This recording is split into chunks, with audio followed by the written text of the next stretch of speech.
wonderful writer. Yes, she's decided to join us here at the asylum. Well, okay, she didn't actually decide, but with her mind, she just had to be committed.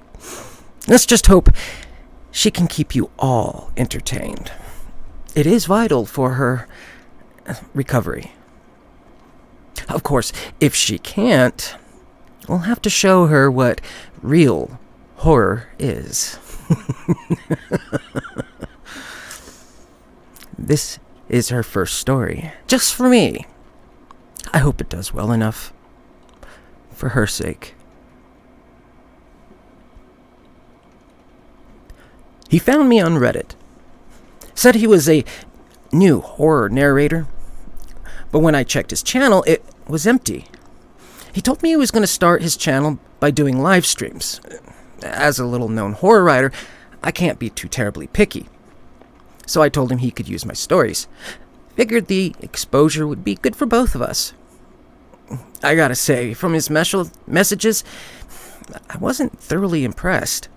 His excessive use of ellipses made him come across almost timid and shy. But once he had his mic on, it was like the characters and stories were alive. It didn't take long before he started gaining traction in the YouTube world. He held more live streams, and I wrote more stories. It was a peaceful and symbiotic relationship. He was quick to jump on anything I shared on Reddit, and I didn't mind at all. Slowly we became friends, and often exchanged messages. When I'm not writing or questioning my generally poor lifestyle choices, I enjoy traveling. One day I was casually lamenting about being unable to find a good place to vacation when he mentioned this abandoned asylum in his town. Since I write horror, it's totally safe to assume I love anything old, creepy, and abandoned, and potentially haunted. I took one quick look on Google, and I was sold. Bought my plane tickets and booked a hotel. In a few weeks, I was going to see some great, creepy buildings and meet the guy I'd been working with. It's a total win-win. When he picked me up from the airport, it was like he had reverted to the guy who used ellipses with very few words. He was shy and couldn't seem to look at me in the face. Everyone had their quirks, and I was just some random-ass person he met online and was meeting for the first time, so I didn't think much of it. He ended up dropping me off at the hotel and casually told me I should wear something comfy to explore the asylum the next day. Weird. Normally people tell you to wear stuff like jeans and boots. I figured he knew the asylum better than me. The sun was beating down when we approached the asylum. I didn't anticipate we would visit in the daylight. You know, given most abandoned asylums have this whole no trespassing vibe going on. While he seemed completely undeterred by the idea of being caught with a B&E charge, this was actually the first time his face showed anything other than a stone-cold expression. His eyes, they reflected a light of ominous excitement. He quickly unwrapped a chain from the door as he rambled on about the asylum and its history. As we entered, I was in awe at the large staircase and intricately designed tile floor. Next thing I know, I'm waking up to what looked like an old operating room. I was strapped down to this chair, and then blood was trickling down my neck. He stood in front of me, a comical doctor's outfit. The room was molding, tiles were falling from the ceiling, and dust, it almost matched the stains of blood on the wall. In his hand, he held what looked like a rusted ice pick. That's when he started cackling. Good evening, and welcome to the asylum. I brought you here, and for good reason. You certainly can't leave. At least for now. While you're here, allow me to introduce myself. I am Beyond 5150, the head inpatient of this asylum, and I will be your sovereign of the spine-tingling, your master of the macabre, your purveyor of the petrifying. I am your god of all things terrifying. You are here to write stories. You see, the other patients just didn't have the same way with words as you do. Try as you might, you won't find your happy place here, so just welcome your circumstances and accept the cards you've been dealt. You will write for me, but for how long depends on you. Our goal is to find new patients, or what you call subscribers, cooperative ones that like to listen, maybe even with some milk and cookies.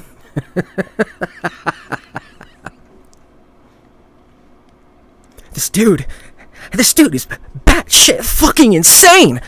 Absolutely nuts! I started struggling against the straps holding me in the chair when he rushed toward me. He slammed one hand down on my wrist as the other danced with the ice pick near my face. You seem to have misunderstood what is happening here. You've been involuntarily committed. Your stories clearly couldn't have come from anyone with a sound mind. And as the resident inpatient, I get to decide how to handle you. It would be a fucking tragedy if you had to have a lobotomy. While it tends to calm patients down, it also kills that creative spark. Or would, if any of my patients live long enough to write about it. What's going to happen is I'm going to give you a notepad and a pen, and you will keep writing for me.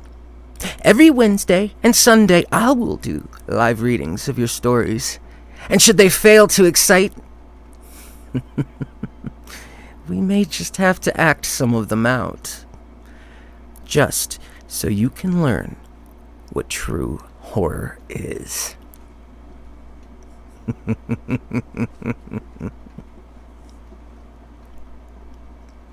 He's let me move around the asylum since that day. But he's always following me with that ice pick. I've seen the other patients. It's not pretty. There's bodies without skin. People are held to walls with different surgical equipment. Hell, there's even a body that looks like he tried surgically attaching a husky's face to it. I'm writing this because, for the first time, reality is far more terrifying than fiction. I think I've convinced him no one will believe me anyway. I mean, I was pretty much a recluse before he captured me. I'm sure no one even knows I'm missing. He's agreed to read this. I'm hoping it does well enough. I sure as hell don't want to find out what kind of story he wants to act out on me. Please, for my sake, just subscribe to him, like the videos, and check out his streams. I mean, I'm not sure how I can leave this asylum, but I won't ever get the chance to figure it out if he doesn't get any more patients.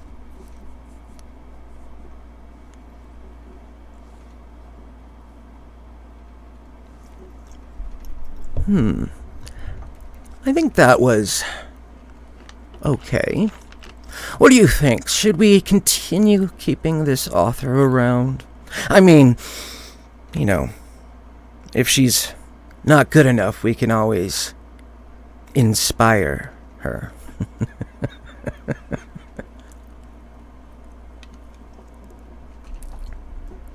She goes by the name Casey Were Alien. Found her when I was looking around in Reddit. She seemed pretty good. I like the stories. We'll just have to see if she can keep it up.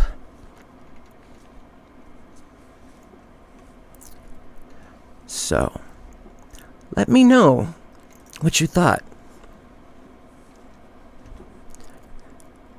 Obviously, I would have to get some input, because that will determine exactly how we proceed with her in the future. Alright, let's go check out another author. Perhaps we may find a better one. You never know. You know what? I think we'll actually give her a little more opportunity to show us what she can do. I found a few more of her stories. We'll check these ones out. It may make things a little easier for her. I mean, if she can impress you all enough, I can maybe give her a little more freedom, just to make sure she provides her absolute best work.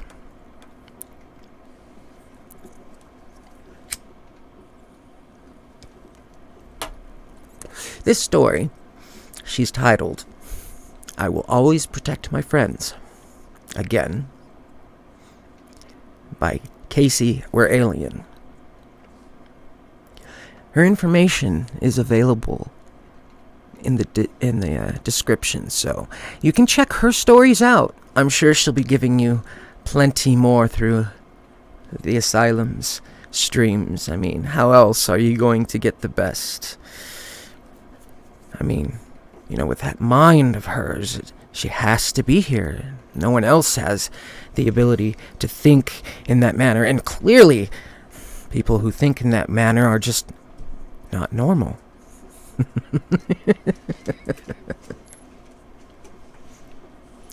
So, the story again titled, I Will Always Protect My Friends.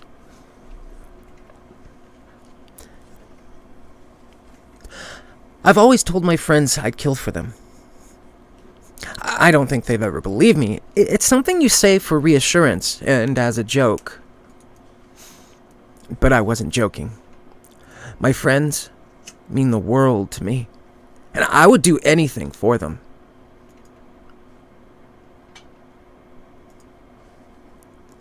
I think when I first said it, I did mean it as a joke.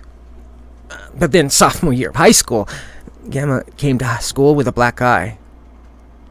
Frank was her first real boyfriend, and even though it had only been 3 months, she stopped talking to us and started wearing baggy clothes with long sleeves. Then I caught her in the bathroom covering her bruises with makeup. I knew she wasn't going to leave him. That's fine. She didn't have to. I knew it would hurt for a while, but it would be better for her, and her life would move on. I always figured having a mechanic for a dad wasn't a bad thing, and it only took 20 minutes of looking through his books to figure out how to disconnect a brake line. The school was sad. I mean, it's not every day your star linebacker hits a tree at 60 miles an hour. But after about a month, things were back to normal. We had Gemma back in our friend circle. She was safe. All was well. After high school, we all went to the same university. It's a small town with a school there, so there wasn't any point leaving. It was then that Jessica started abusing drugs. It started with Adderall she got from someone in a neighboring dorm. She slowly started experimenting more and more, and quickly delved into addiction. It wasn't easy, but slowly, the dealers who trolled near the campus started disappearing. It was hard to make it look like they died at different ways. There was a planned overdose, but, that kind of gets boring, and their clients start to get worried. One I managed to make look like he had hung himself. It's not hard to convince someone to step off a stool when you have a gun onto their back. Another died of hypothermia when I tampered with his car locks and kept him in there all night. Even with the temperatures below freezing, it took far longer than I expected. I made a mental note to stay away from that method in the future. With her dealers going missing one by one, Jessica started going through withdrawals. But it wasn't hard to convince her to go rehab. That was over a decade ago, and she's still clean. So I'm proud to say my plan worked. After we graduated, life progressed as it normally does, and Kimberly got married. Her husband, now, he was a piece of work. He drank heavily, and while he never did hit her, he did find a floozy at the bar. HPV. He was willing to risk my friend getting cancer so he could booze and get his dick wet. I wouldn't let him hurt her. I wouldn't let him make her sick. He was probably the easiest. I put on my black tight dress and red heels, bought a wig, and wore makeup. Being a plain Jane and a tomboy, no one ever recognized me. When they found him, the news said the police suspected he had gotten drunk and attacked a working girl who fought back. She managed to gut him from groin to gullet, and his little pride and joy happened to be missing.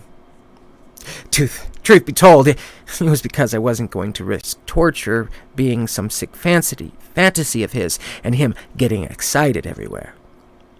What can I say? A girl's gotta do what a girl's gotta do. And that's why you're here.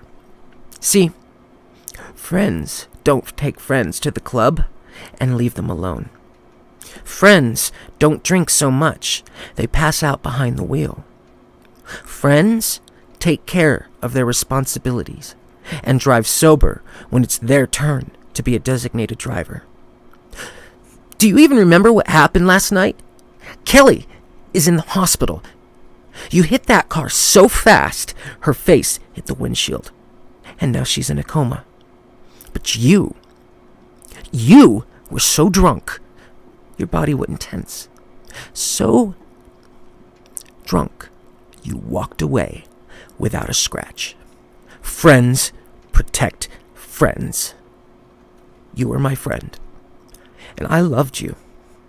But I can't save you from your choices. Don't worry, though. I'll make sure they find your body.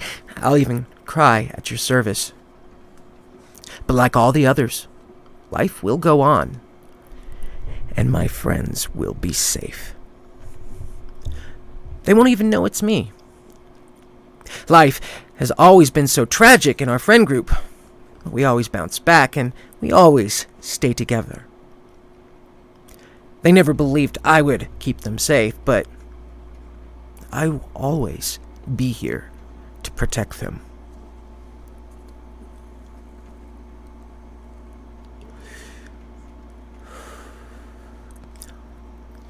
Obviously, she does have a twisted mind. She clearly belongs with us here in the asylum. I mean, just look at that story. Amazing. Great. But it's clear she belongs with us. She belongs here.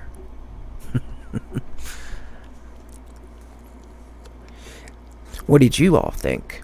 I see Cage Misery is here. Hey, April. Are you spending a little time here at the asylum? Or were you involuntarily committed? I'll have to look at the reports and check it out. I see Chris is here as well. Hi, Chris. And then there's Philia and April, which I already said. Mina. Oh, Robin's even here. Nice, Robin. Nice to see you. And Dustin. We have lots here. I'm glad to see you all. And Casey. It seems she got a hold of her phone. You know what? I will think I'll let her keep it for now. But the moment I find any messages to the police, we'll have a problem, Casey. We'll have a problem.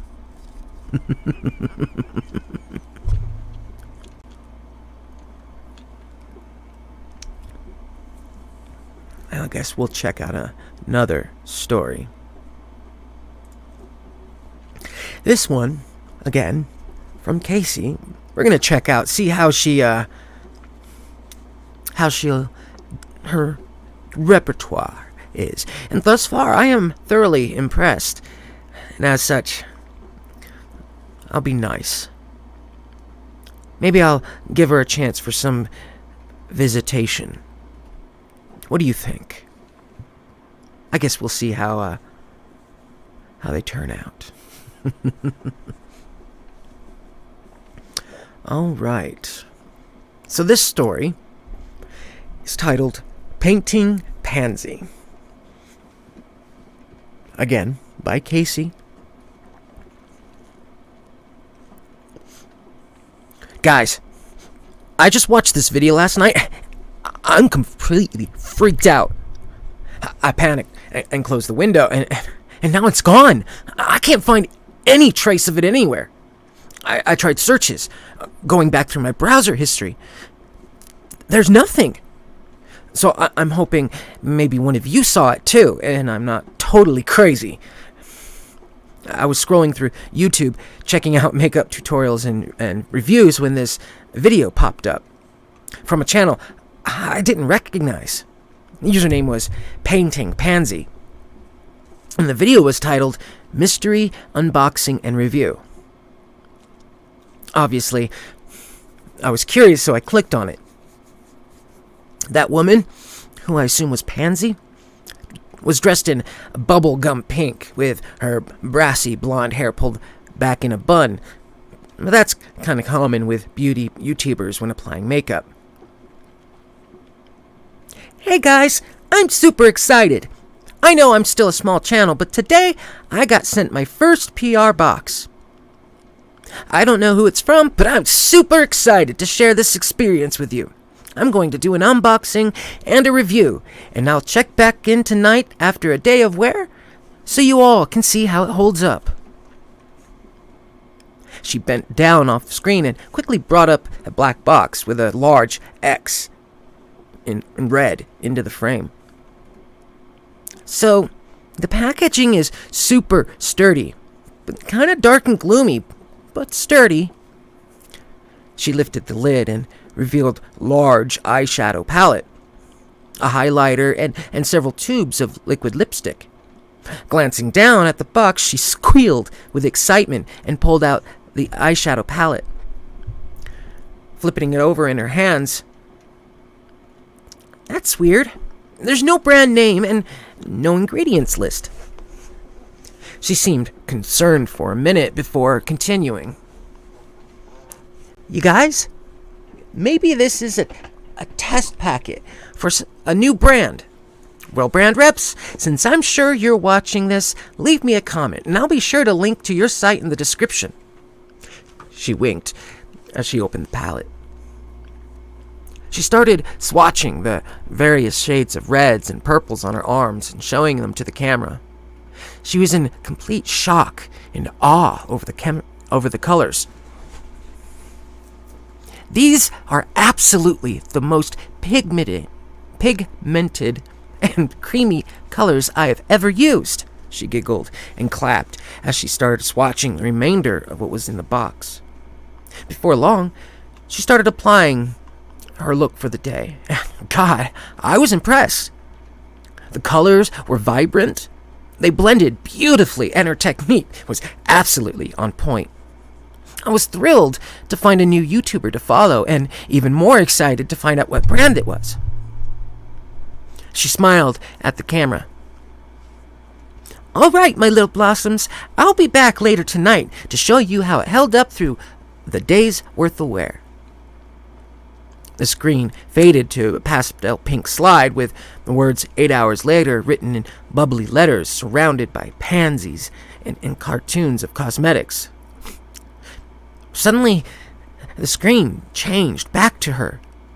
She was slumped in her chair, sobbing, her long hair hanging over her face with her head in her hands. Her arm looked like it had been through a fight with a lawnmower, open and gushing wounds everywhere she had swatched the colors. She slowly looked up at the screen, and it was horrifying. Her lips looked like they had been burned off with acid. They were raw and blistering. Her cheekbones, where the highlighter sat, was eaten down to the bone. But worst of all were her eyes, or what was left of them. Her eyelids were gone, and the skin up to her perfectly manicured eyebrows was gone. You could see bone and tissue. And that wasn't even the worst part.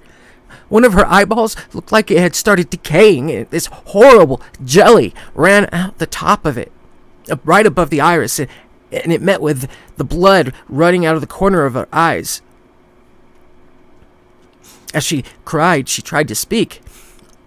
All you could hear was a muffled, "I'm so sorry." Out of nowhere, she slammed forward, and the video disconnected. I was in absolute shock. I quickly closed the window and my computer and ran to my bedroom. I eventually kind of convinced myself it was just a troll account and fell asleep. I tried not to think about it. That was until I opened my door and saw a sturdy black box with a red X on it. Please tell me someone else saw the video. For the love of God, do not try the makeup. Once I calm down, I'm going to do some research and take this to the police. I think it's too late for Pansy. But who knows how many of those boxers there are? Please, please, please let me know if you know anything about this.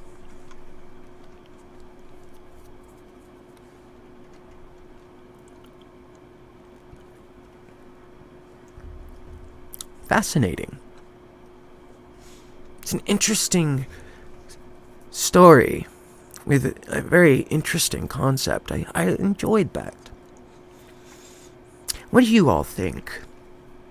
Should we go ahead and reward Casey, or should we continue with the next story and then decide then? I mean, we really need to make sure she continues this pattern of great story writing, but at the same time, we can't let her feel too comfortable, or because, as she said earlier, life truly is more terrifying than fiction. So maybe we should give her a small experience. I don't know. I guess we'll see. We'll wait. I'll think. You never know. We might come with something different. Alright, let's check out another story of hers. Before I do want to say thank you and welcome to Fangy. I'm not sure who you are, but I welcome you to the stream. Hopefully you enjoy this stream just as much as some of the others. I mean, Casey's life does depend on it. So, I guess we shall, we'll see how things go. Or maybe, we'll just continue. Yeah. So, the next story. Oh, it's Alex. Okay. Hey, Alex. Glad to see you. Do you need to be committed, Alex? Or would you like a visit?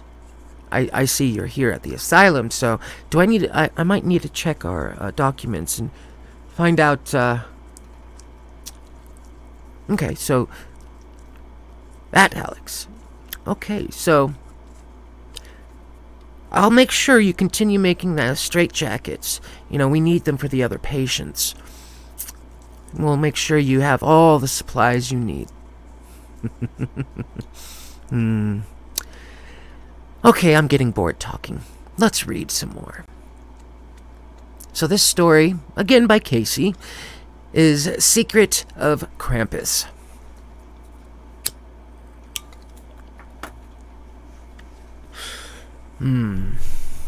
I hope it's a good story. Alright, we'll make sure I make sure I put this in the notes that you're here for Casey's visitation. She did a good job, and I do want to make sure she's rewarded. So, I'll make sure that's noted. Just don't try giving her something that I don't know of. Because, while I may not do anything to you about it, Casey may have to bear whatever punishment. So, keep that in mind. So, the secret of Krampus. For thousands of years, Krampus has terrified children around the world. His massive horns, bottomless basket, and fur wrapped in chain has been enough to strike fear into children for centuries. But I'm here to tell you, what you know about him is wrong. I would know, because I am him. Well, at least one of him. There are hundreds, maybe thousands of us, all over the world. As the Krampus myth has spread, so have we. We could be your neighbors, your boss, your teacher. There's no real way of knowing who we are because we look just like you. You see, thousands of years ago, in the German mountainside, our families were chosen. It was a lifetime. It was a time well before writing and modern recorded history, back when magic filled the world and people didn't fear death. Life was full of rituals and peace. When one fateful day, my ancestors made a mistake. While honoring the gods for a great harvest and a far milder winter, they performed a sacrifice of animals and food. The head of the village was a hard and frugal man, so instead of offering the best he had, he offered rotten grains and animals plagued with disease. And perhaps in his most selfish move, instead of offering any of the white asparagus the village had grown, he offered the gods birch branches. The gods were very unamused by this man's cheap nature and sought to teach him and the village a lesson. For the next year, the village was plagued with famine and drought. Disease ran rapid. People were dying, and the head of the village refused to help as the villages around him prospered. Refusing to acknowledge his hand in the torture and damnation of his village, he acted as though nothing was wrong. This angered the gods even further. But the final transgression is when the yearly sacrifice came. On the day we now recognize as December 5th in our modern calendar, a great fire would be built. People from the villages were afraid, knowing they had angered the gods the previous year, and so they brought any and all food and animals they could. But the village head would not allow any of their offerings to be cast into the flames. Instead, he once again threw birch branches in, along with a goat that had died of disease earlier that day. To say the gods were outraged is a pretty big understatement. As the flames crackled, they started glowing a deep purple. The villagers cowered as their stubborn leader cackled and taunted the gods. And then suddenly, the flames engulfed him and pulled him into the bonfire. The villagers watched on terrified as he screamed. They could see his figure moving in the fire before it slowly started morphing. They watched as he grew in size. His body stretched and contorted. Horns sprouting from his head, his tongue lolling out of his mouth, and his legs slowly transforming into hooves. As the fire died down, the village could see the result of the gods' full anger. Their leader had been transformed. The gods had seen it fit to transform him into a hideous monster, using the sacrifices he so willingly gave. No longer the man they once knew, they watched as he crawled from the fire. His horns twisted back and into his skull, coming right out below his eyes. His frame was elongated and disproportionate, with arms that drug the ground. Monstrous hooves replaced his feet, and he had massive birch spikes protruding from his back. But the most chilling of all was his mouth. He had large fangs that hung below where his chin would be. But his bottom jaw was gone, replaced with a large tongue that reached his navel. The gods' final retort to him mocking them. The villagers quickly realized that the gods were not done with their punishment. Since they had stood aside unquestionably for their leader and did not make any attempt to honor the gods, they were to be punished. And punished they were. It didn't take but a moment for this creature, the original Krampus, to lunge at the terrified villagers. Without thought or pause, he began pulling spikes from his pack, impaling the small children before ripping them limb from limb with his god-forsaken tongue. He had already consumed 10 when the men of the village were finally able to subdue him, chaining him in a lone hut.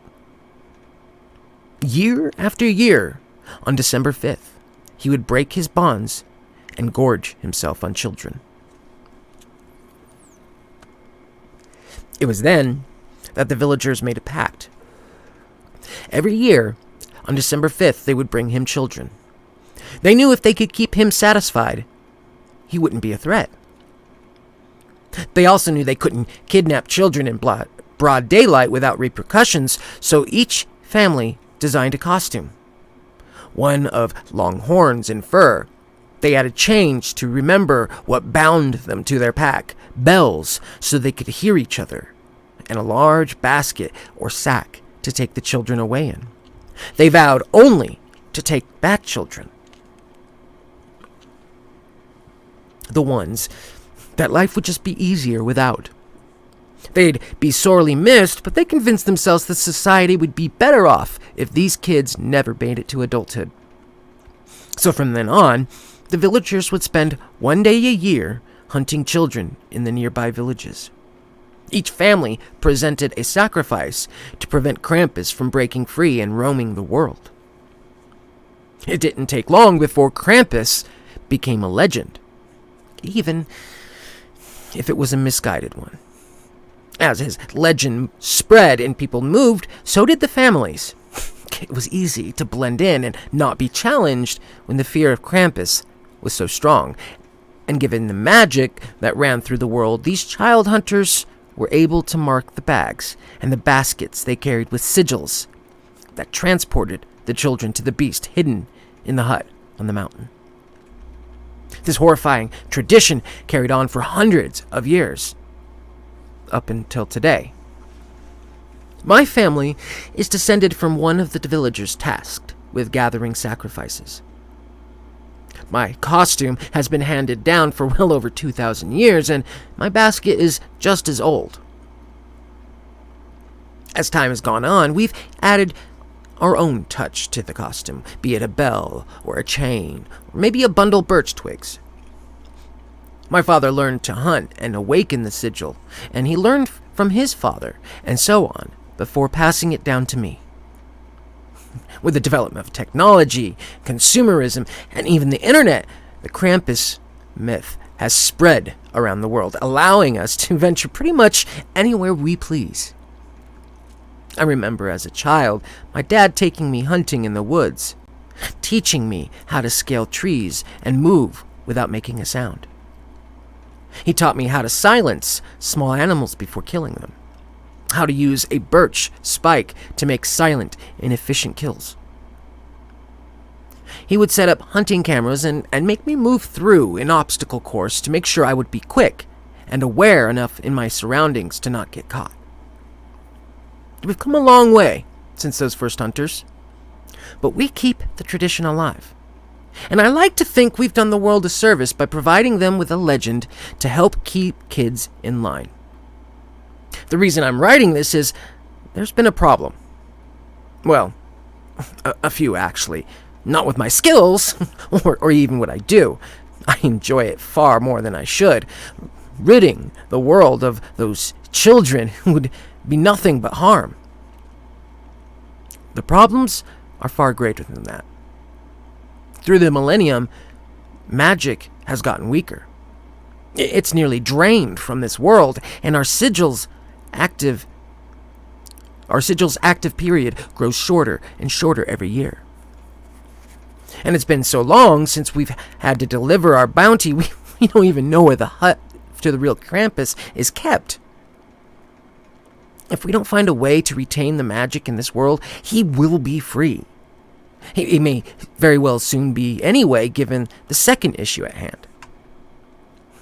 Technology, it's great. It's improved our quality of life, our health, and all sorts of stuff. It's not so great when you have a 2,000-something-year-old goat man you're trying to keep fed.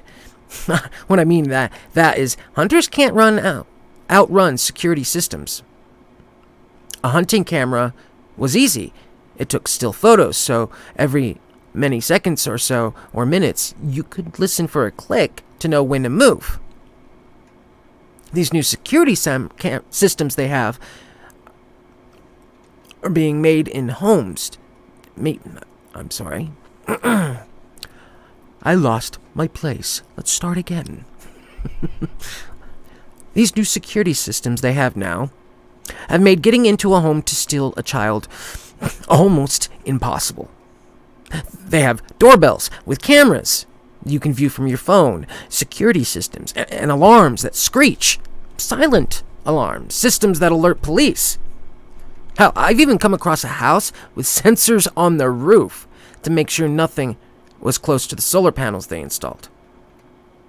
This last hunt, we lost one of my Russian cousins to a conspiracy theorist with a gun and way too much time on his hands. We can't afford to lose any more hunters, because when we lose hunters, it cuts the number of our sacrifices down. Now I know what you've been thinking. Why not just snatch a kid when you see one? Well, one, cameras. Part of the reason we're in this mess to begin with. Two, all the stranger danger has really made that kind of impossible.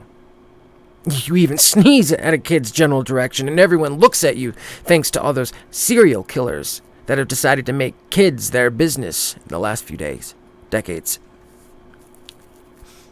So, my fake Krampus friends, why don't you sacrifice an adult? Well, to be frank, adults don't fit in the bag.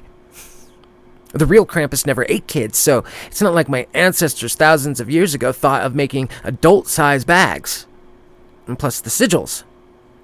As weak as they are in the bottom of the bags and baskets, there's not enough magic in the world for all of us to redraw the sigils and actually have them work. This year, we barely got enough kids in time to keep Krampus contained. And I'm terrified that next year, we won't be able to. So here I am. I'm turning to the biggest and most powerful resource any person could have. You. The internet. I hope at least a few of you will believe me. Krampus has spent years in chains, saving his energy and biding his time till he can be free. And to be honest, we don't know what he's entirely capable of.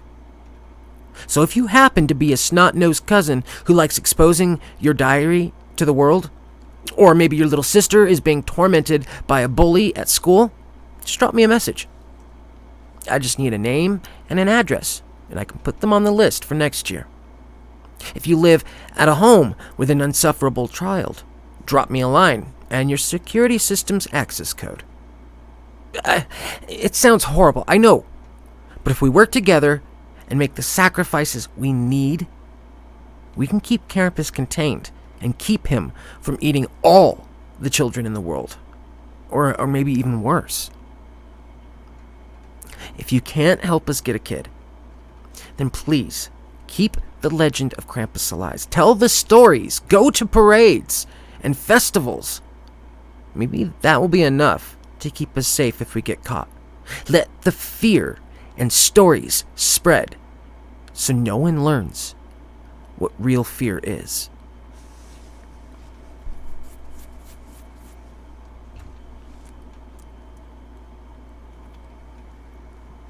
Well, that was pretty good. Pretty good. I like the idea of Krampus being just a normal person, other than the original Krampus. Kind of makes a bit more sense as well. I mean, you gotta be pretty crazy to come up with those legends. Maybe just the world's crazy, and everyone here in the asylum is normal. But I don't know. I clearly am not normal. I mean, why else would I need all of you?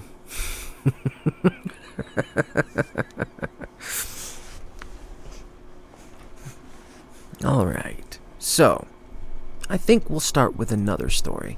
I believe this will be the last from Casey for tonight, at least. It's a decent one, not of length, so I think you do enjoy. Oh no, Casey, you don't get to go home for quite some time. Clearly, you haven't recovered. You haven't, what's the word? Well, let's just say, gotten better. Well, if we're normal and the rest of the world isn't, then we have to become like the rest of the world, right? I mean, that would make sense if everyone thinks that we're the crazy ones. I mean, clearly I am the crazy one, but yeah. We're just going to keep you here. You're too valuable. Besides, I mean, no one's really missing you. Haven't seen any notices about someone with your description missing. Such a shame. Oh well. I guess we'll just continue the reading for now. Oh, I'm so sorry. Alex, you happened to say something I could see. Maybe you need to have a longer stay with us. I guess we'll have to see. I'm not sure who else I can find and make sure you guys are watched carefully. Oh, I'm sorry, Goat. Yours is gonna stay on for at least a little bit longer. See, you've been a bad boy. Doing some things with, well, let's just say it was a messy cleanup. And as such, I don't think it's proper for you to be using your hands for right now. Alright. So, I think we'll move on to this next story.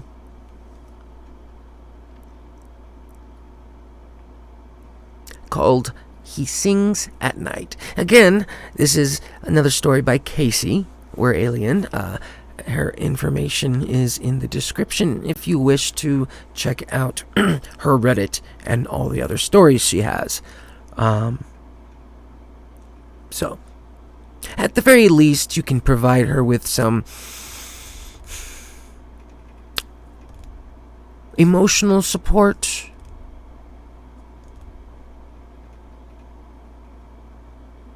We'll see. Alright, let's move on.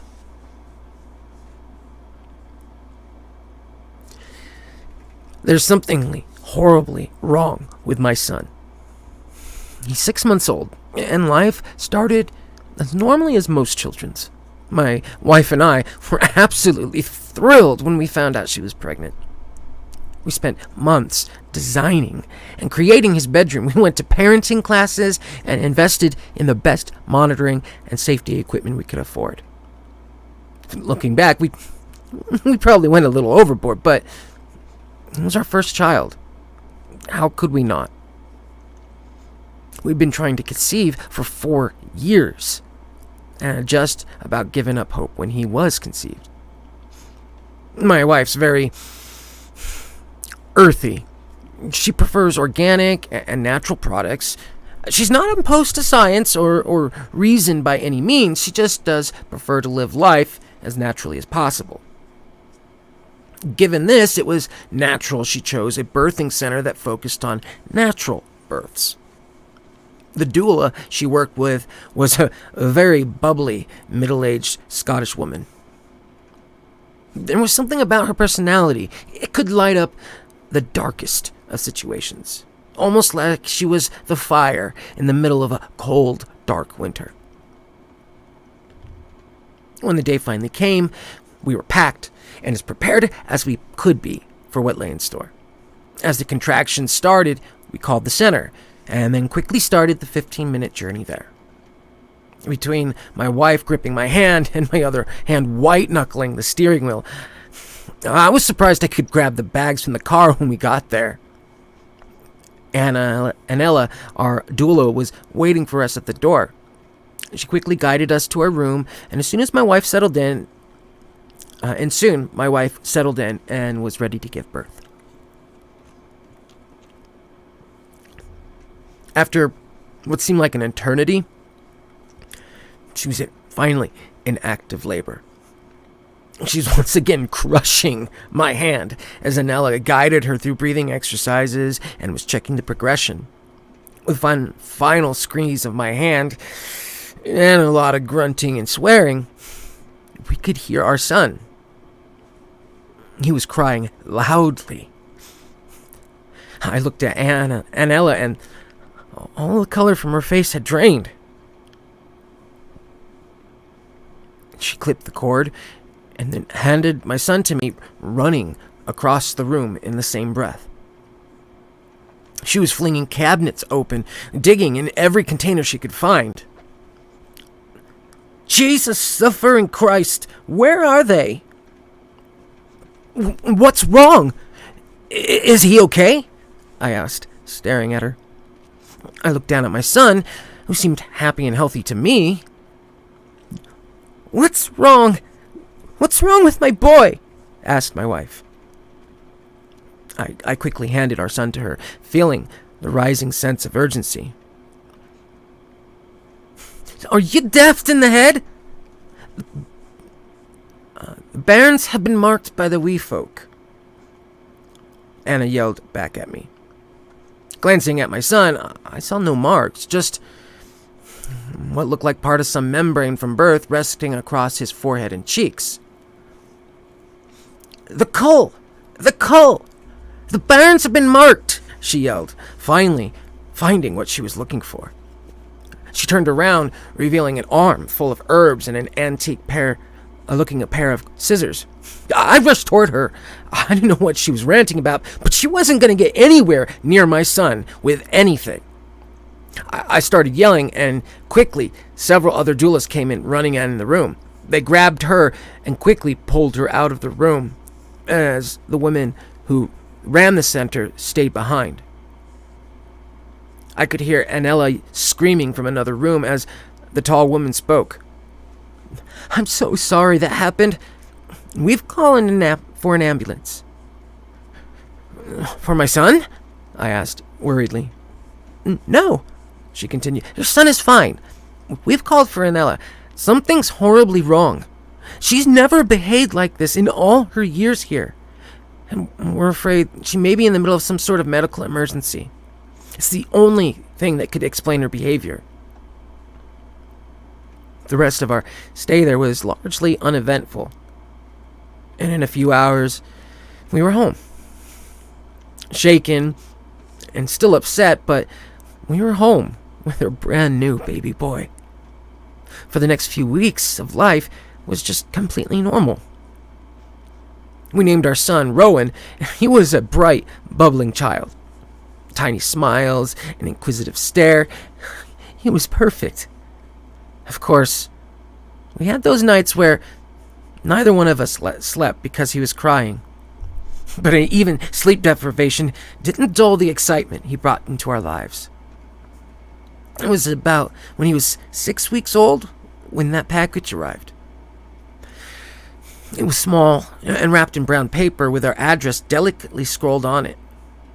My wife was with Rowan at his checkup, so I decided to open it. Hidden inside, I found a note that read, "I'm terribly sorry for my outburst when your son was born. But you have to understand, he's been marked. He's in grave danger. You won't believe me now, but you will see soon enough. These scissors are for placing near his pillow. It will help ward the wee folk away. If he starts acting strangely, boil these eggshells and play this music. The wee folk love bagpipes, and the evil after your son will reveal itself. Please trust me." It was signed Anella. I looked in the box and it was filled to the brim with the items she described. I made a mental note to call that birthing center and later and let them know she just absolutely lost her mind. I very carefully hid the box in the crawl space so my wife wouldn't find it and start to worry.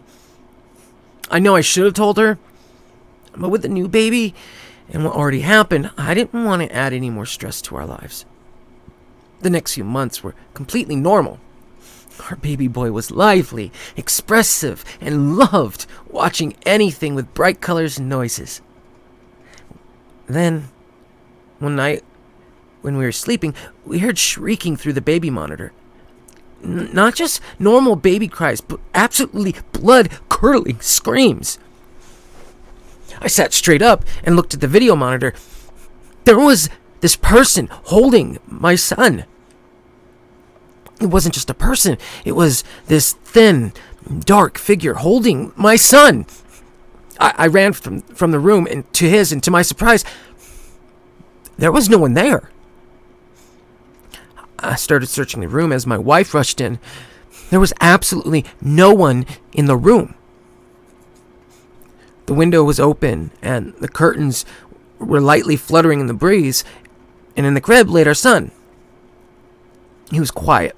His eyes were wide, and he just laid there, staring at us. My wife grabbed him and held him to her chest as I searched the rest of the house. What was so strange is both of our bedrooms are on the second story, with absolutely no access from the outside. All of the doors were locked. There was nowhere this figure could have come from. Nowhere they could have went out without me noticing them. I called the police just to be safe and showed them the recording from the monitor. They, like me, found nothing. We decided to get a hotel room that night.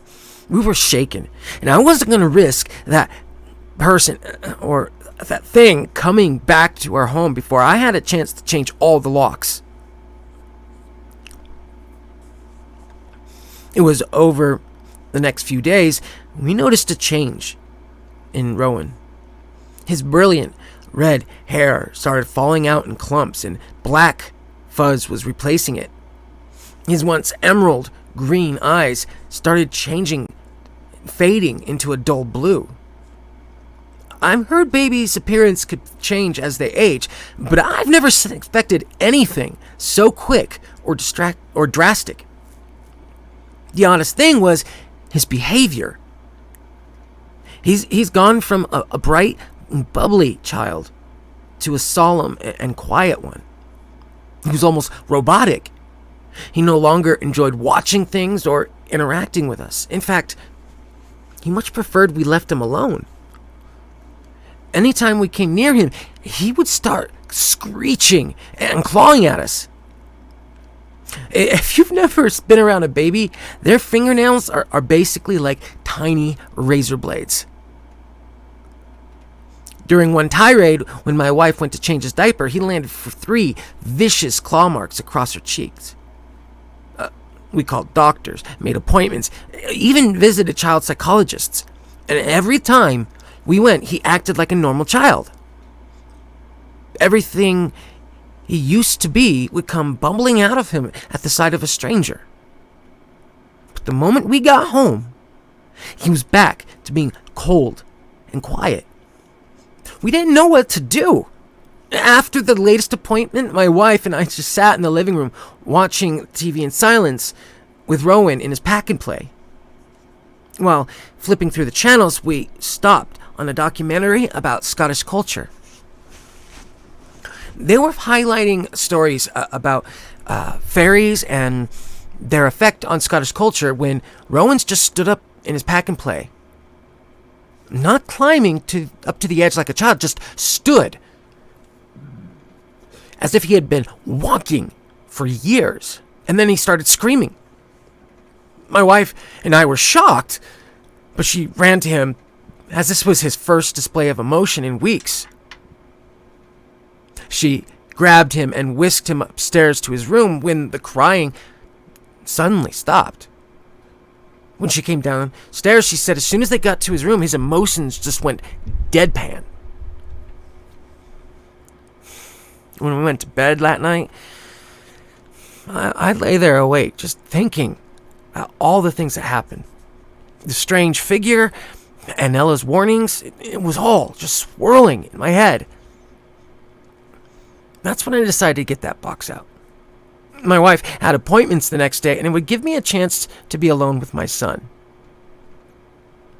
As soon as my wife kissed me goodbye and locked the door, I ran where I'd hidden the box. Pulling it out, and carefully I examined its contents, the scissors, eggshells, and the CD laid out before me. Unsure of what to do, I just took everything with me to my son's room and then read the note. Carefully, I grabbed the scissors, setting the note down, and then I placed them near the pillow to my son's crib.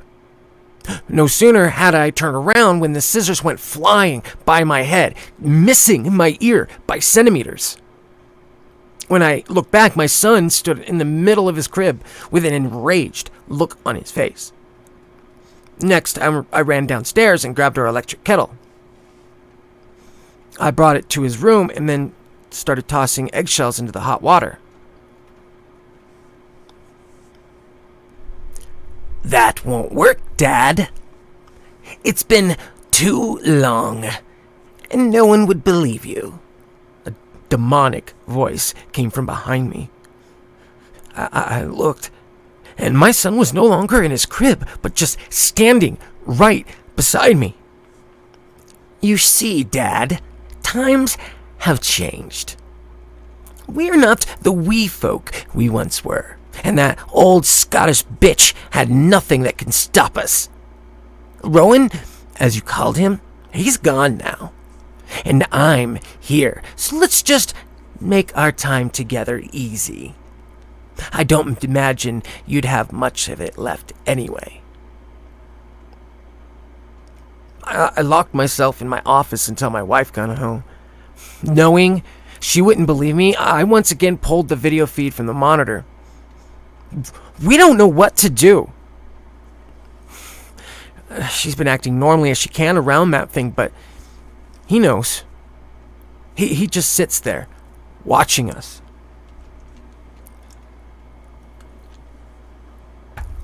We put him to bed like we normally would. I showed my wife the note, and the only thing we had left to try was the CD. We popped it into an old CD player and then cracked the door. Bagpipes and traditional Scottish music quietly filled the room. Before long, we could hear that demonic voice singing along in a language we just didn't understand. Great. So now our fucking demon child is set up for a career in singing. That was 3 nights ago. He's been singing every night since. My wife and I take the time he's singing to research. And Ella was right. And we should have listened. Over the last few days, we've learned that our baby, or what was our baby, is something called a changeling. They appear all over the world in different myths and legends, but the basics are always the same. fairies of some sort steal a human baby for whatever reason and then replace it with one of their own.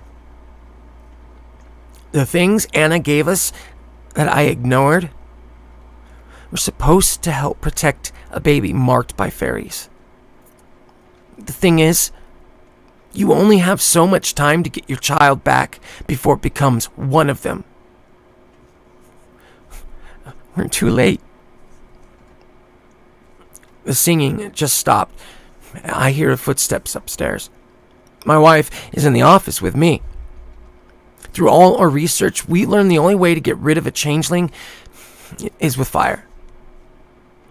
If you find this note, know that we love you.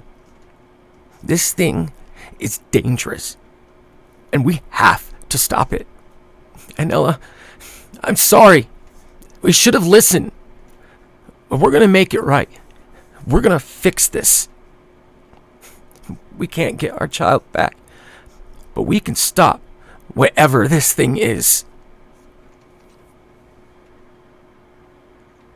This note was recovered at 1:34 a.m. at the residence of Tom and Kimberly Johnson. It was found among the rubble of their burned home. It has been entered into evidence as part of an official investigation. 2 bodies were recovered, but that of their young son, Rowan, remains missing.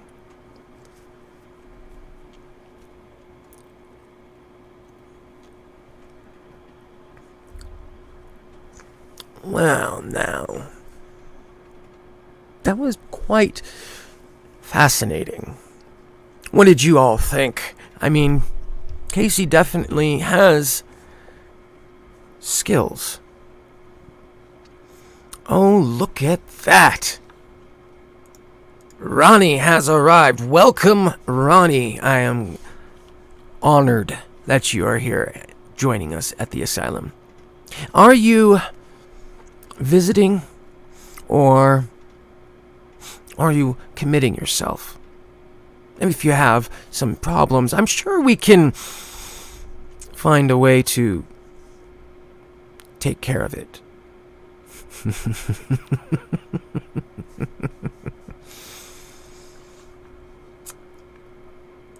So, that was the final story that we'll be reading of Casey's tonight. She has plenty more, and I am very certain that she will be doing more. I mean, it is part of her therapy.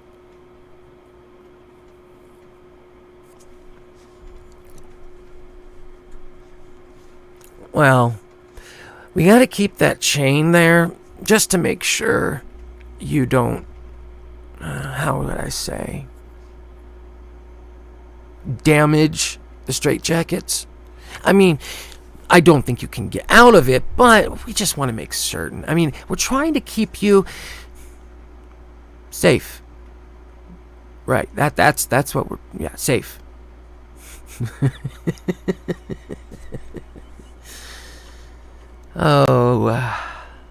Let's see. Let's look through and find our next story. This next story is by Googly Eyes 93. Now, we read this story, several of Googly Eyes 93's stories on Wednesday. And I thoroughly enjoyed them. So I felt that since at this time Googly Eyes has not joined us here at the asylum entirely, I'm sure we'll find a way to make that possible. I mean, he's clearly quite as demented as the rest of us, so he shouldn't be anywhere but with us.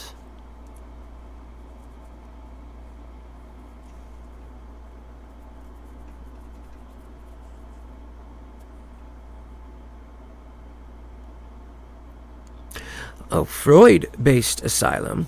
We're not doing anything about Freud. I mean, that I know of.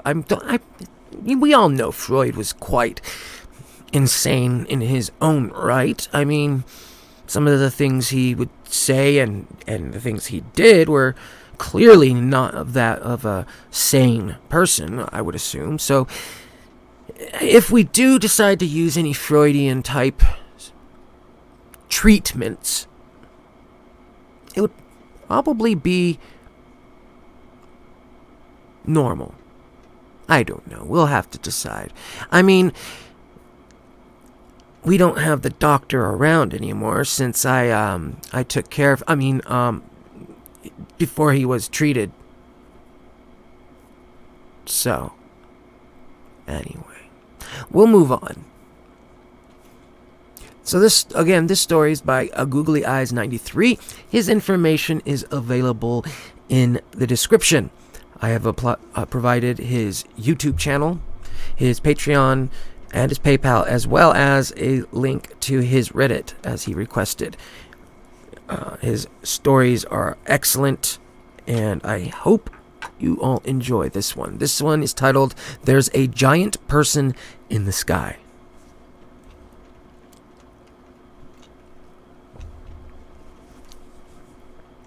I think I've lost my goddamn mind. Everything was fine until I walked out of work this afternoon. Dan, my cube mate, and I were walking out of the building talking about our plans for the weekend. We had been pulling overtime. One of our clients was being more needy than usual, and we just agreed to lots of drinking was this only sensible plan for the weekend. As I stepped outside, though, I had to double check if I was drunk already. There was a huge person in the sky, or at least it looks like a person. The general shape of it was humanoid, but it towered over the horizon, almost as like it was actually in space, just floating over the world. I stopped dead in my tracks. Dan looked back when he realized I wasn't beside him anymore and saw me staring up at the sky with a look of horror. "You all right?" he asked, looking concerned. You see that, don't you?" I stammered out, just not believing what I was seeing. "See what, man?" There's a few clouds up there, but it doesn't look like any rain's coming this way." "No!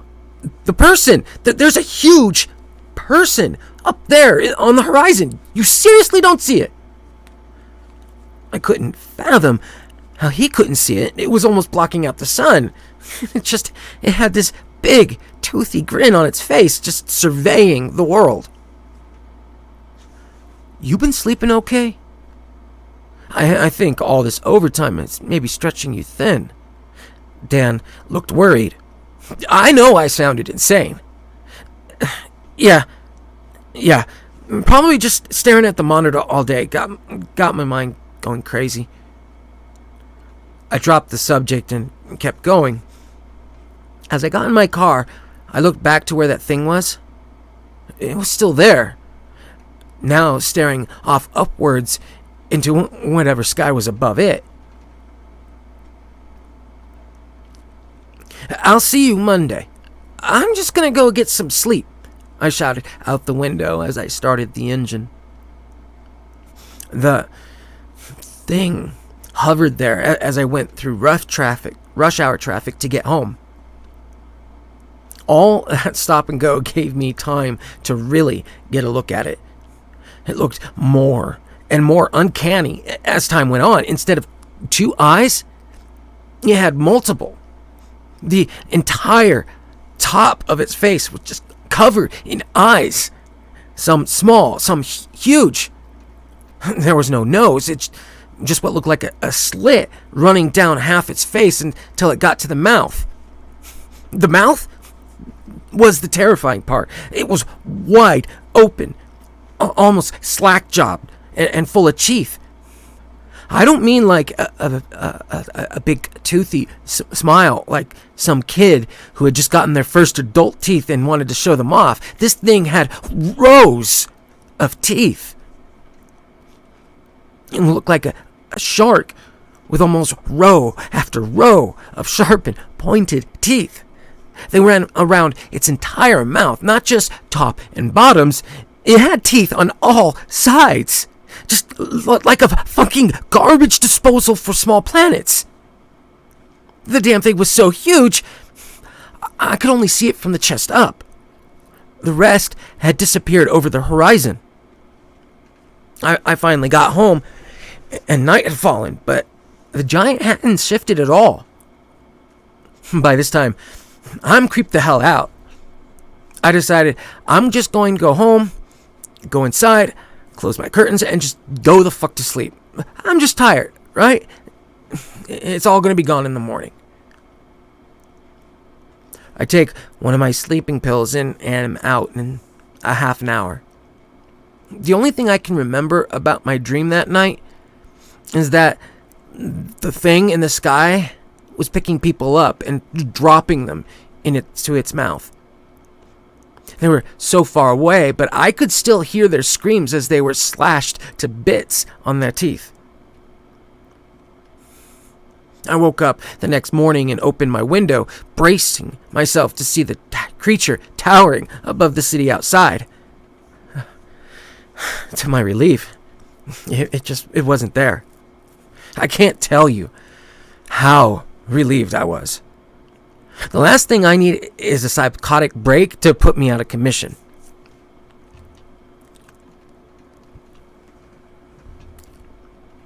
It was a Saturday, and my first day off in almost 2 weeks. I made some breakfast and decided to go out and browse around the library for something new to read. As I stepped out of my house and then got in my car, I looked out above the house. The bedroom faced my driveway. I didn't think to look at any of the other windows before I stepped out of the house. It was still there. It had just shifted to the other side of the earth. Or maybe the earth just rotated to the point where it was in a different position. It stood there, the same expression on its face as last night. I saw a plane fly by in the sky, barely brushing by the shoulder of this creature. It moved one of its many eyes to look at the plane, and a different eye focused on it as it moved by the creature. In one swift move, it bent over and crunched down on the plane. There was a small plume of smoke and a flash of fire. Then it was gone. I couldn't believe my eyes. How many people were on there? How many people just lost family members to the thing? I had to do something. I called 911. Operator, what's your emergency? A woman's voice, polite but urgent. An airplane just blew up in the sky. There's a giant creature up there. It looks like almost like a person, but it just ate a fucking airplane. Sir, I'm gonna need you to calm down. Now, you said a plane exploded? Yes! Not really exploded. It was more eaten.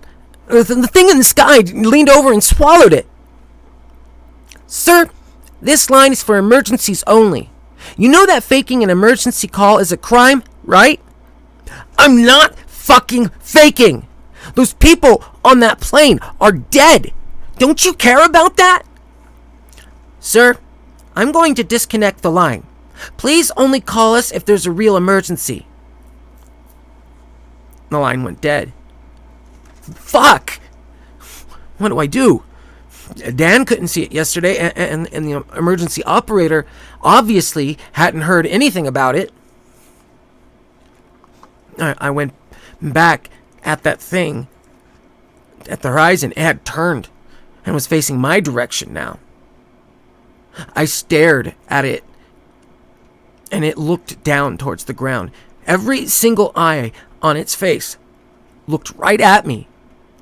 I don't know, it sounds crazy that I could even tell from that distance, but I know it was looking at me.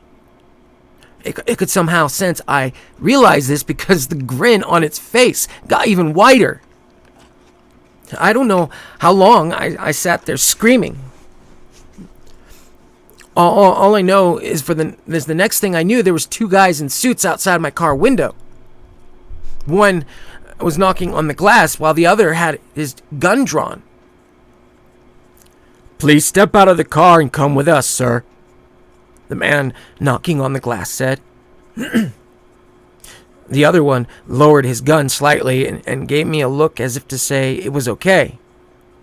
"We don't want to use force, but we've been authorized to if you do not comply." "What the fuck is going on?" I said as I opened my door. Who the hell are you? Can you see that fucking thing?" "No, sir. We cannot. However, we can take you to someone who has answers for you. The things you are seeing are real." The one with the gun looked concerned, almost like he was sorry for me. The other guy acted like he just wanted to be done with it all. "Fine. As long as I know I'm not crazy." I walked over to their car with them. One opened the back door and motioned for me to get in. We drove for what seemed like hours. I know we were a good ways outside of the city by the time we pulled up to a small shack off the dirt road. I looked up at the horizon as I got out of the car. Over the tops of the trees, I could barely see the top of the giant's head. One of its eyes on top was still looking right at me. "Follow us, please," said one of the men. "So you're gonna murder me now, right?" I quipped. I was losing my shit, but trying to maintain a facade. "We're not in the business of murdering, sir. Quite the opposite, actually." As I walked into the small shack, I realized it wasn't small at all. Passing through the door, there was a panel on the wall. This was just an elevator. The agents stood in front of me in the lift as one hit the button. Slowly, we descended down into the depths. When the lift stopped and the door opened, there was a small room with a desk set up next to the wall and a door leading out to the left. An older man was sitting behind the desk, reclined back in a chair that looked like it would tip at any second. "Sir, we have the cognizant in question," one of the men said. The man in the chair almost fell back in surprise, then sat forward and looked at me. "Yes, please, come in. Have a seat. How are you doing today?" he asked. I've been better. I'm pretty sure none of this is real, though."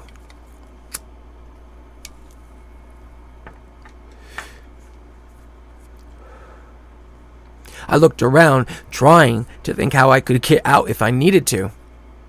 It felt good, though. Almost relieved that I couldn't see the thing staring at me. "I can assure you, this is all real. You're very much awake, and that creature in the sky is as real as you and I are." The man smiled at me as if we were talking about something simple as the weather, not a death giant in the sky. "You mean I'm not crazy? You can see that thing too?" I asked him in disbelief. I still couldn't fully grasp what was happening. If I'm not crazy, what the hell is going on?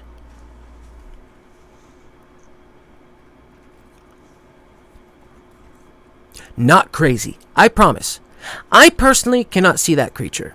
I do know a few others that can, though. I'm honestly surprised you slipped under our radar for this long. We usually catch you guys much earlier in life." "You guys? What the fuck is going on? Can you please just stop being cryptic and tell me why the fuck I'm not crazy?" I was getting tired of this runaround. There was something really fucked up going on, and this guy is treating like a fucking Sunday brunch. Well, I can explain everything to you, but first, I think you better have a seat. Would you like some coffee? It's quite a long story. I sat down in front of him and listened as he laid everything out.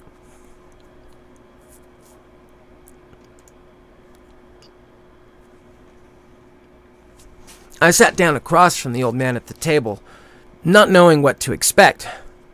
What had my life become in the last couple days? Where are my manners? My name is Ronald. Nice to meet you. The man extended his hand towards me. I took it hesitantly. He had a firm grip and shook my hand as if he was an old friend. So, are you going to tell me why life has gotten so crazy in the past day? I asked him. Yes, that's going to be quite the story. So, you've seen our ocularly blessed friend outside. I thought you said you couldn't see him. How do you know what he looks like? I told you. I have friends that can.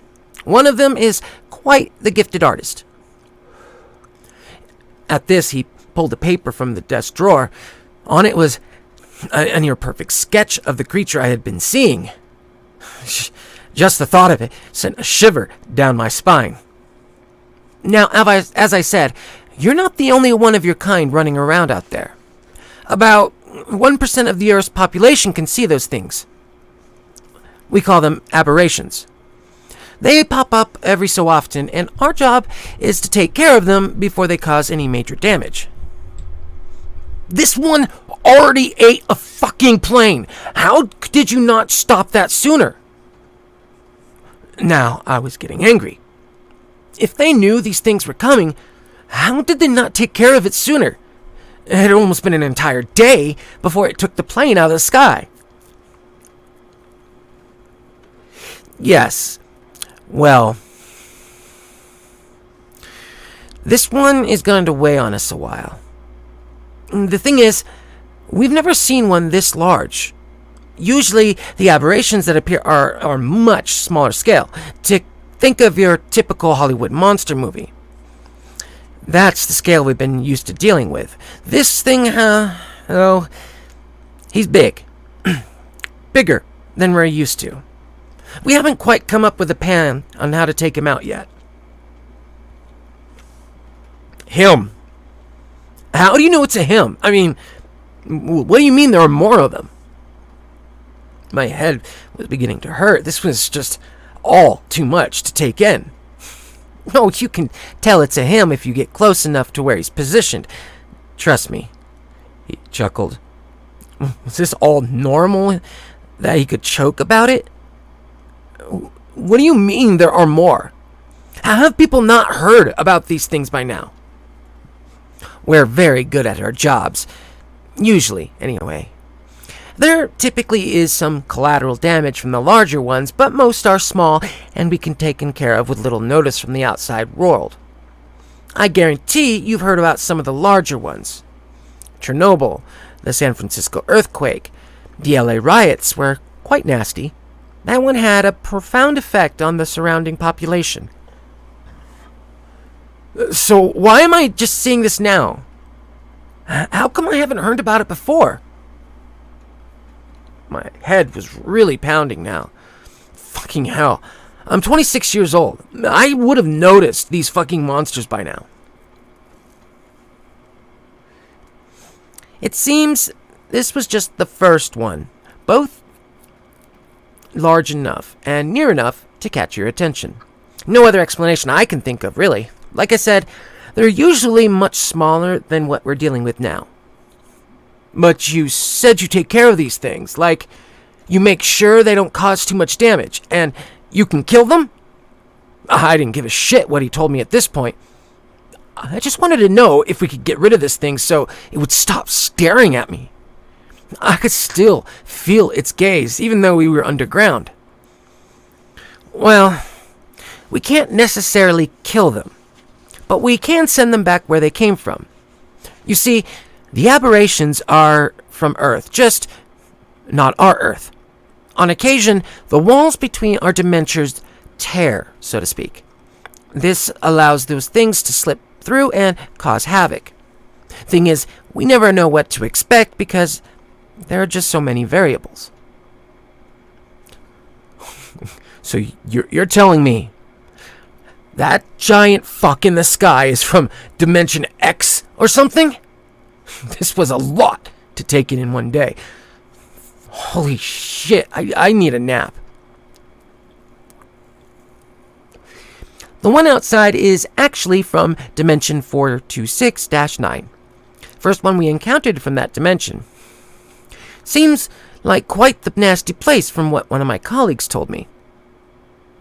One of the others like me? I asked.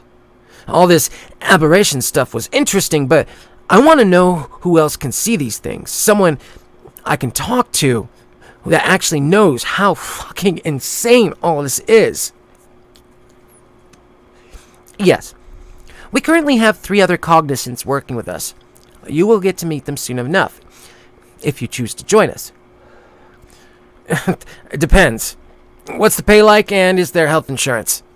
I quipped back. I want answers, not some vague offers and sci-fi names. I'm sure you're being sarcastic, but yes, we do offer a hefty pay. Dental coverage, too, if that interests you. Anyway, time is somewhat of the essence here. You are a cognizant, someone who possesses the ability to see an aberration. With some honing of your ability, you'll eventually see into other dimensions as well. So, we're special then? Very. As I said, only about 1% of the population has this ability, and most of them go mad of it at a young age. It frequently gets misconstrued as a myriad of mental illnesses, and sometimes what they see is so horrible it just breaks them outright. There have been quite a few that put their abilities to good use for personal gain, though. And you want to recruit me? We would like your assistance, yes. If we have more cognizants on hand, we can find aberrations quicker. Have you all in different locations, keeping an eye on things. We'll do all the heavy lifting when it comes to getting rid of the ones that appear. We just need you to be our canary, so to speak. Doesn't sound like too dangerous of a job. I still wasn't sure. I kept expecting to wake up any second and have all of this be a dream. With the cold air in the room and feeling the aberration's gaze shooting through the ground at me made it all too real. I must warn you, you will see some horrible things. Creatures that look like us but can tear through you with the snap of their fingers. Lovecraftian nightmares, creatures much uglier than our friend in the sky. This will drain you. His tone was much more serious now. We were reaching the end. Look, if I can get that giant asshole up there to go away, I'll do whatever the fuck I can. Besides, this might actually be a nice change of pace. Keep a lookout for any weird happenings, get paid for it. Sounds good to me. Very well. Our agents here will escort you back home. Here is a card with my number. Please keep an eye on our friend up there for now and study him. This is a tall order for your first case, but I guarantee you will learn quite a bit from it. You'll also be subject to regular psych evaluations. We'll contact you when we get everything processed. So, I'm a monster hunter now? More of a monster surveyor, if you will. I got up and followed the agents back to the elevator and up to the surface. When we stepped out of the shack, the big guy was still there, watching me. All of his eyes followed as I walked to the car. They kept following us as we drove back home. Things were going to get very interesting. I didn't realize just how more awful the aberrations could be.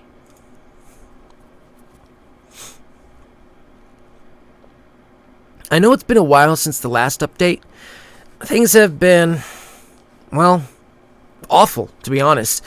Bright side is the big guy's gone. No idea how they do it, but he was sent back to whatever hellhole he came from. Ronald tried to explain it to me, but he was just a bunch of babble. Quantum physics and all that shit. Now, though, I'll take the big eyes out of the sky over all the things I've seen and learned these past few days. I met with other cognizants, and they told me some of what I could expect out of this, and gave me some files about past aberrations, and some of the ones they've seen for themselves.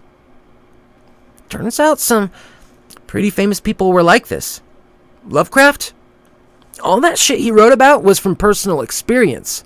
Turns out there really is another dimension beyond ours that's ruled by giant monsters called the Eldritch.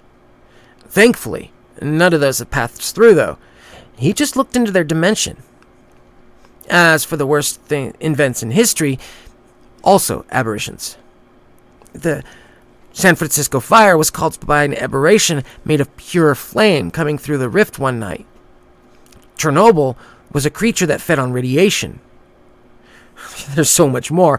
It's just a lot to take in. As far as my own personal experience, I've been learning to look into the other worlds that are out there. Most actually aren't that bad. Worlds just like ours, but with slight differences. The others, though?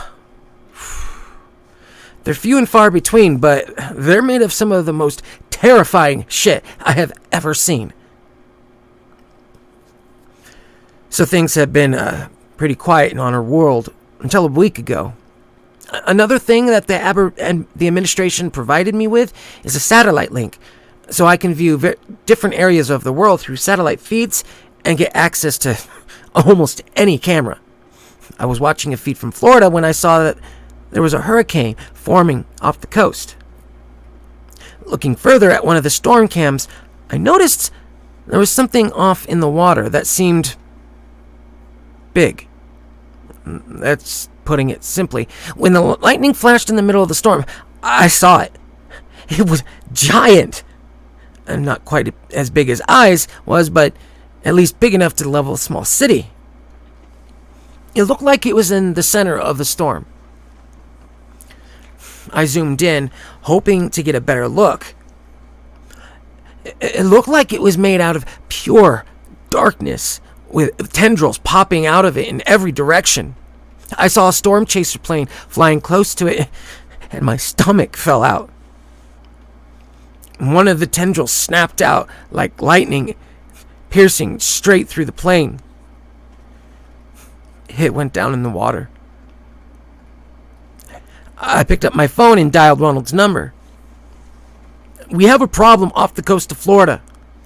Creature in the middle of a giant hurricane. Looks like a giant black hole, but it just took a storm chaser plane down. We're on it, he said. There's something you should know, though. The other three have been noticing much heavier activity the past few days. There seems to be an increase of aberrations. Great. Just what I fucking need, I said. You guys be able to take care of this thing? If it's in Florida, that's one state too close for me.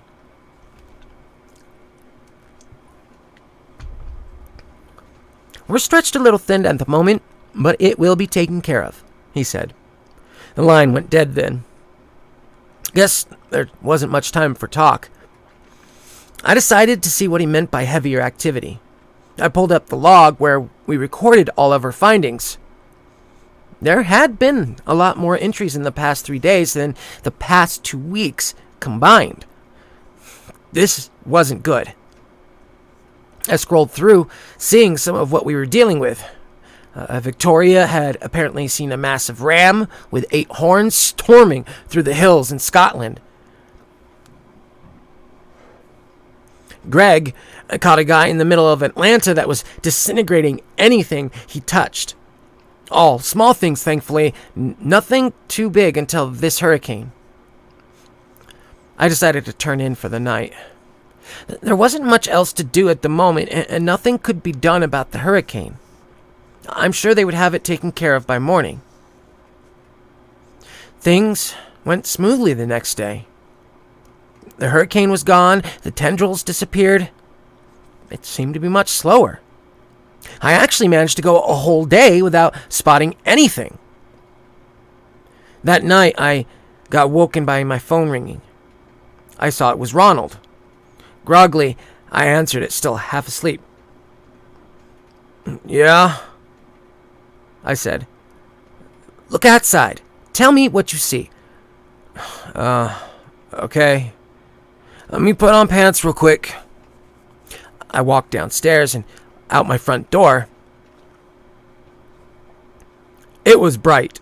Way too bright to be this early in the morning. What the hell? "Oh, fuck," I said as I looked into the sky. "This was bad. This is way worse than eyes." "What is it?" Ronald shouted through the phone. "Tell me, goddammit! The whole sky, it's torn open." I couldn't believe what I was seeing. I described everything to Ronald as I saw it. Above me, there was a tear running across the entire sky. Through it, there were hands reaching through, clawing at the night. These were huge hands, each one at least the size of a car, with large claws and 7 fingers on each. As they clawed, the terror grew. Behind the massive hands, light was pouring through. The light was almost pure red in color, like that of a sun close up. "Ronald," I said, I think hell just opened up above us." "Look, I need you to get your shit together. We're working on closing this one, but we're still recovering from the last few aberrations. We have a team on the way to assess the situation. Keep an eye and make sure nothing else happens." "You better hurry. They're tearing it open even more as we speak." The hands multiplied, more and more reaching through as the tear grew wider. I finally saw one of the creatures the hands belonged to as it fought its way out of the mass. It looked... well, there's no good comparison of what it looked like.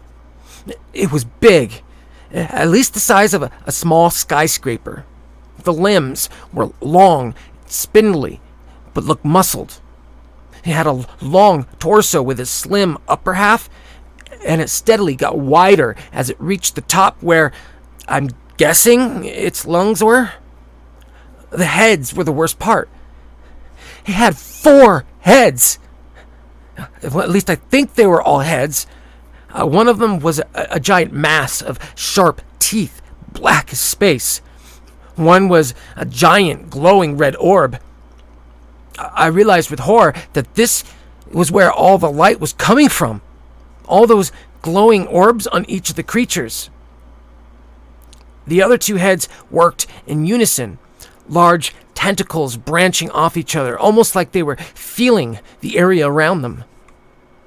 It slowly fell to the ground. When it finally landed, I could see it standing up on the other side of town, towering over everything else in the area.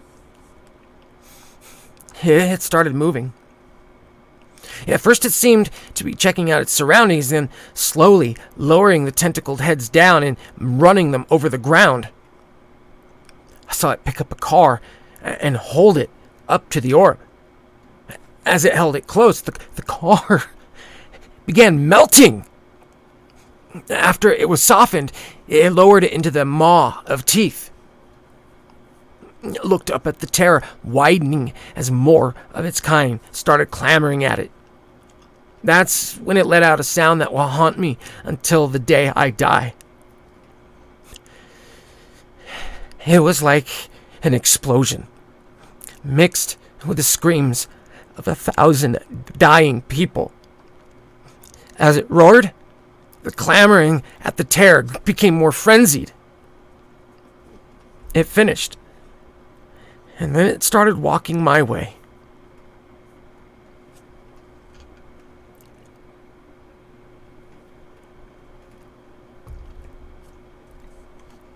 And that was the end of that story.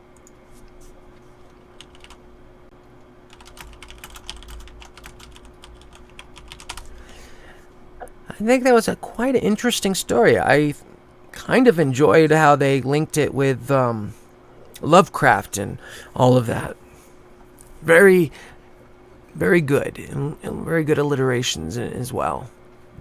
So, if you want to thank or express your feelings about how well the story was written to Googly Eyes 93, his information is available in the description. His YouTube, Reddit, Patreon, and PayPal are all available there. So, at the very least, send him a message, either in Reddit or YouTube, and thank him for the wonderful stories he's been writing, because, good grief, they are awesome. And definitely, we might need to add him to our patient list of writers. I guess we'll see. I'll decide later when I'm in a better mood. So, it looks like we had another person in. Adam would like to say welcome, and make sure you sign in on the visitor logbook.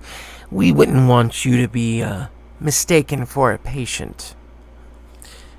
Well, we could probably use your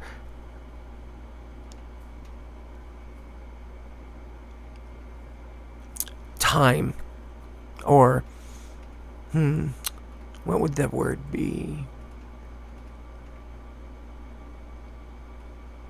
Well, I just can't think of it as the moment, but we could definitely keep you here if you so desire. Maybe we just need to give you a quick evaluation and find out if you do need to stay with us. Wouldn't be too hard.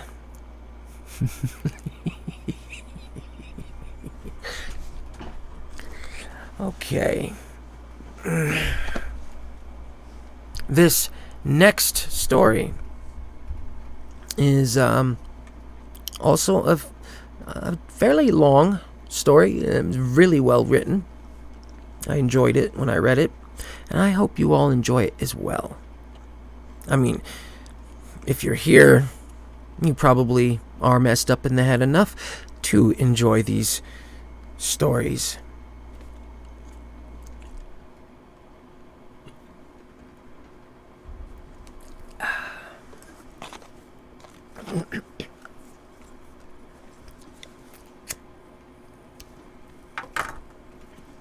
This story is titled, "I was legally dead for 4 minutes. There is no heaven. There is no hell. We are hunted for eternity by monsters." Again, this one is also written by Googly Eyes 93.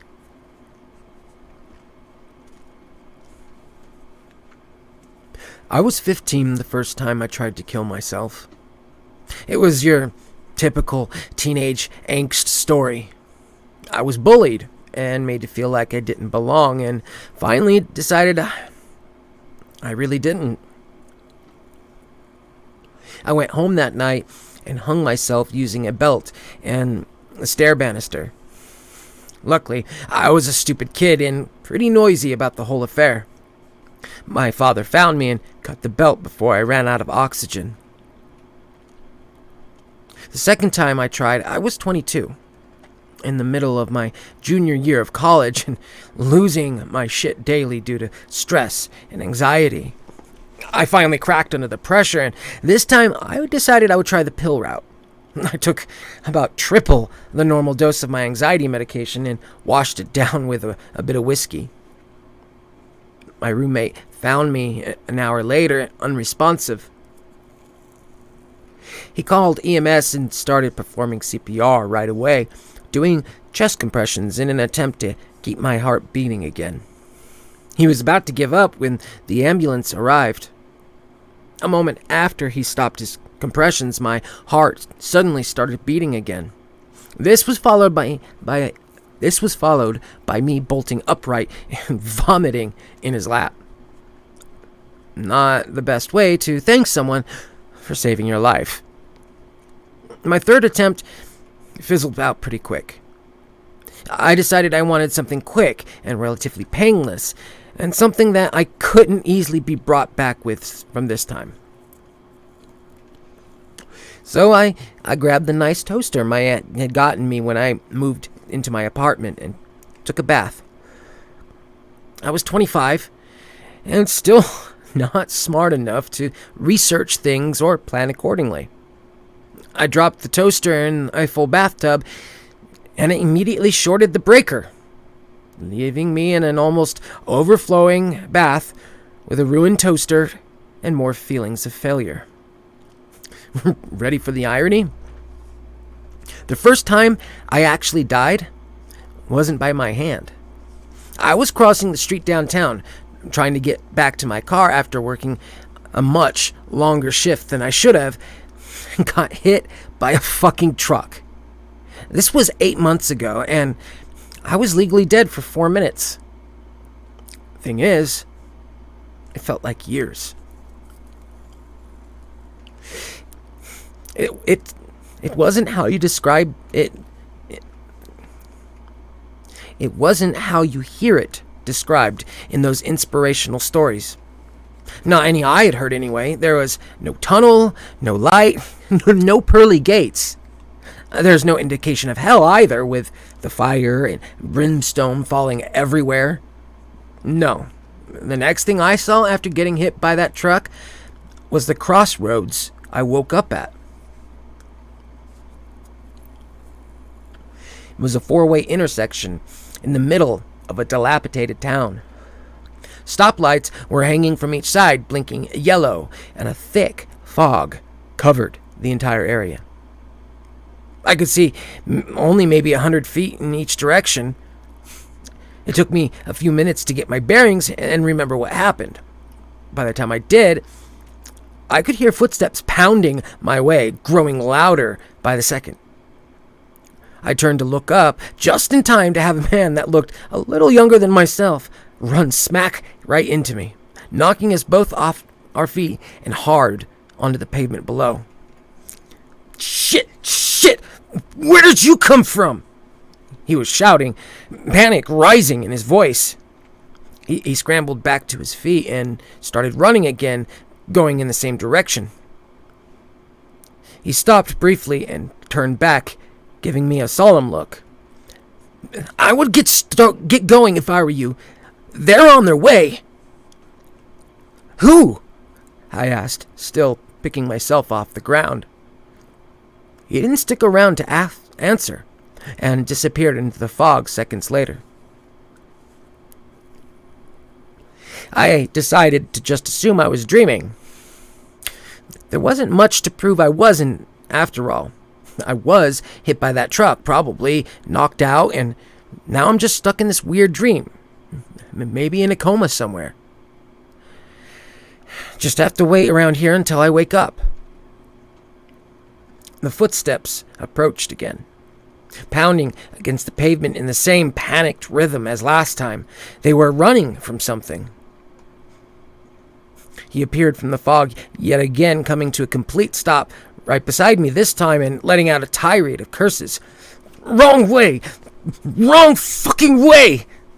He was looking in every direction, trying to size up where to go next. Which direction did I run last time?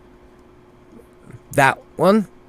I pointed to my left, the yellow light illuminating my outstretched arm in the fog. I noticed I was wearing the same jeans and hoodie I had changed into before leaving work, except now there were tears in the fabric and dark smudges all over. My skin underneath was scraped and burned as if I had been dragged across asphalt. The man tossed a rock over at the direction I pointed, landing it perfectly square in the center of the road.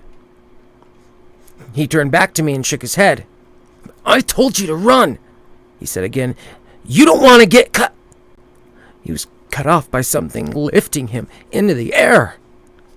As I looked, I saw a tendril poking from the center of his chest, holding him above the ground. Fuck. He coughed out blood. The tendril began to grow, enveloping him as he did. Run, you dumbass. Avoid anywhere you see one of those rocks. He was snatched backward into the fog. His scream the only thing left. I didn't ignore his warning this time. Even if this was a dream, I wasn't sticking around to see what that thing would do to me. I started running in the opposite direction he had come from, taking twists and turns every time a new intersection came up. I could feel something, multiple somethings, watching me from the rooftops and alleys of the buildings. There were things out there, hunting. Maybe some were hiding. I ran for what seemed like an eternity, not stopping until I hit a three-way street with a giant building on one side. Hazelton Elementary School, it read. I didn't care what it was. The door was open, and I could see a light inside. I ran in and slammed the door behind me. The hallway I entered into was dark and dingy. Lights flickering like a cheap horror movie. Posters of events and art done by students lined the walls. PSAs about washing hands, saying no to drugs, and other typical campaigns were everywhere. It looked like a typical elementary school. Something was off, though. Something I couldn't place for the life of me. I could hear children laughing down the hall. If there was kids here, there had to be teachers. Maybe a teacher could point me to somewhere safe. My footsteps echoed in the empty hallway, making a terrifying song when mixed with the laughter. The door just ahead was open, with the voices pouring forth from it. I stepped into the classroom full of children, all suddenly silent at their desks, facing the other side of the room where a blank chalkboard hung on the wall. Excuse me, I uttered. They all turned as one, looking directly at me. They had no eyes, just hollow pits, pure darkness. They began screaming as one, a high-pitched shriek that seemed to be layered in multiple octaves, many not even humanly possible. I ran then. My screams mixed with theirs as I went, fleeing through the hallways, trying to find a way out. Finally, there came a broom closet on my left. I dove in, slamming the door behind me. I scrambled for a lock and put anything heavy I could in front of the door, then settled back into a corner, hugging my knees close to my chest and choking back tears. There was a clock up on the wall, but it was either broken or being affected by whatever this place is. All three hands were moving around the clock, varying speed as they went. I don't know how long I sat there, watching the hands spin and listening intently for whatever could be out there. I'm not sure when I fell asleep. But that's when I knew that what was happening wasn't a dream. This was really happening. I fell into a dreamless sleep, sitting in the corner of a broom closet in some fucked up afterlife, waiting to be devoured by monsters that lurked in the fog. I woke up in a daze, not knowing how long I had been asleep. I jumped to my feet in surprise, remembering the eyeless children and the terrifying sounds from before, then hit my head on the shelf I hadn't realized was above me. Fuck! I shouted before I realized what I was doing. The door began rattling immediately. Something pounded against the other side. Whatever it was, it didn't sound friendly, as there was this high-pitched shrieking from the hallway, just like the children had made. I brought my hand up to my mouth, trying to muffle my terror. The noises continued for a few minutes before stopping abruptly and making... Sorry, I lost my spot. Before stopping abruptly, I could hear footsteps moving away from the door, almost skipping, like a child. After a few minutes of silence, I decided to peek out. I knew I couldn't stay there forever and decided to take a quick look and make a break for an exit as soon as possible. I turned the handle as slowly as possible, trying not to make any noise. The door made a high squeal as it opened. I looked out into the hall, nothing to my left. To my right, the lights were flickering and something ran by at the end. A shadow of something small. Fuck it! I ran in the empty direction as fast as I possibly could, sprinting at full speed, trying not to scream as I went. I could hear something behind me, but I was too afraid to look lest I see one of those eyeless children or something worse. Finally, there was a huge double door just ahead with a push bar to open it. Not slowing down, I lowered my shoulder a bit and hit it head on, bursting through and falling on my face to the concrete outside.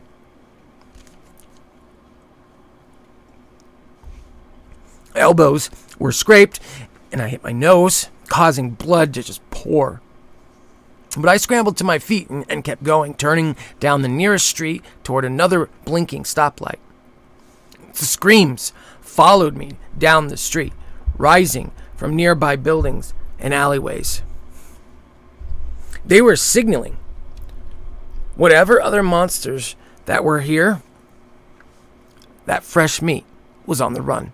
This was their dinner bell, and I was the main course. A garage door rolled up a couple of feet to the building on my left. Slowing down, I could see a face poking out from underneath, looking both ways down the street. They saw me and motioned me over quickly. "Get in here! Quick!" I didn't even feel told twice. I dove in, rolling under a small space that was open. The door fell shut, and I just laid there for a moment, trying to find my senses. The person that had opened it for me had sat down by the opposite wall. She stared at me for a moment, sizing me up. "So, you must have just arrived," she said after a few minutes. "Guess you've seen some of the local residents." "Where the fuck am I?" was the only question I could muster up. I was still near hyperventilating, trying to keep my wits about me. So much had happened in the past few hours, I didn't even know what to ask. "Can't help you there. Only thing I know is this place is constantly changing. The only thing consistent is the fog. Otherwise, I've seen this place as a town, a forest, even an industrial park. It's constantly shifting with no rhyme or reason as to when or what." She looked around again, a dim light bulb overhead casting shadows over her face. Her eyes looked even more sunken than they actually were. "So, what the hell are those things out there?" I asked next. "Not much help there either. Monsters is the best answer I have for that. And which ones have you run into?" I went on to tell her about the man I ran into when I first got here, how he was taken by a tendril. She simply nodded. Then the story about the classroom full of eyeless children. She gave a shudder at that. "Yeah, we don't go near the school if we can help it. Monsters are bad enough, but when they look like that, it's so much worse." "We?" I asked, surprised. "How many of you are there?" "Who knows now?" She stared up at the light again, lost in thought.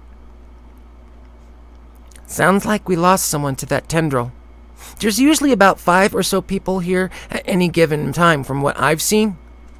You either get devoured or turned by one of the monsters, or you find your way out. So there's a way out? Where? You think I would be sitting here with you if I actually knew? She scoffed, giving me a condescending look. They say there's a way out somewhere around here. If you find it, you get to live again. If not, you stay here, either until these things take you out, or you hit your limit and become one yourself. She sighed and leaned her head back against the wall, looking defeated. I felt bad for her. She had obviously been here a long time, and God knows the things she had seen here. The poor woman looked exhausted, like she just wanted to lay down and die.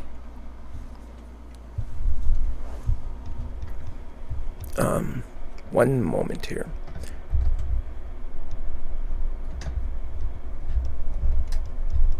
Sorry, had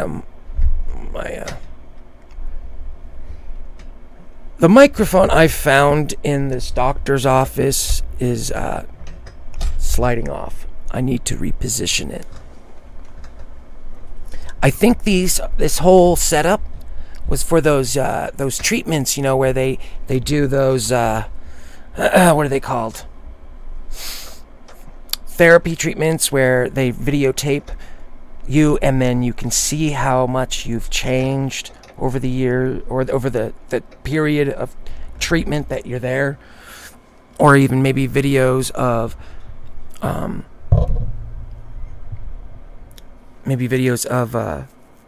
two families or something like that.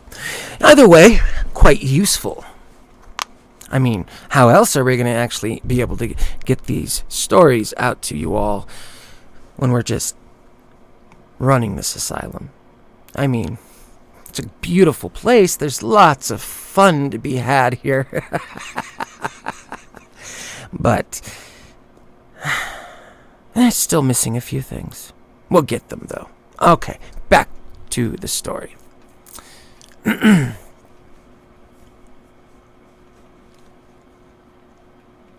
She had obviously been here a long time, and God knows the things she's seen here. The poor woman looked exhausted, like she just wanted to lay down and die. I got to my feet and offered her a hand.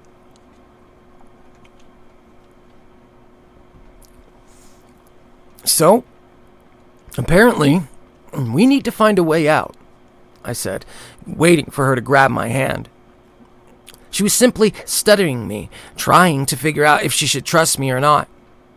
Look, we don't have any better options, do we? She just sighed, and then grabbed my hand, and rose to her feet, and brushed the dust from her clothes. Guess not, she said. Just be careful. If it comes down to it, I won't hesitate to leave your ass behind. You must have been really popular in the real world, huh? I gave her a grin. This was still a total clusterfuck, and God knows if we would make it out of this and back to life. But at least I wasn't alone anymore. It only took dying to get there. So, anything we can do about these things?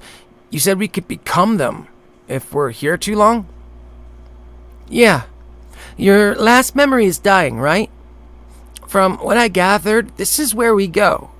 No heaven, no hell. Just this. An endless game of death and being hunted. Hell, we don't even know if the gate is real or if it really sends you back to the living world.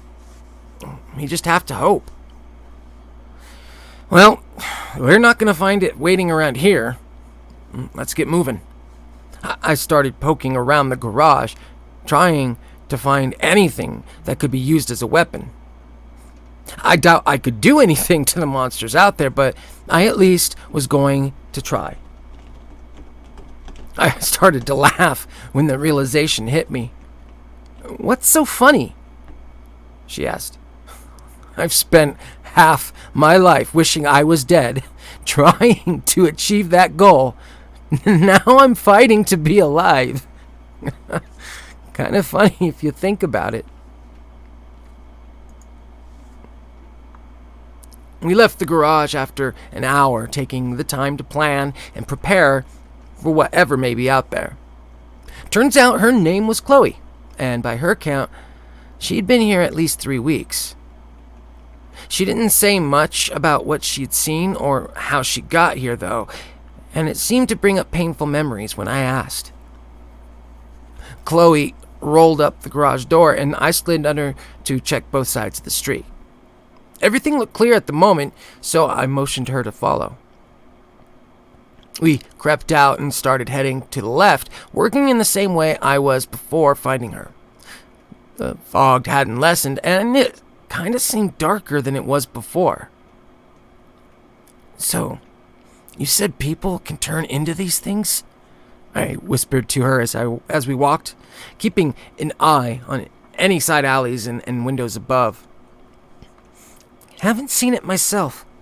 Only heard secondhand from others.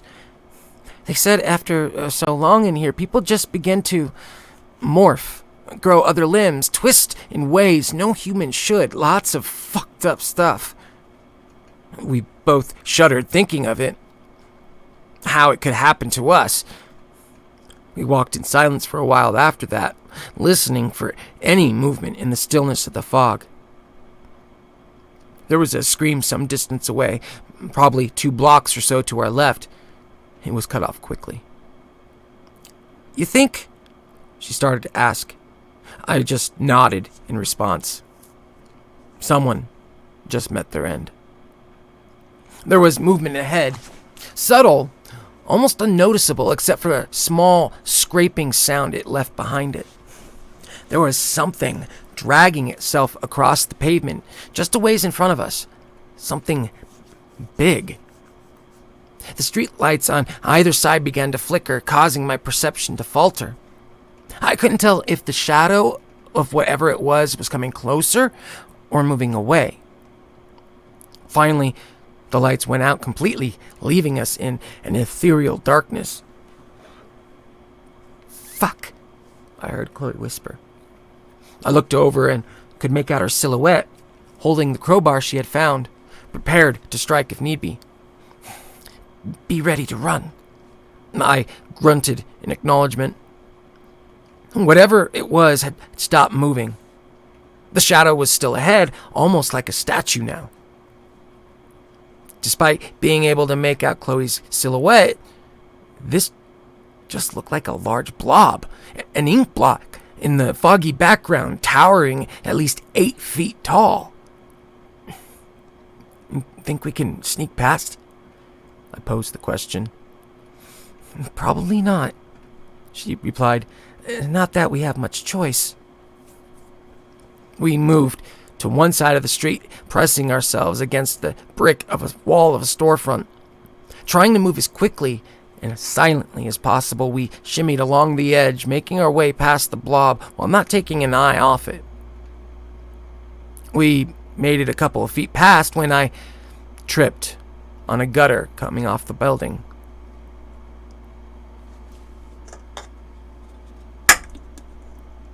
I hit the ground hard, landing on my knee. Pain shot up my leg.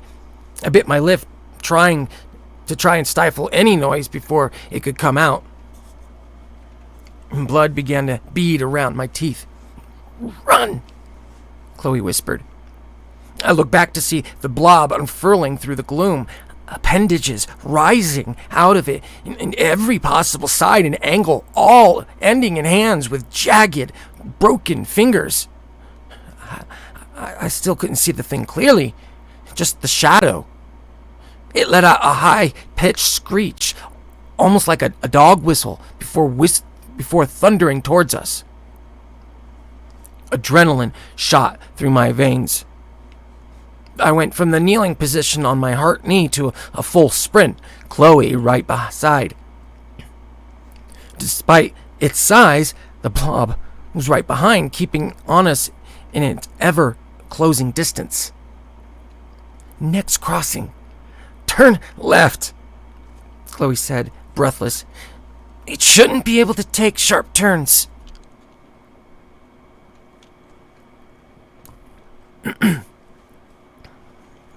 When we hit the next intersection, we both took the left around the corner, staying to the wall as tight as we could. Chloe was right. It went cascading past, hitting a building on the opposite side of the street and busting through its window with a loud crash. Fuck! We were just trying to get some distance, but we raised the dinner bill instead. The now familiar screams of the damned rose all around us as they came charging from any hiding place possible. "Oh, God damn it," Chloe said.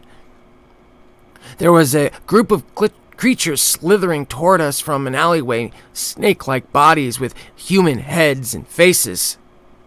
From ahead of us, there was something lumbering in our direction, more than double my height, with arms and legs like small trees. This was bad.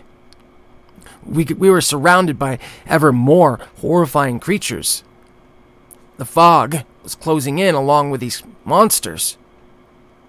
Chloe and I huddled together, backs to the wall, waiting for our inevitable death after death. One of the snake creatures sprung forward. Chloe tried to swipe it away with her weapon, but it didn't hit in time. Her crowbar made a sickly crunch in the monster as it hit the side, but it had already sunk teeth into her leg.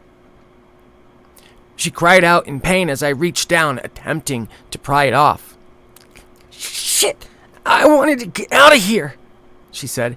"Don't want to give that bastard the satisfaction." Her voice trailed off as she looked down at the monster. I finally managed to pry its jaws open and pull it off her leg, holding it right around the head so it couldn't bite me as well.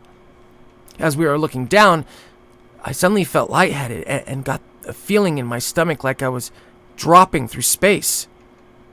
Chloe looked like she was having the same feeling, though that could have just been the pain from the bite. The feeling finally faded. I grabbed the monster by the head and twisted it as far as I could. It let out a snap and a small squeal, life fading from its eyes. I threw it away onto the street. "What the fuck?" I said, looking around me. The streets and the surrounding storefronts were gone. In their place was closely growing trees, almost cutting off the fog due to how thickly grouped they were. "I've never had the change happen while I'm in the open," Chloe whispered through grit teeth. "It's always while I'm holed up somewhere." "So where do we go now?" I asked. I had only experienced the town. This was even more out of my wheelhouse than that was, and I was lost as it is. She simply looked around and then started limping towards the nearest thicket of trees. She stopped by one and looked up.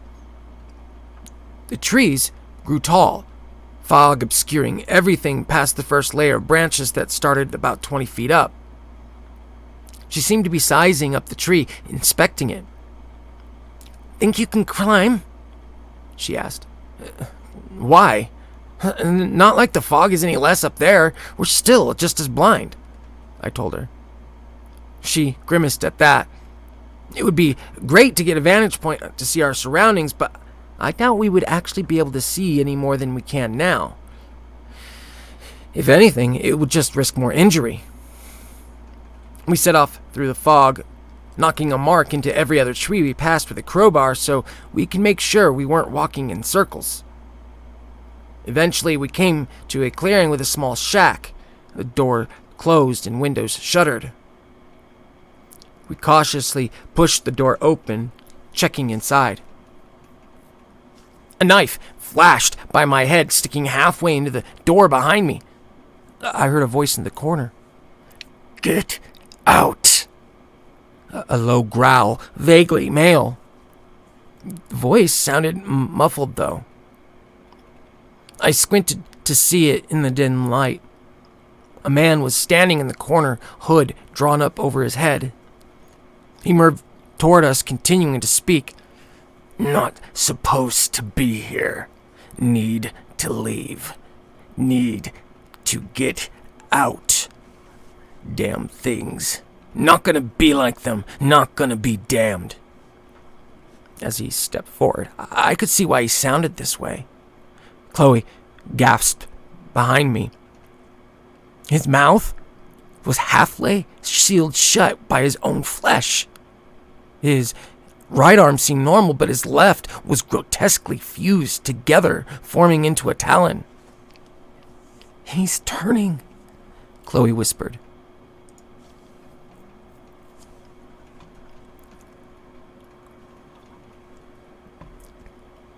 "You mean it's not an instant thing?" I asked incredulously. "The hideous man in front of us should be dead. Well, more dead than he already was.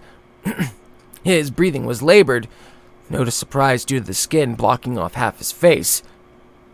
God knows what could be happening to his insides with what he looked like on the outside."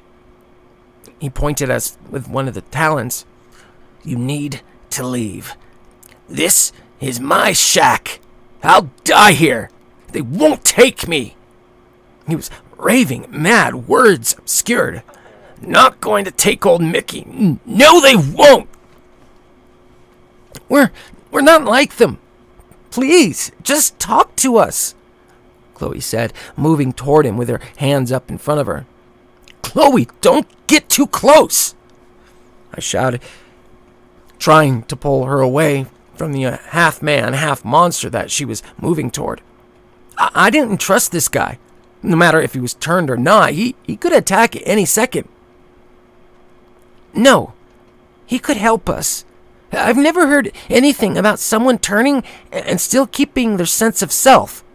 Maybe he knows something. Maybe he knows the way out. Her voice rose with excitement as she spoke, still edging towards him. Please, Mickey, right? I'm Chloe. We're not here to hurt you. Maybe we can help. How long have you been like this? He still had the talon raised toward her, but lowered it ever so slightly as she spoke. His eyes seemed to water a bit, giving away a vulnerability. You look like her. Ash! Where is she? He started looking around frantically, calling out for whoever Ash was. She was right there with me. Oh God, Ash, hope you're okay. If I find that bastard! What happened to you, Mickey? Chloe asked, moving nearer as he lowered his arm. His eyes... Sorry, lost my spot again. His tears were flowing freely now, running down the overgrown skin on his mouth. He let out a muffled sob. We were at the festival. I heard gunshots. I put her behind me, and the next thing I know, I'm here, he replied quietly. What festival? I asked him. My hometown. It was a local beer and burger festival we have every year, he said, looking shell-shocked. It suddenly hit me. I knew what he was talking about. Wait, Carsonville? I said. He nodded. No way! That was 6 months ago! Fuck! Fucking hell! So even if you find the exit, it wouldn't do any good, would it? You would still be dead. Stop it! Chloe hissed at me. I could see Mickey getting a glazed over look. My head was spinning. There's no way this could all be really happening.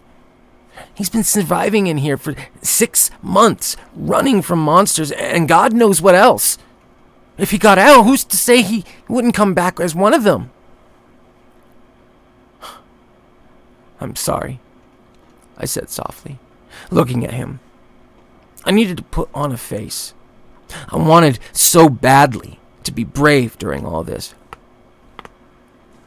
If Nicky could face this hell for 6 months, I could stay calm for 10 minutes to help him. Look, Mickey, maybe we can still all get out of here. Time probably doesn't work the same way. Have you heard of anything about a way out? He studied me for a few minutes, then scratched his head with a talon. A muffled sigh escaped him. I heard a little bit here and there. Something about a building that leads to nothing. Says it's deep in the middle of the town, though. Where are we at now? The forest, Chloe replied. It just changed a few hours ago. Factory should be next then. Be easier to find our way through the town from there, he said. Chloe gave him a look like she didn't know what he meant. He shrugged at her. This place doesn't work like normal. I wandered into the town from the forest before. Made my way into the factory from the town. Seems like the land moves when it wants. But most everything stays in position relative to each other. Great. 'Cause shit wasn't insane enough, I said. So what do we do then? Wait here until it changes again? We didn't get a chance to decide. Something had heard our exchange in the shack.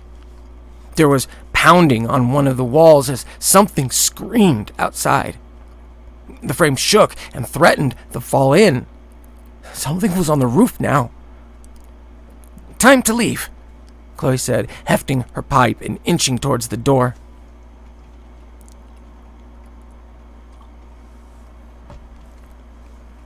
The room continued to rattle as something stomped around above us, trying to find a weak spot in the boards. Chloe signaled to us both as we followed her. She gave the countdown, threw open the door, and ran full sprint. We both followed. We had only made it a few feet, not even into the tree line, when something grabbed her. It was large, at least 15 feet tall. Sinewed muscle ripples across the length of its body as leathery wings unfurled. It grabbed her with two powerful arms, then burst back into the air, leaving a huge gash in the earth. I hardly had a chance to shout before another just like it did the same to me.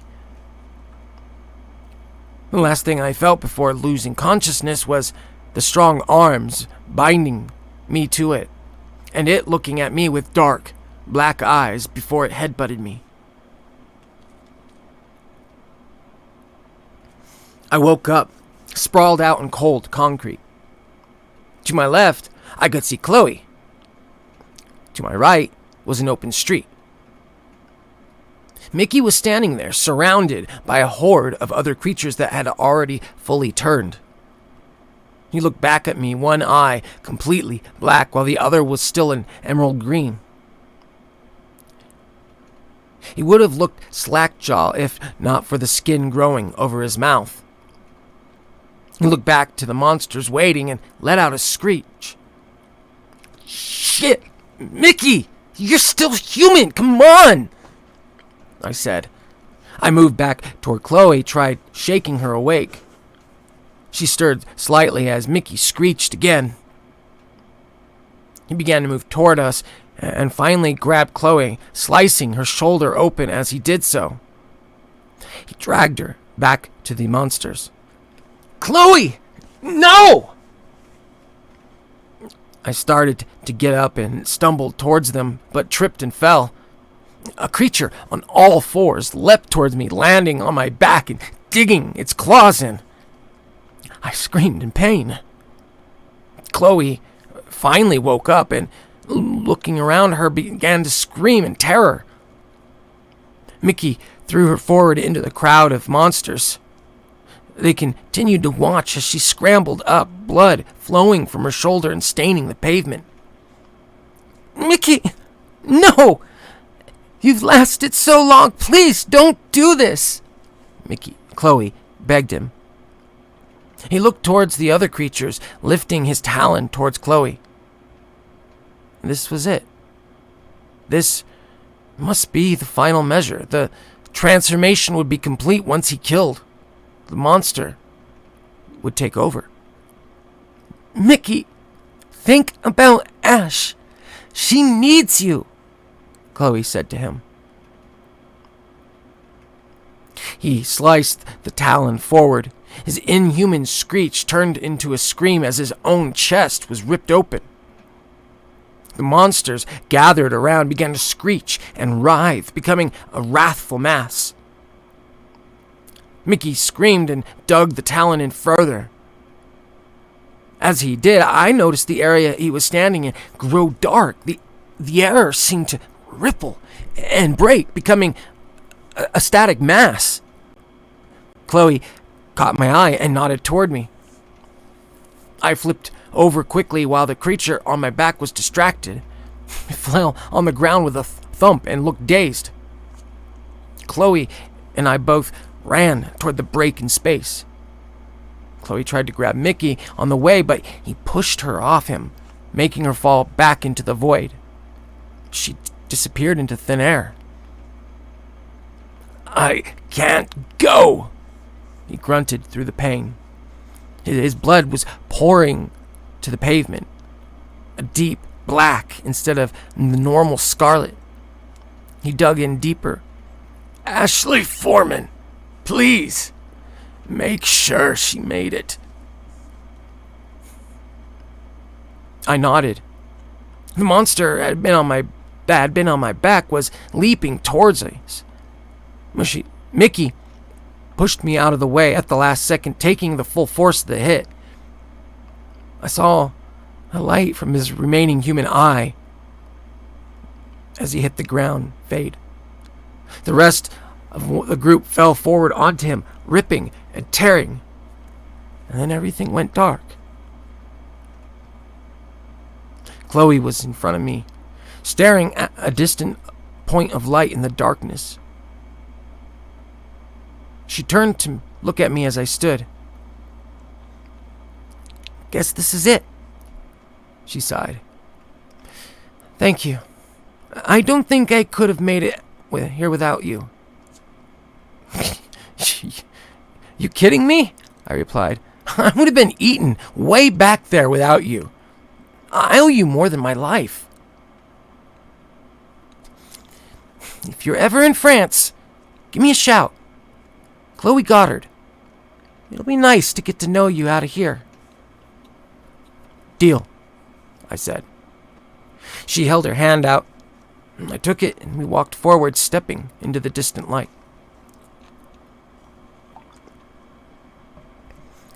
We have a pulse, was the first thing I heard after stepping through. I opened my eyes to see a paramedic standing over me. The next few days were a blur. From what I was told by the doctors, I was dead for 4 minutes. It felt like days to me. I ended up staying in the hospital for a few weeks while I recovered, but made it out with a broken leg, lacerated liver, and some cracked ribs. I looked up Ash when I got out. She was at the festival in Carsonville when a shooter started firing into the crowd. Her father, Mickey, jumped in front of her and took a bullet, saving her life. I sent her a letter a couple weeks ago telling her how I had died and met her dad, letting her know that he loved her and wants the best for her.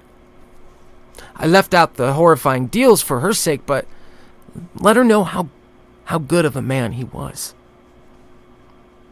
I looked up Chloe online. Turns out she'd been in a coma for the past 2 weeks after suffering multiple injuries from an abusive ex-boyfriend. She had briefly flatlined a couple days ago, but came back from it.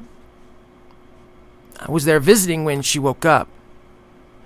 She gave me a smile, and we just sat there for a while, feeling a nice calm after our shared ordeal. Communicating wasn't easy. Turns out The whole time there, she had been speaking French while I was speaking English. Just another weird bit to chalk up to the afterlife, I suppose. We started to converse slowly, teaching each other our respective language. We get along even better here than we did there. I don't know what caused the door to open, whether it was Mickey's sacrifice or just the right place, right time. Either way, I hope I'm wrong about that being the only afterlife. Hopefully it's just a place you go to before it's truly your time, when your fate is still undecided. Hopefully, when you reach your natural end, you gain the paradise everyone speaks of.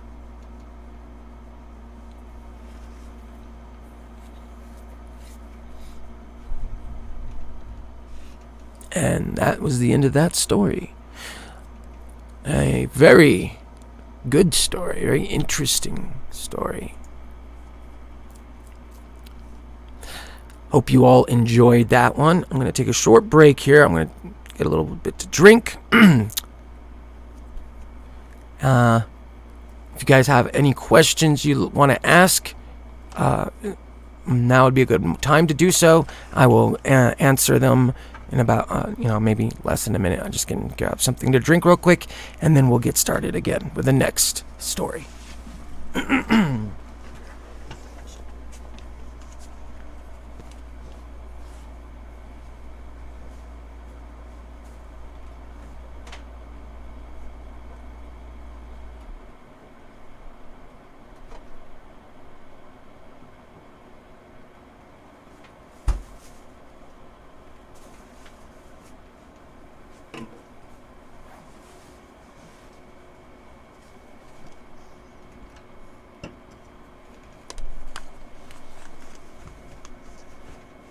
Alrighty then.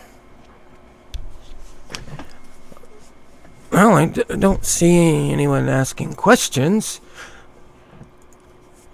I guess you guys might be just a bit afraid to ask a question, just in case you ask the wrong one. It's okay. I'm giving you the opportunity to ask. No consequences, nothing. I promise I won't lock you up. For now.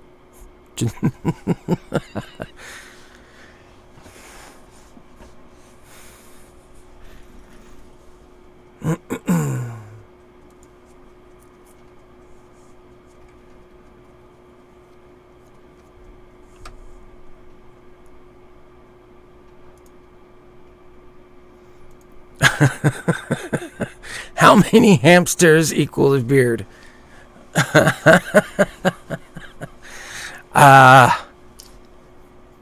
Well, considering I can't grow a full beard, I wouldn't honestly know.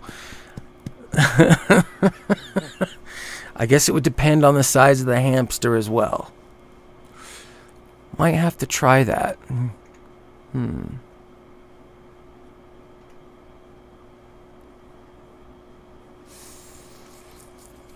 Well, that was interesting. Looks like, not sure whom, but someone actually gave a thumbs down on the stream. That's a bummer. Oh well.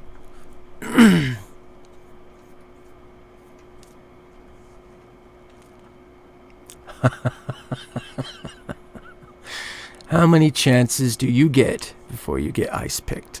Well, I guess that all depends on how much I like the work you do, or the personality, or if I think you're doing better, or if I think I need to calm you.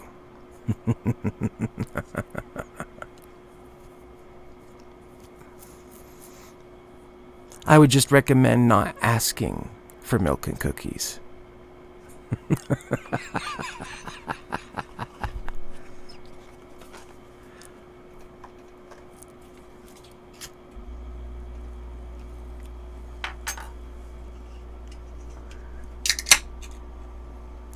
All right. We're going to get started now. on the next story. Again, this is another story from Googly Eyes 93.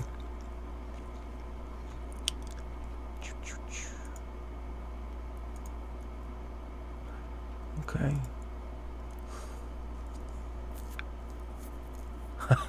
Thumbs down means I made it as a narrator. Well, maybe he just really needs another set of treatments. I'm sure we can find the proper therapy for him.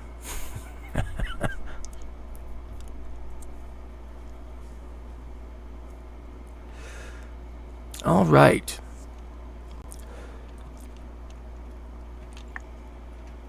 The next story is titled, I'm the caretaker of an old cinema.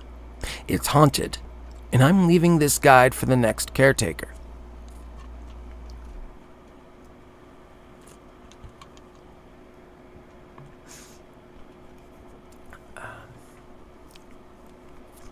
If you go to a small town called Jessup in southeast Georgia, you can have the pleasure of visiting one of the oldest movie theaters in the state. The Strand was originally opened in 1924 as a single-screen cinema showing silent films of the day. Over 30 years ago, in 1988, a second screen was built onto the theater, allowing more showings throughout the day in an attempt to increase income by the owners.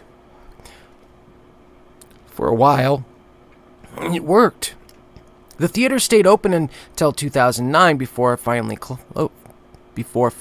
folding, closing its doors for 8 years before a local couple bought the property and renovated the entire theater, adding another screen for a total of 3. They renovated the auditoriums with monitor amenities, HD projectors, reclining leather armchairs, and small tables at each seat for home-cooked food you could order and eat during movies. The place had been booming the past couple of years, much to the delight of local cinema lovers and history buffs. I was fortunate enough to get hired on as a caretaker just a year after it opened. From what the owner told me, they had some strange things happening at night and wanted someone on the premise at all times in order to keep an eye on things. He didn't really go into much detail, just saying that they frequently found things out of place, projectors left on, and playing films when they opened the next morning, things like that.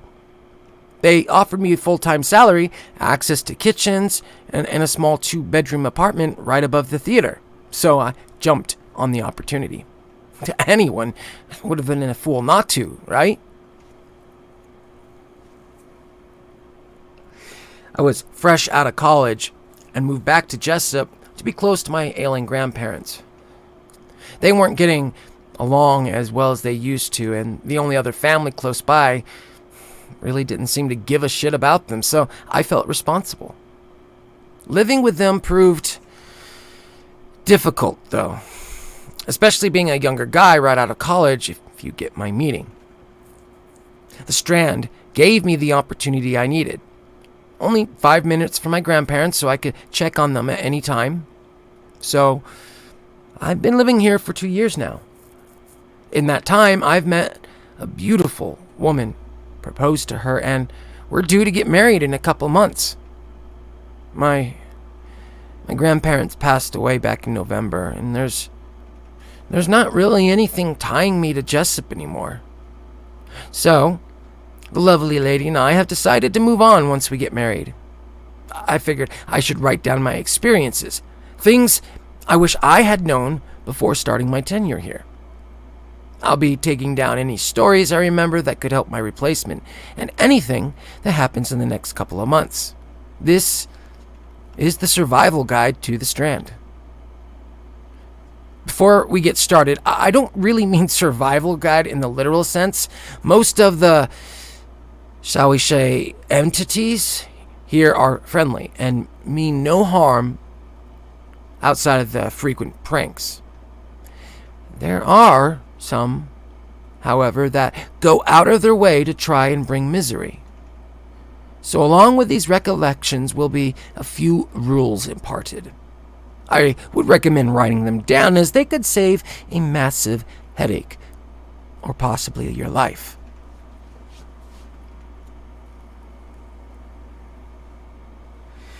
Number 1. When you hear a movie playing in any of the auditoriums, do not, under any circumstances, watch it. Don't attempt to turn off the projector. Simply let the film play until morning.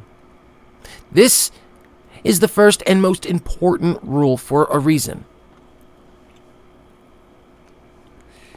I was at the theater for 3 weeks before I heard the first movie playing. It sounded like some sort of war movie, gunshots going off, people screaming, so I figured the projector had been left on. We did classic cinema every Wednesday, and this week the showing was Paths of Glory, so it wouldn't have surprised me to see Kirk Douglas in World War II up on the screen. Nothing prepared me for what I saw walking through the theater door. The setting was modern day, in the middle of a sun-scorched village that appeared to be somewhere in the Middle East. A group of soldiers were moving through the town. Children were playing on the streets, vendors selling their wares from kiosks. Everything looked peaceful. I thought it was some new independent movie until the soldiers' faces were shown. My mouth fell open as the scene panned over their faces, one by one, revealing one as a younger woman, no older than 23. Brunette hair tied up in a ponytail, and freckles dotted her face from her chin to her hairline. Catherine, my sister. She was on her second tour in the Middle East, an army medic. She enlisted right after high school. Figured she would do her 2 years, then take her GI Bill and do something else with her life. Then she decided she wanted to help people as a medic while she was in training. The girl was always looking out for other people, always trying to help. I hadn't heard from her in a couple of weeks, but she was due to come home next month, as far as I was aware. One of the kids threw a ball they were playing with, and it bounced off the curb towards the troops. Kath picked it up as it rolled by her, looking towards the child running after. She was smiling, holding the ball out for the kid with a welcoming gesture.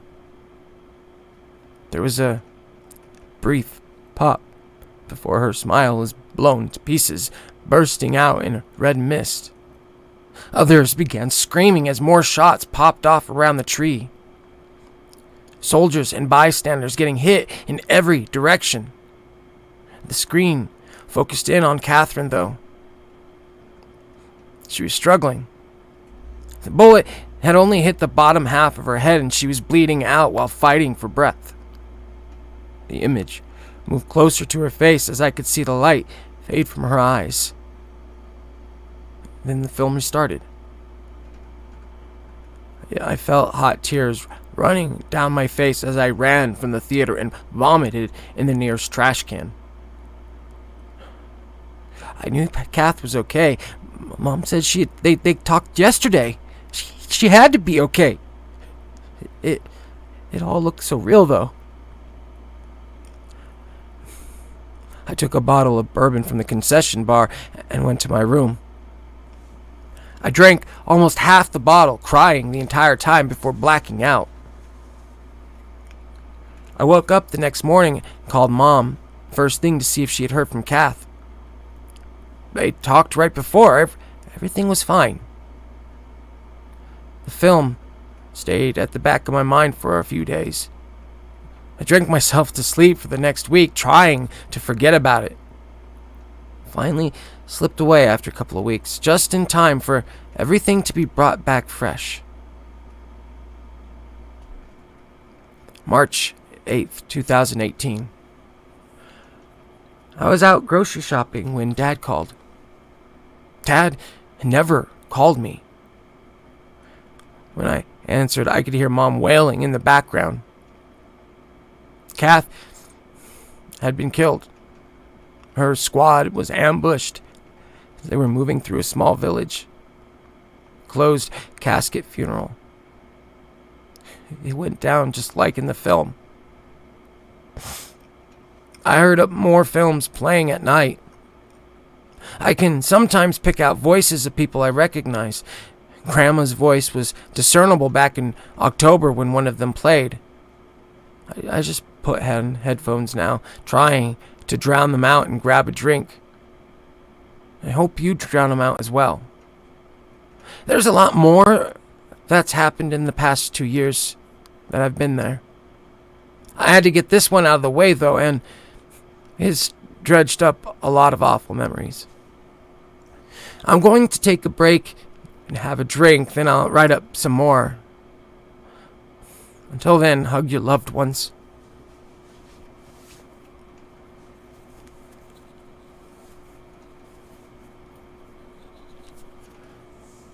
A moment, it appears this may be all there isn't. Double checking. But I think there might be another. Let's find out.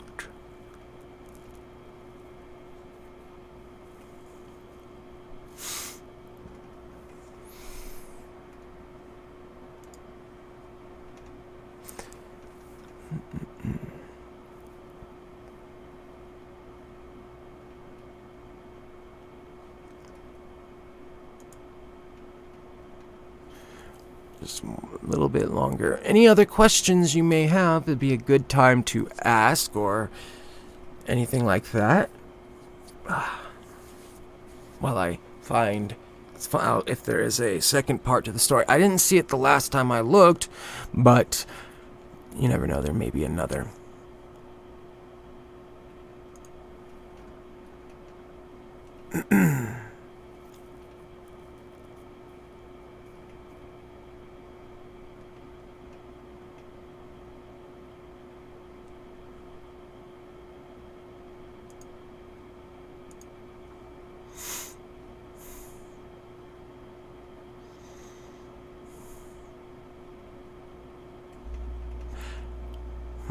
Okay, doesn't look like I see any other parts. But if the author does make another one, another part, I will be sure to read it for you all. So we'll move on to the next.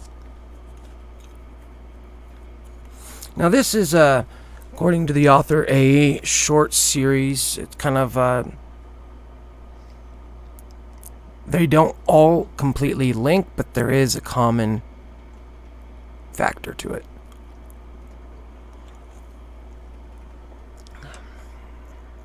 The title is Encounters and Oddities of the Deep South. Those that stalk the fields. Everywhere has folklore. We've all heard legends here and there of ghosts, monsters, and animals that shouldn't exist, or places that defy the natural order. It's just a part of life. I grew up in the American South, in a little town called Blackshear, Georgia. It's a small town. Population just a little over 3,000 or so. One main street where everything is located, and Highway 84 cuts through. When someone talks about a small town where everyone knows everyone, this is the place they were talking about. Growing up, I was told a lot about urban legends and ghost stories around here. Since then, I've had encounters with many of the legends discussed, whether it be by seeking it out or running into it by chance. Some have been terrifying, just like the encounter of the spirits of an old jail, swamp lights of the Okefenokee, or whisperlings in the woods. There's others that have been more fantastical, though, and meant no harm. Just creatures living their lives and minding their own business. Be warned, this is going to be a long, ongoing thing. I'm stuck at home while all this is going on in the world at large, so I've got time. I've seen a surprising amount in my 26 years on this earth. 25 of them spent in this same area in the Georgia Southeast and Florida Northeast. I'll try to add pictures where I can as well, hopefully help give a bit of visual to everything. My last warning is, if you're in the area, or in any of the South for that matter, be wary of seeking any of those things out. I was a curious kid, and not too bright. What I've seen has given me much more caution when approaching the unknown these days. There will be instances where I could have died, and friends along with me as well. We got lucky. Some did not. Those that stalk the fields. One of the largest economies in the South is farming. Nearly everywhere you look, there's some sort of farm growing anything from corn to blueberries or even just livestock. My old home was once the site of a 10-acre ostrich farm. Yeah, I don't get it either. From the time I was a small child, my parents always warned me never to walk through any of the fields at night, especially if any had tall crops growing in them. They said things lurked in the fields after dark, waiting to take whoever dares enter. And if you walk in, you're likely never to walk back out. When I was 12, I made the mistake of not heeding their warning. It was getting late. I was supposed to have been home an hour before. Instead, I was at a friend's house playing the newest Tony Hawk on his brand new PS2. So, in order to be no later than I already was, I decided to cut through the farm that separated my house from his. It was a small farm, and looking back, I'm pretty sure the only reason the guy living there had 5 acres of corn was to make moonshine. Things you don't realize as a child, I guess. So, the sun is setting. It's that time right before dusk where the sun can't be seen, but still a small bit of light. The moon was waxing crescent, so not much light from it either. But I decided to take my chances and go through the cornfield. 5 acres, I thought, not too far. Just a quick run through and I'll be home. A dog barked from off to my left near the house in the back of the property. I recognized the form of Sadie, the farmer's golden lab, loping toward me. She would always come walk with me over to my friend's house and back home. My protector of sorts.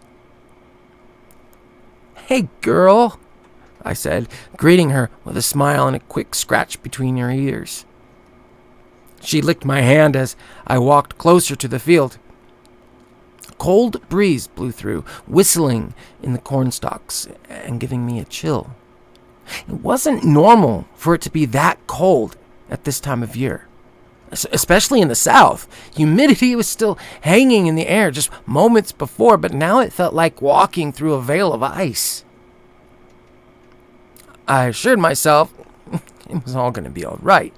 I was going to be in my room reading a book and curling up for bed in just a few minutes. Nothing out of the ordinary to worry about. I had taken the shortcut through the corn 1,000 times before this. Never at night.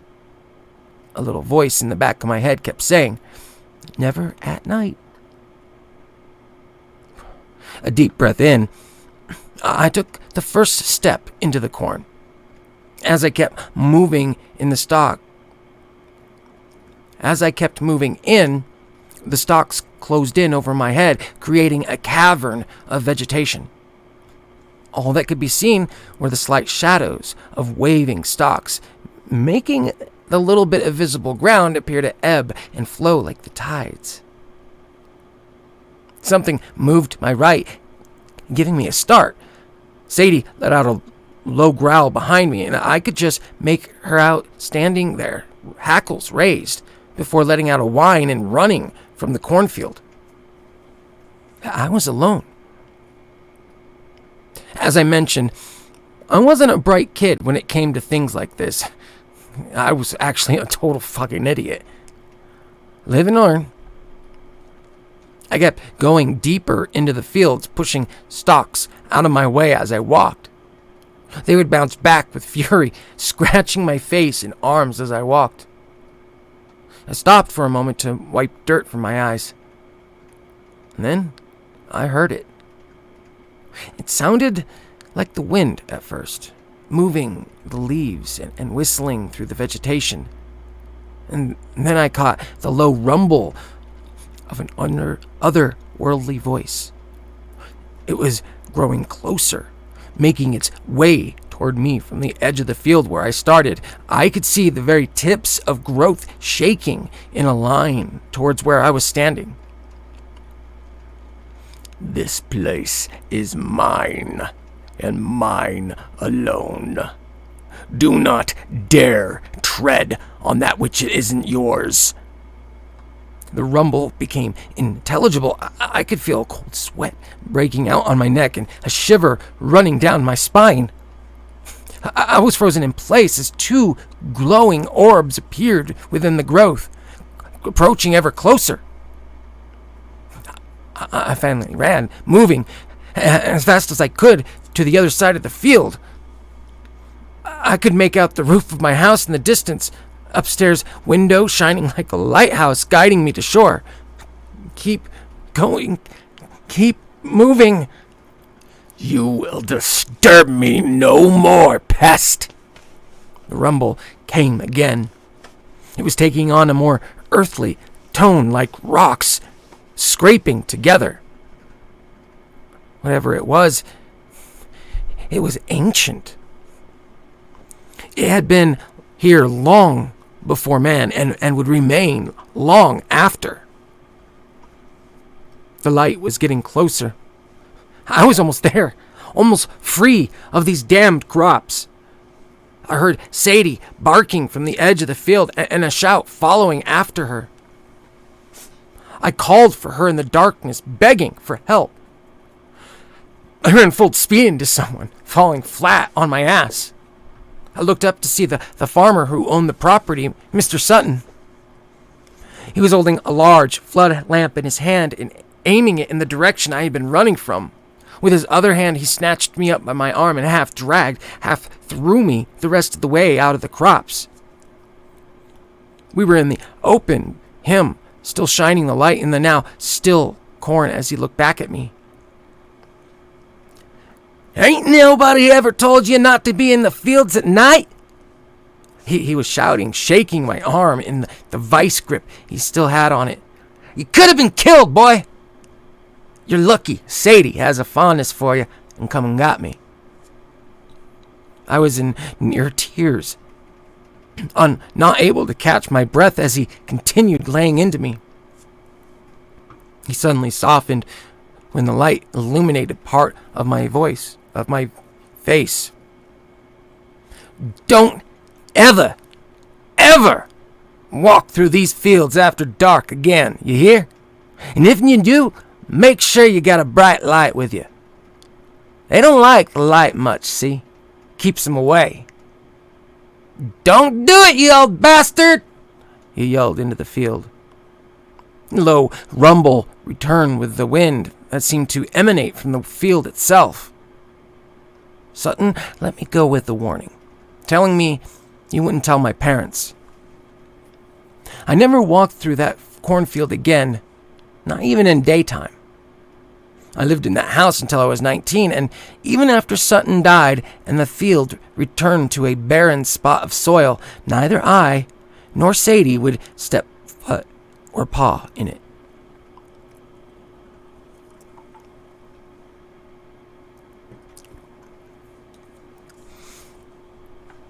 And that's the end of that one.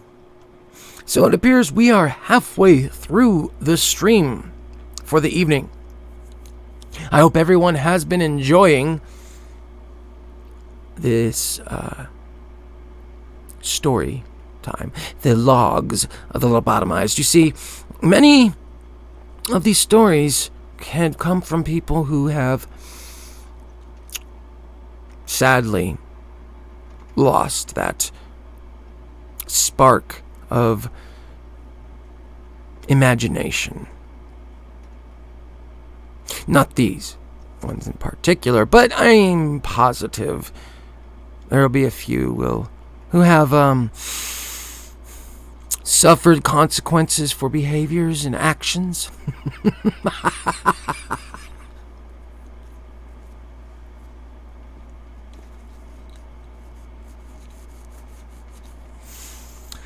So, we have another story,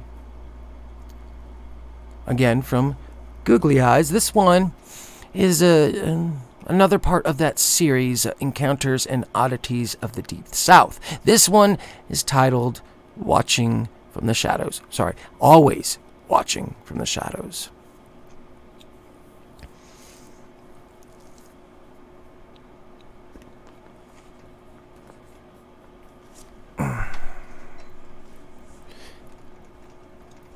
Have a little bit to drink here, and then we'll get started.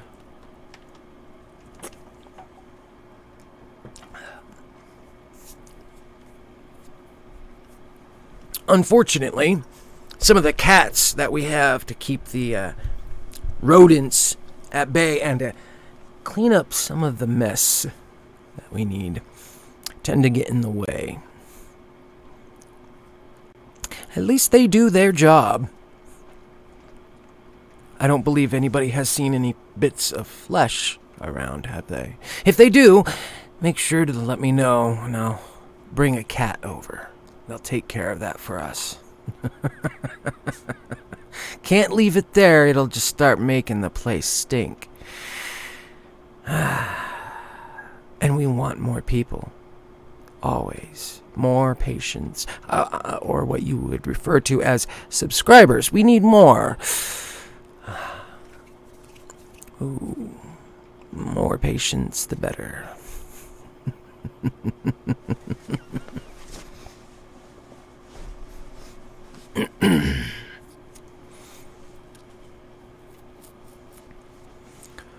Hurricane season is going to be upon us once again soon enough. After living in the southeast for so long, it just becomes a fact of life. If we don't get a hurricane at least once a year, everything just feels off. I remember how much I loved it while I was in school. Our town was 50% dirt roads, so they would cancel school after too much rain because the buses would get stuck. Staying at home during one of these school closures when I was 13 was the first time I saw them. They're not regional to the South. In fact, they show up all over the U.S. and in other creatures.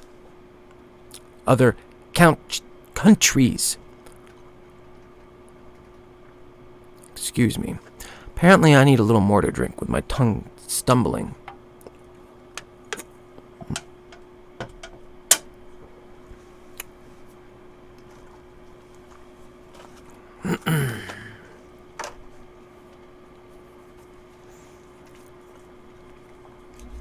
Shadow people. Dark watchers. Those that hide in darkness. They go by many names.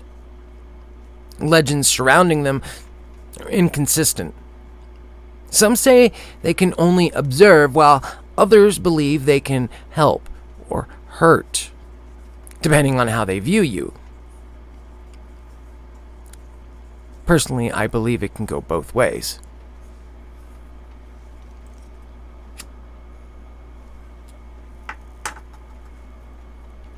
I was 13 during September of 2007 when the hurricane rolled in. I don't remember what the name was, but to me it was just blurring together with all the rest that year. School was canceled pretty early on since we had been hit by rain consistently for a week before the storm made landfall. My family lives smack in the middle of an old dirt road which was now washed out, a muddy river flowing nowhere. Despite all of this, Mom still had to go to work. She was a nurse in the local critical care unit, so right now she was needed more than ever. And Dad had gone off on some trip again, leaving like he always did. So there I was, home alone during a Category 3 hurricane. The power went out around 5 in the afternoon, leaving me to do whatever I could to keep my mind occupied. I read a book for a bit, making it a little further into a compilation of Lovecraft stories before spooking myself and putting it down till Mom came back home. I decided to take one of the rocking chairs and go sit on the screened-in porch to watch the storm for a bit. Watching intense wind and rain move through the tree orchard is something to behold. With the amount of rain, you can see ever so slight area where the wind breaks from hitting a branch or a tree. The sound of rain pounding against the house was soothing, despite its intensity. I had started to drift off when I spied something falling from a tree right at the start of the orchard.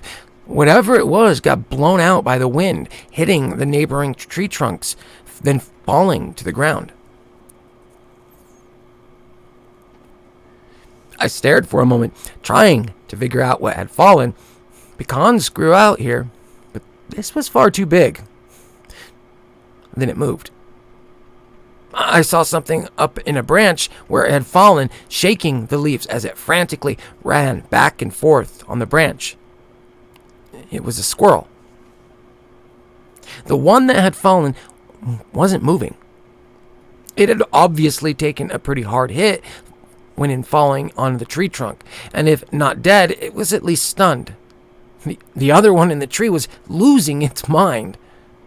I couldn't just leave it there. I pulled the hood of my jacket up and threw the door open. The wind almost took me off my feet when I stepped out, and the rain chilled me straight to the bone in seconds. I decided this needed to be done quick. I ran out to where the bundle of fur was lying, coming into a daze. It looked up at me in wonder as I bent down to scoop it up. As I did, it let out a little squeal of pain.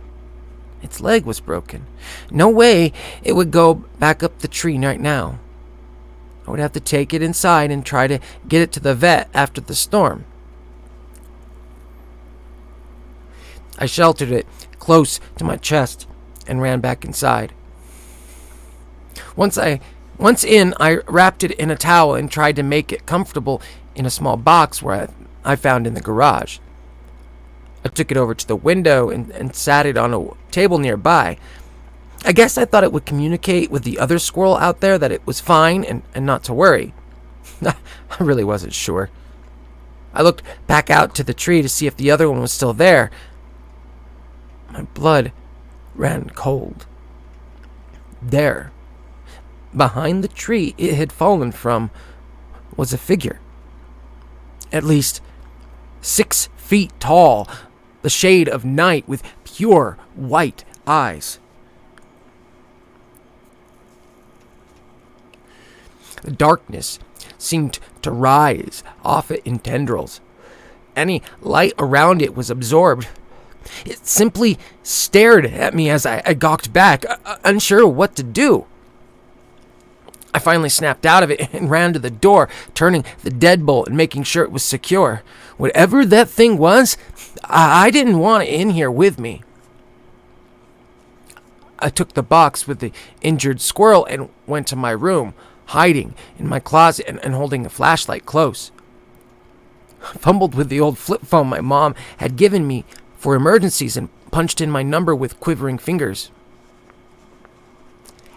"Hey, can't talk right now. Lots of idiots coming in with injuries," she answered. "No, Mom, there's something outside. It's huge!" I shouted back, frantic. I heard her stop and get serious immediately. "Is someone there? Lock the doors and go to your room. What do they look like?" "It was huge, like a giant shadow, but the eyes were all white. It was watching me, Mom." My voice was shaking. Mom let out a sigh. "You know, you're getting way too good since you took up drama," she said. "Behave and be safe, all right? I'll be home in the morning. Don't open the door for anyone." She hung up, leaving the only sound of wind and rain beating against the house. I drifted off. Sorry, lost my spot again.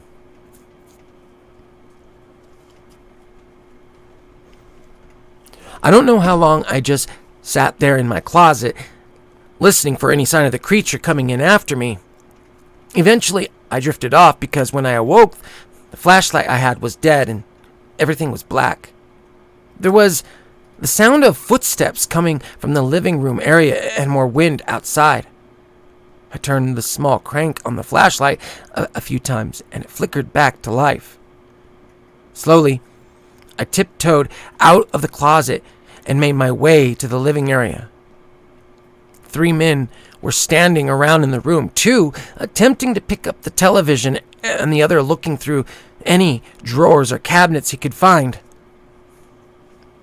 They were whispering in hushed tones as they did, but all I could make out was valuables.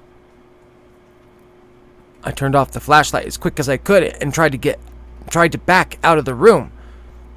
It wasn't unnatural for people to loot homes during a hurricane, but I never thought ours would be one of them. I kept backing up slowly, praying I didn't hit anything. Fate gave me the middle finger right then.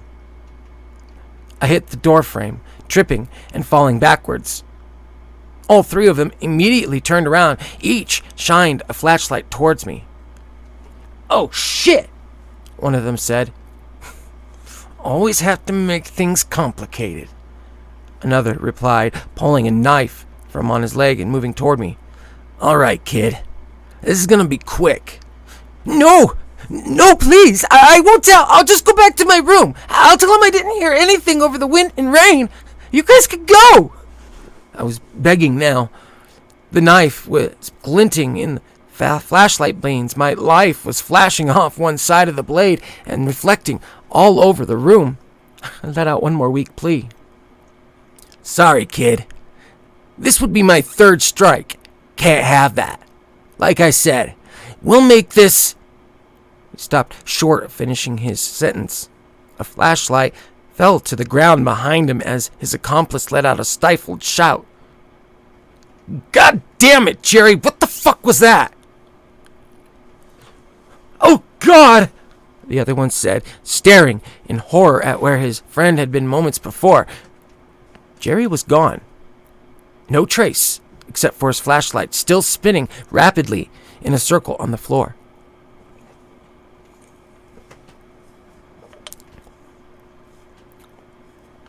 As the light ran across the walls, I saw the other accomplice disappear into the shadows, seemingly yanked backward by an invisible force. The leader shouted at his accomplices, asking where they had gone. The light slowed, showing a shadow against the wall as it went by. On the next rotation, the shadow moved closer to the man. He raised his knife to attack it, but only slashed at air. It was gone in the next rotation of light. Both accomplices' flashlights were now on the ground, causing a crossbeam of light to settle right behind the leader like a spotlight. I stared in horror as he looked around, brandishing the knife. Suddenly, the shadow appeared right next to him, the same one that had been watching me from outside. I saw the pure white eyes and a maw opening up where the mouth should be. The leader was absorbed inside, screaming as he was taken.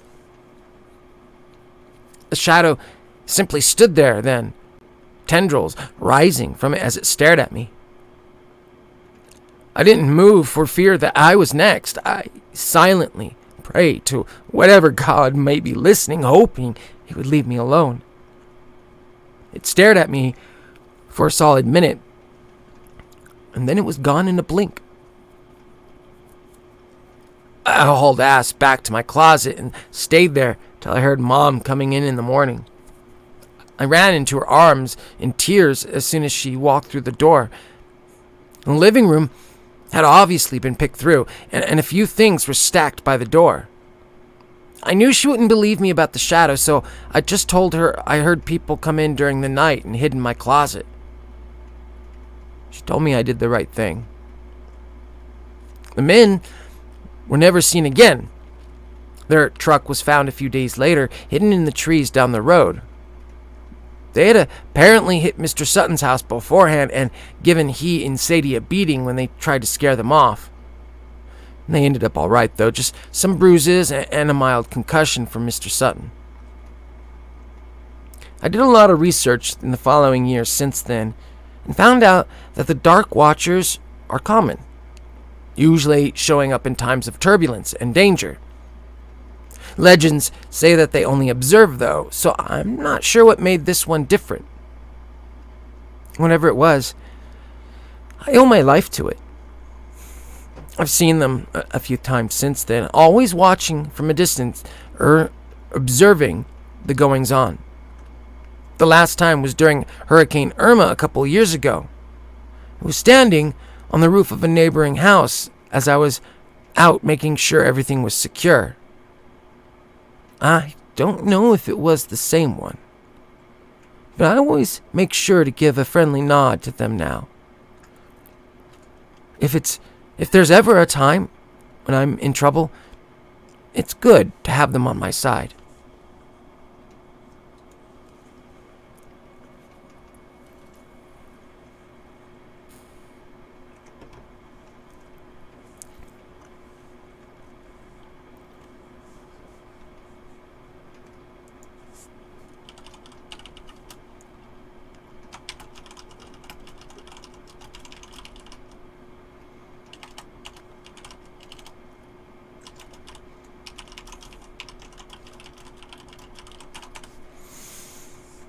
So that's the end of that story.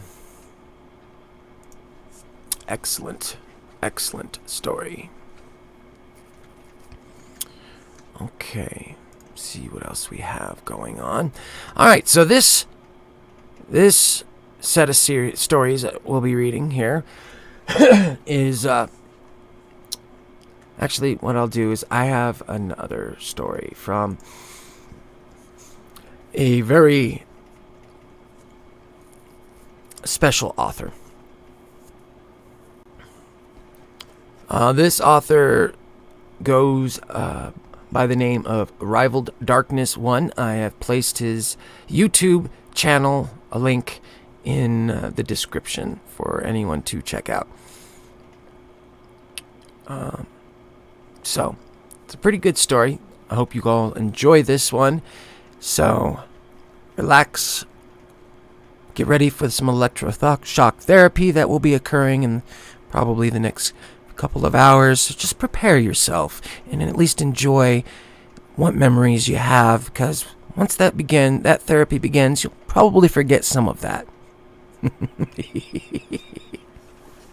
I always enjoy watching the twitching.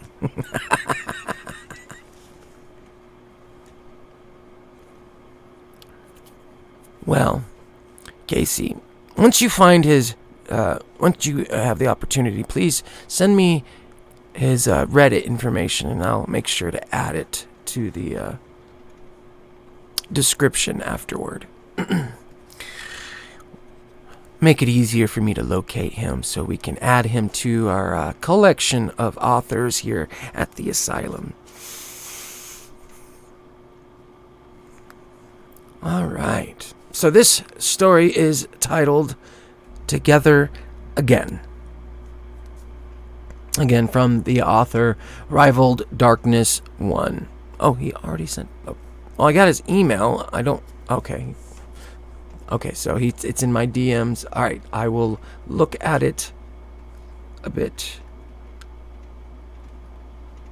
Well...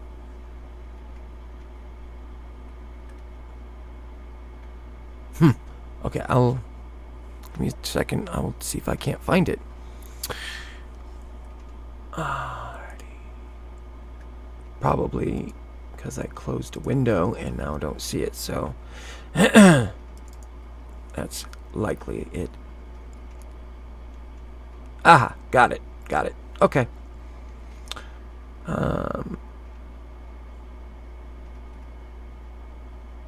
So, same title, same username, Rivaled Darkness 1. I will go ahead and add it to the stream's description later.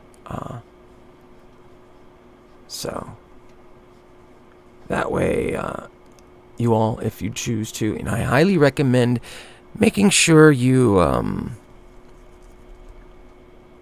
check out the authors, support them, because without their unique minds, we wouldn't be able to enjoy such horror, such terror, all the other descriptive words that work for that I can't think of at the moment.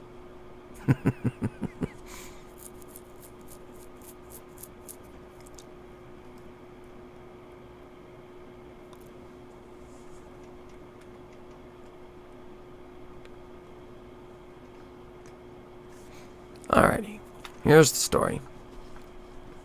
If I can make sure I put up the right window.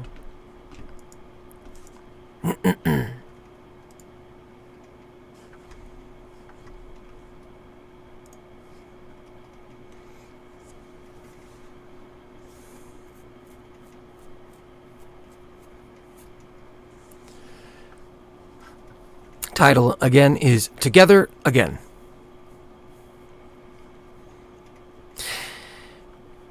It feels just like yesterday that we met. I remember when I first saw you and how I knew you were going to be mine someday. You were sitting at a park, sitting peacefully on a bench with such a captivating smile. You had your phone in your hand texting someone, or at least it looked like you were. With the frequency that your fingers were pressing against the phone screen, that was the only conclusion I could come to. Your hair flowed flawlessly in the wind, and you were wearing a bright green shirt with khakis. Although it wasn't my favorite outfit on you, it definitely made you look beautiful. It was such a perfect sunny day out, and you fit so effortlessly into its majesty. I guess that's why I took your picture that day without you knowing. I was a bit hesitant, and I wanted to savor that beauty, that beautiful moment that I alone held. It was the perfect start to our secret relationship. Which was fine, because for now I was still far too unprepared to approach you. You were, without a doubt, one of the most lovely and elegant people I have ever seen, and there was no way I was going to ruin this by coming up to you before I was absolutely ready. So I waited patiently for the right moment. About a month later, I saw you again.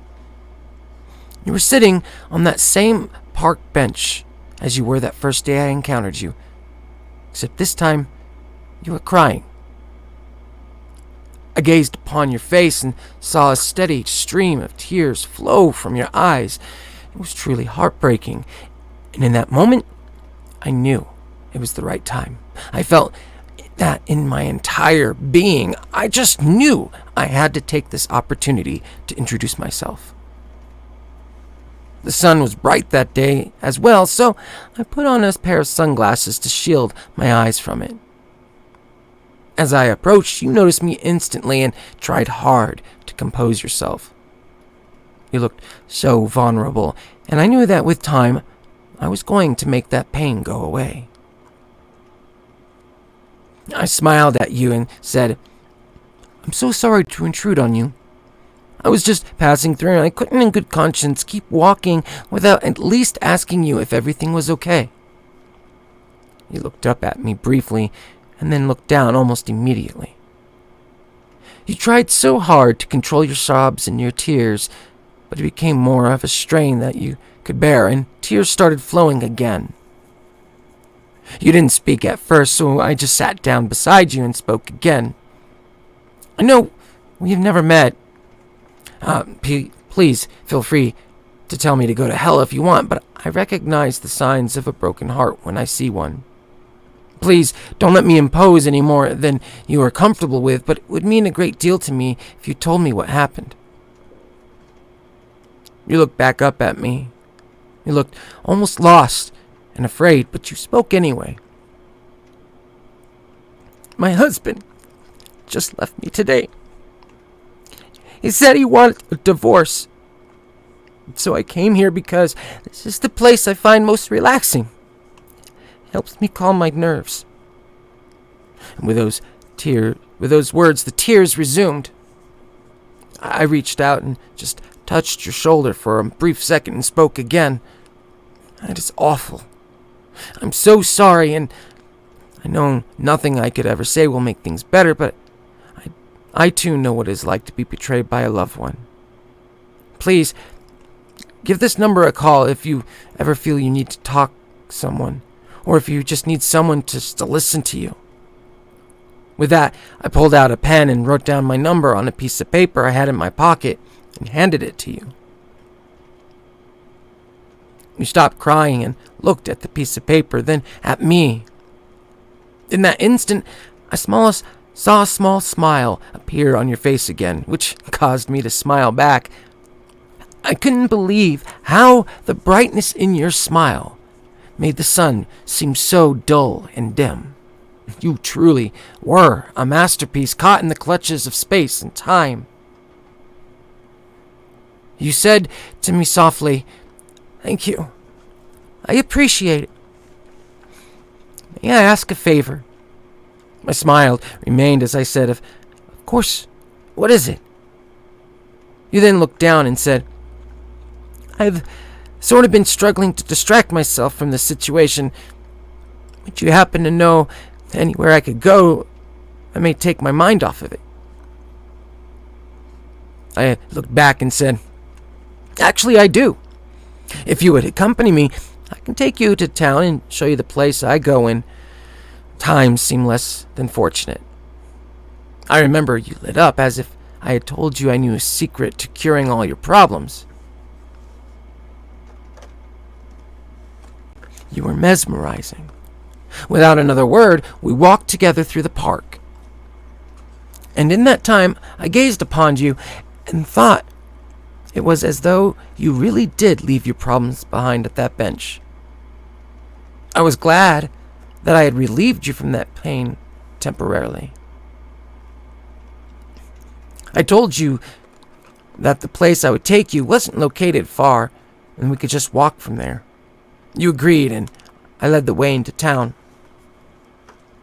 As we got there, I led you to a bar, which caused you to sort of tense up a bit, and explained that you had never been to a bar before. I could sense your reservations, and I promised that the drink I had for you wouldn't even really taste like alcohol. In fact, I told you that you would love the taste immediately. It took some convincing, but you went in with me and sat down at the bar. I sat down beside you and told you to order something called an Irish Dr. Pepper.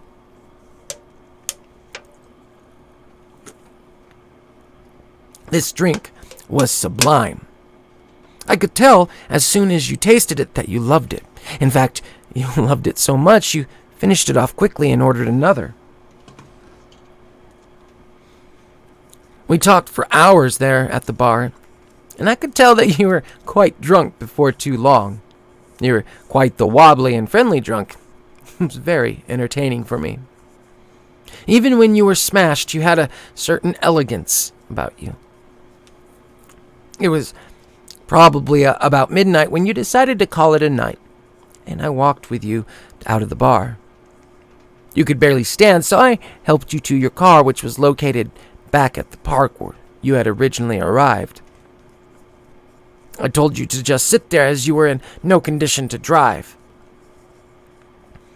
You adjusted yourself in the driver's seat and sat there for about an hour as we talked for a while. I like to think I got to know you pretty well that night, and it was probably one of my favorite nights so far. You then told me you were able to drive as you had regained your ability to see and were functioning as close to normal as possible without being fully sober. I recall asking if you were sure, to which you told me yes, so I agreed to let you go. We got on the road, and sure enough, you were a great driver. Even though I knew you weren't fully sober, you handled the road like a pro. Unfortunately, not everyone was as skilled behind the wheel as you, and within another few minutes, another car collided with yours, and with that, a brutal accident followed. I looked over at you from the passenger seat after both vehicles had come to a stop. You were bloody and didn't move. I was lucky, as it seemed my side was untouched, and all I got from the accident was some minor whiplash. I then looked over at the other car. That gentleman driving that vehicle was in the same state you were, except that his head was split wide open. It was eventually confirmed he was drunk as well. I then turned back to you and knew I could save you. I would finally be able to help you as I had originally intended. I lifted you up from the wreckage and brought you here. You never got to use the number I gave you, which is alright, because you don't need it now. I also still have that picture I took of you, which I'll treasure forever.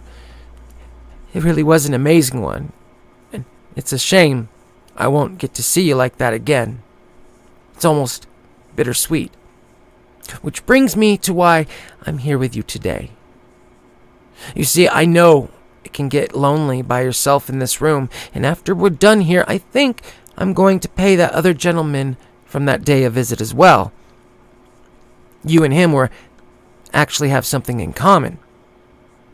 I actually was able to save him from his pain as well, though I must admit saving you was much more memorable an experience for me, and for that, I must thank you.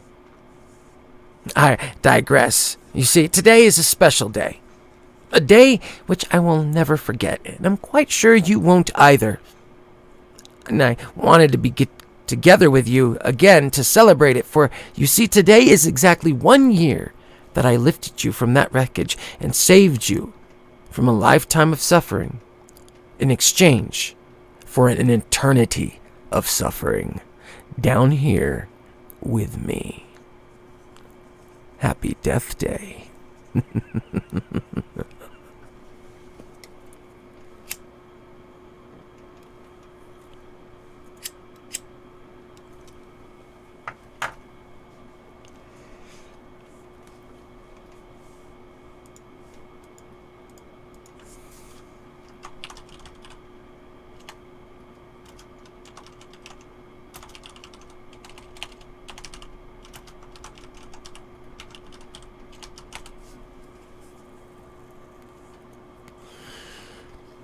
All right.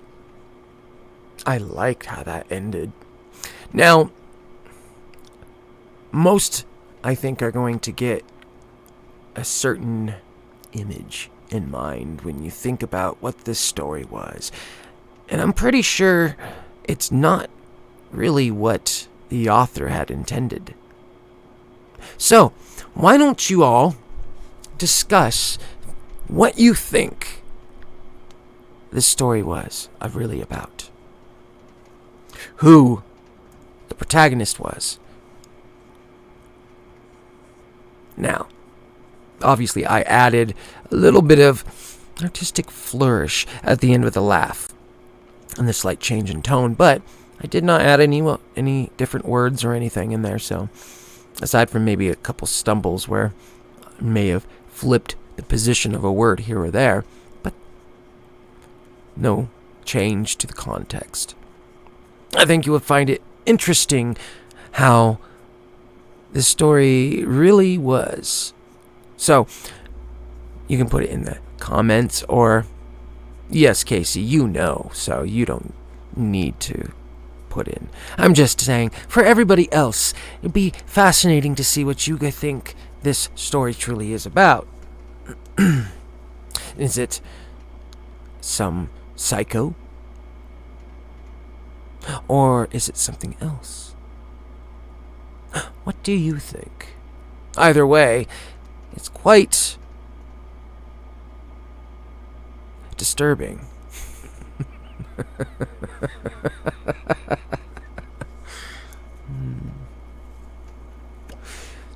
Okay, so we will move on to the next story on this list. This one is from the author HeadOfSpectre.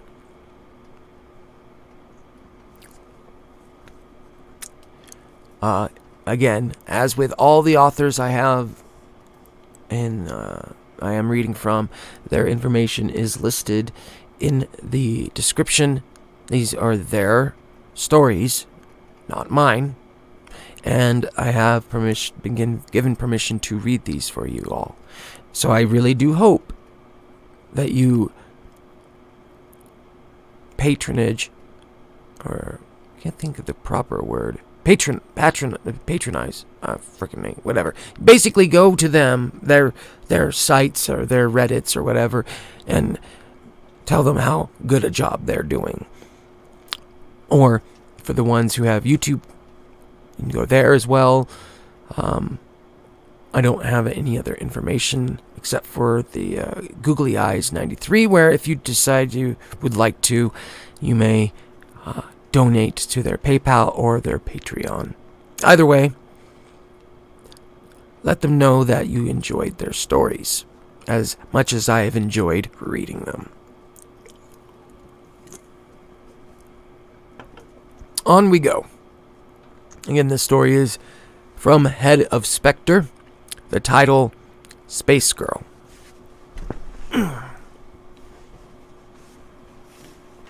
We call her Space Girl. Her real name is Meg Daniels, but nobody actually called her that. She's been Space Girl since grade 2. She was the kind of kid who stuck out in the crowd with her long red hair, ghostly pale skin, and Coke bottle glasses. For as long as I had known her, Space Girl had been quiet. She didn't like to be around us. She didn't play with us when we were kids. She didn't even talk much. Most of the time, she'd find somewhere to sit far away from everyone else. And then she'd open up her little notebook and scribble inside it. Sometimes she wrote poems. Sometimes she drew, but she was always off on her own little world. Nowadays, I understand why we targeted her. She was different, and she was alone. That doesn't justify any of it, but kids can be cruel. I remember that it was Shasha Brown who told me that Space Girl was retarded because her mother was on drugs. She probably just made that up, but we all believed it. She'd always been the worst toward Space Girl, and she kept that up until the end. It all started in grade 5 when Shasha took her notebook. It had been raining that day, so we had indoor recess. Space Girl sat in the corner at her desk, eyes focused on her notebook as she methodically worked on a drawing. Sasha and I had been sitting nearby at our desks, and we simply just watched her do her thing. "I can't believe they let that retard sit with us," Sasha murmured. "Look at her. Why did they even let them in schools? They aren't going to learn anything. Better than leaving her at home with her crackhead mom, said Tanya Everett. She and I weren't exactly friends, but she sat close to Sasha and I. My dad says he sees a different car in front of her house every day. Says that she lets boys come and they pay her so they can have sex. None of us could actually say the dreaded S word at the time. Sex was still a terrible unknown thing, and we all been raised to believe that nobody decent would ever do it. Space Girl paused, and her eyes darted away from her book to look at us. I can only imagine she had heard us. Sasha just stared right back at her. What? Do you have a problem, Space Girl? She asked. The teacher was out of earshot, and that gave her carte blanche to say whatever she wanted. Space Girl didn't respond. She just looked back down at her notebook. But Sasha had been challenged, or at least she thought she'd been. She looked over to the teacher's desk to make sure she was busy, then she got up and moved closer to Space Girl. What are you even doing there, retard? She'd reached out to snatch the book before Space Girl could stop her. What even is this? A unicorn? What are you, 5? She handed the book to me, and I took it on instinct. There was a brightly colored drawing of a unicorn inside. The artwork was actually pretty nice, but I would have never said so. The book was passed on to Tanya next, and Space Girl could only look at us helplessly. Wow, you can't even draw. Look at this. She tore the page out of the notebook, and Space Girl let out a startled whimper as if she'd been struck. The picture was crumpled up and the book thrown on the floor by Space Girl's desk. Draw something that isn't trash next time, Tanya said, and Sasha just giggled as if there was anything other than being mean-spirited just for the sake of it. Space Girl slowly picked her book up off the floor, avoiding eye contact as Tanya and Sasha turned away from her. I continued to stare. I remember that the way she moved was so defeated, as if she were shrinking in on herself. She looked up at me, but only for a moment, and I felt bad for her. I really did. I didn't do anything about it. I just left her to rejoin the others. After that, Space Girl became an easy target for Sasha and Tanya. Every chance they got, they'd harass her, and I regret to admit it, I was usually there with them. During the days where we could go outside for recess, Space Girl would always sit beneath the same tree, always working in her notebook. When she did, we would always lean on the trunk and look over Space Girl's shoulders.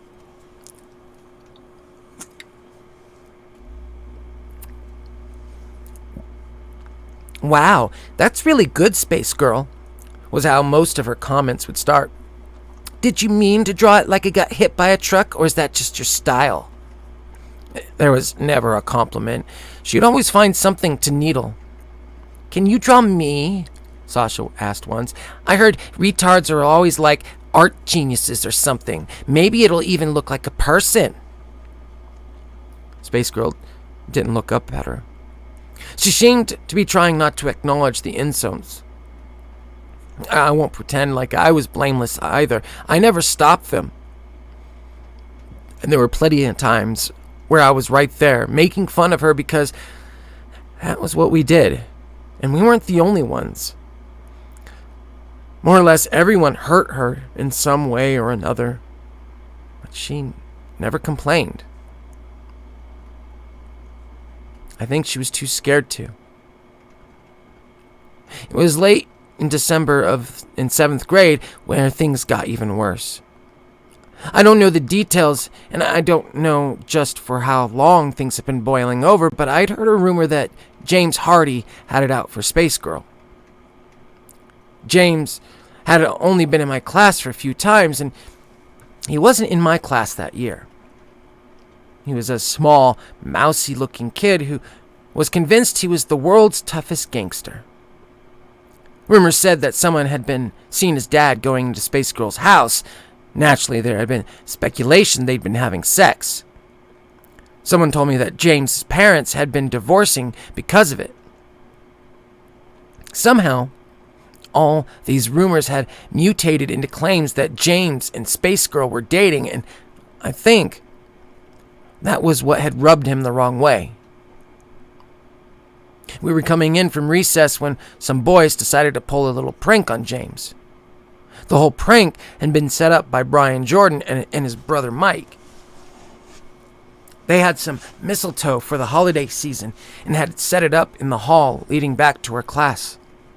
Mike had grabbed Space Girl during recess and was holding her behind the door where the mistletoe was. When James walked through, they pushed her at him and snapped a picture. I'd been just behind James when it happened. I watched as Space Girl came flying out of seemingly nowhere, eyes fried and afraid, and then slammed into James.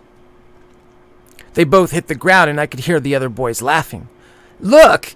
She wanted to give you a kiss," one of the boys said. Space Girl was trying to crawl away from James and to pick up her notebook, but somebody had kicked it out of sight.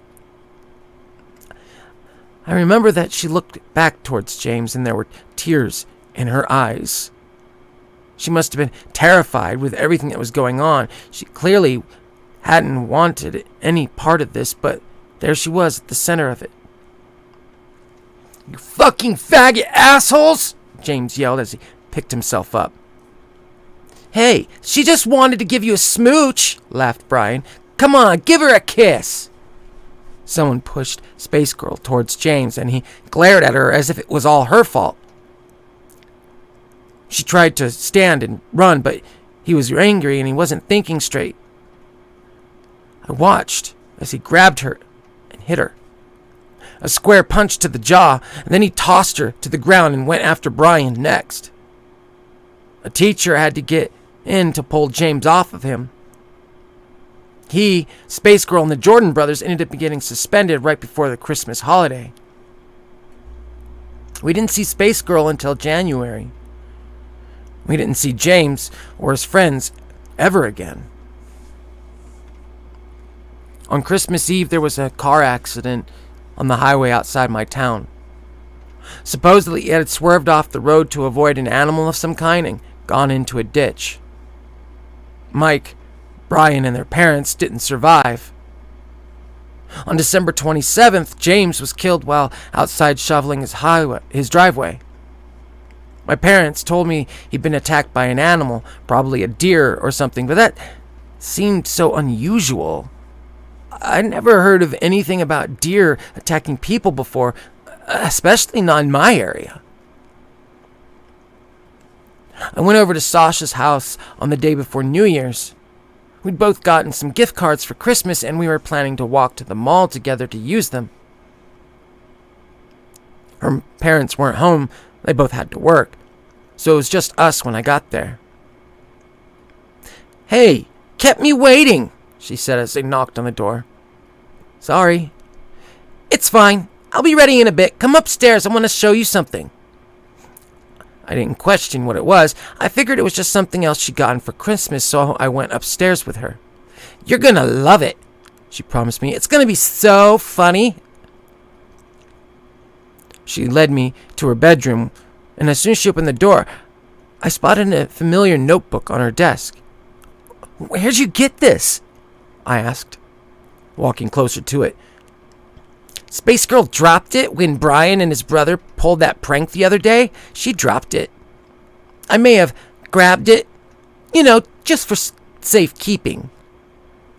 She cracked a wry grin before opening the notebook. "Look at this. She's been drawing the same damn unicorns forever. She didn't even finish this one." She paused at one small picture that was labeled "The Unicorn Prince." It depicted an empty field with a blank space where the titular prince should have been. Sasha flipped through the pages a little more until she got to the newer ones. I figured since they kicked Space Girl out for a while and her mom's too poor to get her anything for the holidays, I'd step up. What do you think? Sasha wasn't anywhere near as good as an artist as Space Girl was, but the simple detail in what she had drawn turned my stomach. In her first picture, Space Girl was hanging from a rope. Her tongue was hanging out and her eyes were closed. In the second one, Space Girl had a gun in her mouth. In the third one, she was standing on the edge of a building. Sasha giggled as I flipped through her crude depictions of suicide. There were pages of them. What do you think? She asked with a grin. I'll bet she'll lose her shit. I closed the new notebook and looked over at Sasha. Are you out of your mind? I asked. Sasha's grin faded. What do you mean? You stole her notebook just so you could draw these? Sasha, that's really messed up. It's Space Girl. Who the hell cares about Space Girl, Jane? You drew her killing herself over and over again. I took the book off her desk. Do you not understand what's wrong with that? Sasha just stared at me like I was crazy. Fine. Sue me for trying to be funny, Sasha said. Just give it here. She outstretched a hand to take the notebook, but I pulled it back from her. No. You're just going to put something else in there. Anger flared in Sasha's eyes. Jane, just give me the book. No! I opened the book and started to tear out those pages of Space Girl's suicide. Sasha lunged for me, trying to grab at the book and stop me, but pushed her back. I didn't mean to push so hard, but I did, and she fell, landing hard on the ground. For a moment, Sasha looked up at me, eyes wide and shocked. I don't think anyone had laid a hand on her like that before. Then I saw something in her eyes. Not just anger, something worse. It was the same thing that had prompted her to draw those horrible pictures of Space Girl. I turned and ran, bolting down her stairs and out her front door, back into the snow. I clutched Space Girl's notebook to my chest the entire time. I didn't let it go till I got home.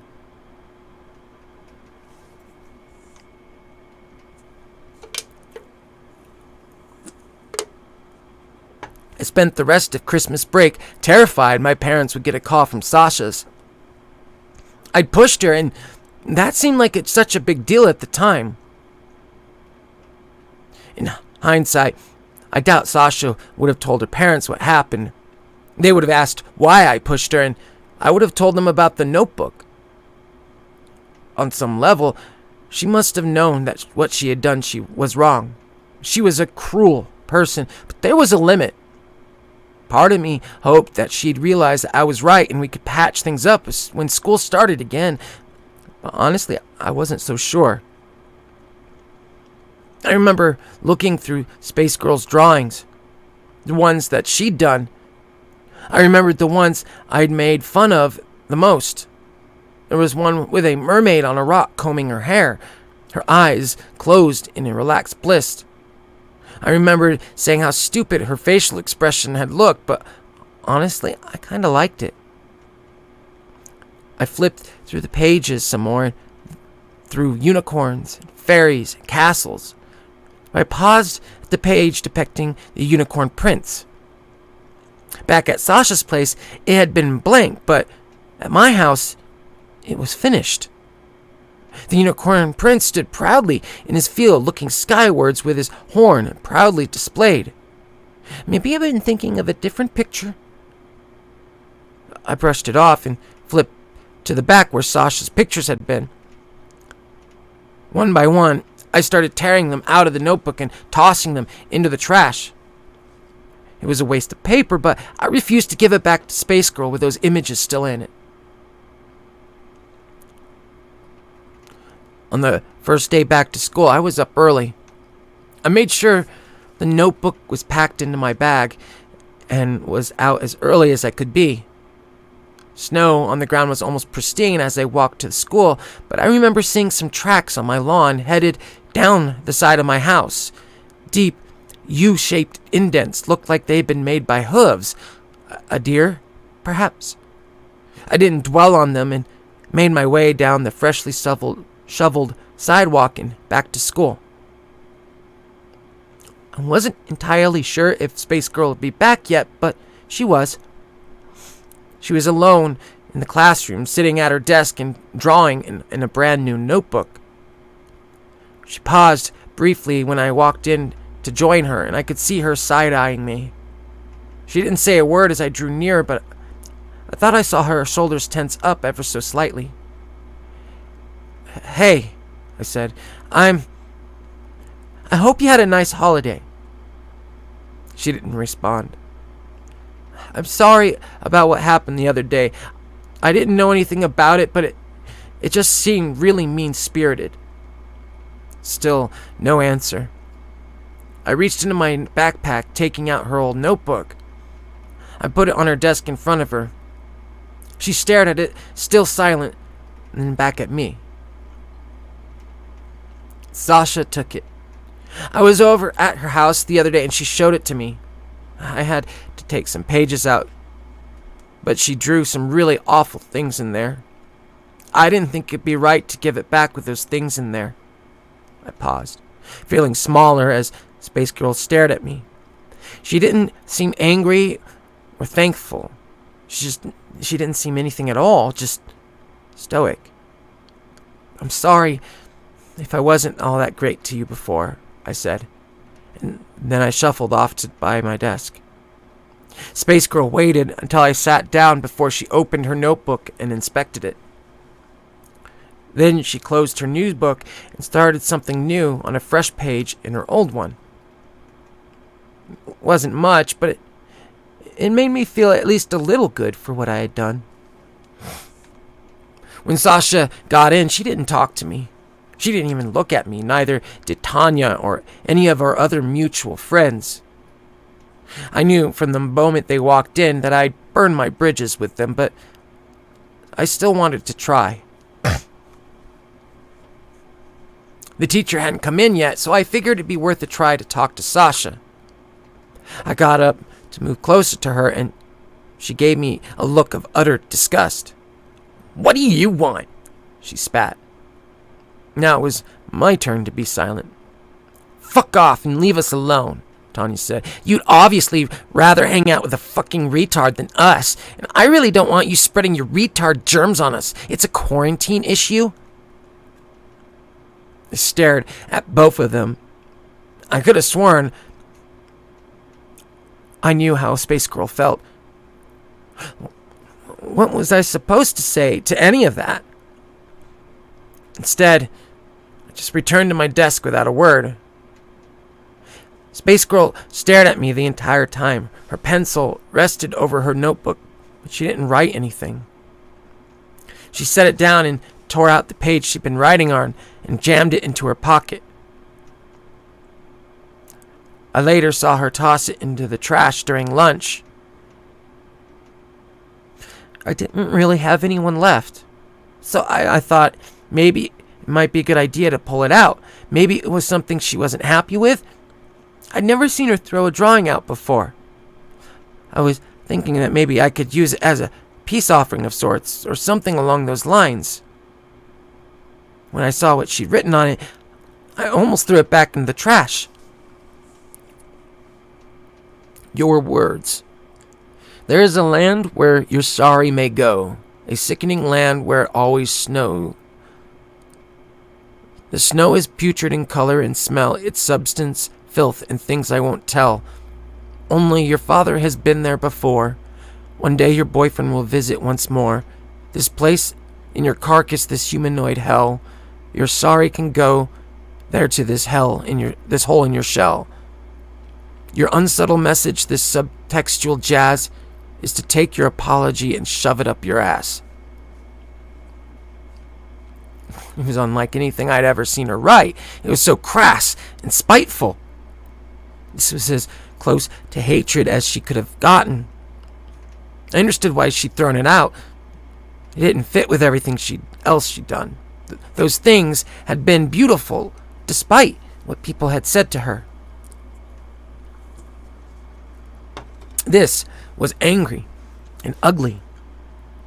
It was something she had written for me. I put it in my pocket. I wasn't going to give it back to her, but I wanted to keep it. I wanted to remember the way I'd made her feel. 8th grade wasn't fun for me. I had very few friends left, and Sasha never forgave me for turning on her. Her version of the story was slowly warped as time went on. First, I'd punched her and stolen the book. Then, I tried to kiss her, punched her when she refused, and then stole the book to try to get her in trouble. Rumors of me being a dyke spread pretty quickly, and hot on their heels came the rumors that I was dating Space Girl. I tried not to let them bother me too much. I knew the truth, and at the end of the day, I'd done the right thing.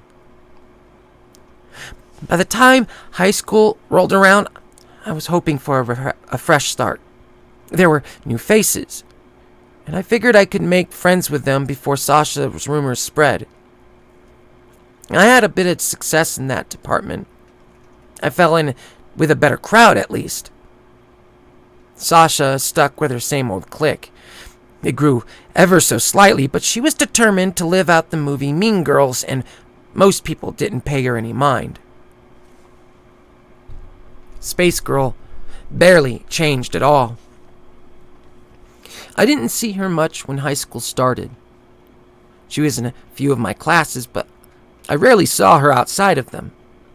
Whenever she had a moment, she'd be in the library, usually in one of the corner cubicles, working on her drawings. Sometimes I thought about talking to her and trying to strike up a friendship, but it just never felt right. Sasha's bullying never let up, of course. Of course, she stalked Space Girl to the library, where she'd pull the same old shit she'd been pulling since 5th grade. She'd leer over her cubicle and comment on her drawings, picking them apart just like she always had. I stopped her whenever I saw it, but I didn't always see it. "Coming to her rescue again, huh, Jane?" Sasha once asked when I'd interrupted her. Tanya leered at me from behind her, chewing gum with her mouth open. "What's she ever done to you anyways?" I asked. "She's just minding her own business." "Oh, what's she done to you, dyke?" Sasha hissed. She leaned down over her cubicle and looked down at the notebook.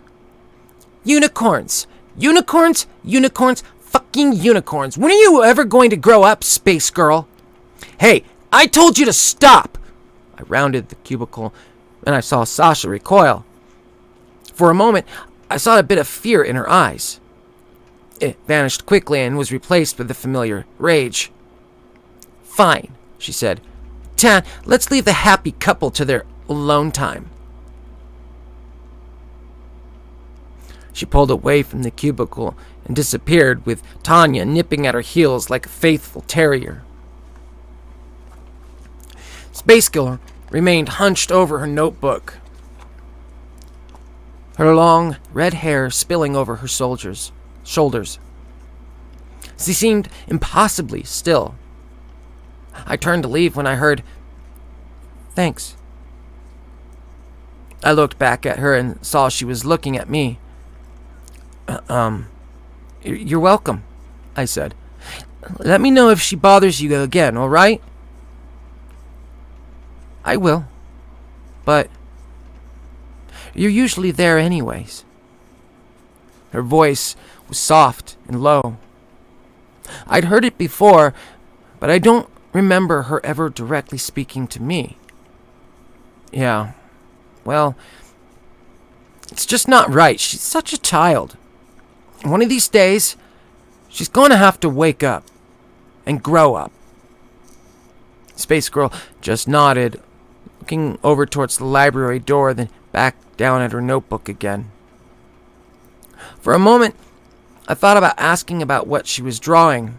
I thought about saying something else, but no. I didn't want to make her uncomfortable. I left her alone again. In 10th grade, I took art as an elective. I wasn't much of an artist, but I figured it'd be an easy course. To the surprise of no one, Space Girl was there. I actually asked her to work with me on a few group projects. I think the prospect of being asked to work together was foreign to her. She looked at me suspiciously when I did it, but when she smiled, it was the biggest smile I'd ever seen.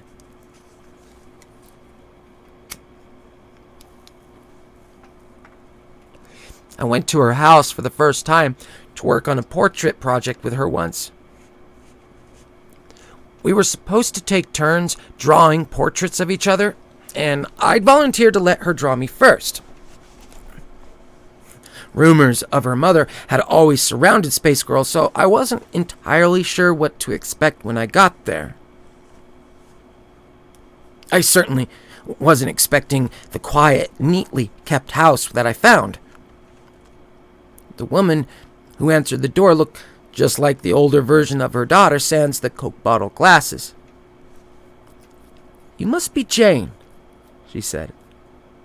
She wasn't smiling, but she didn't sound upset either. "Yes, ma'am." "Come on in. Megan's upstairs. She was just getting ready for you."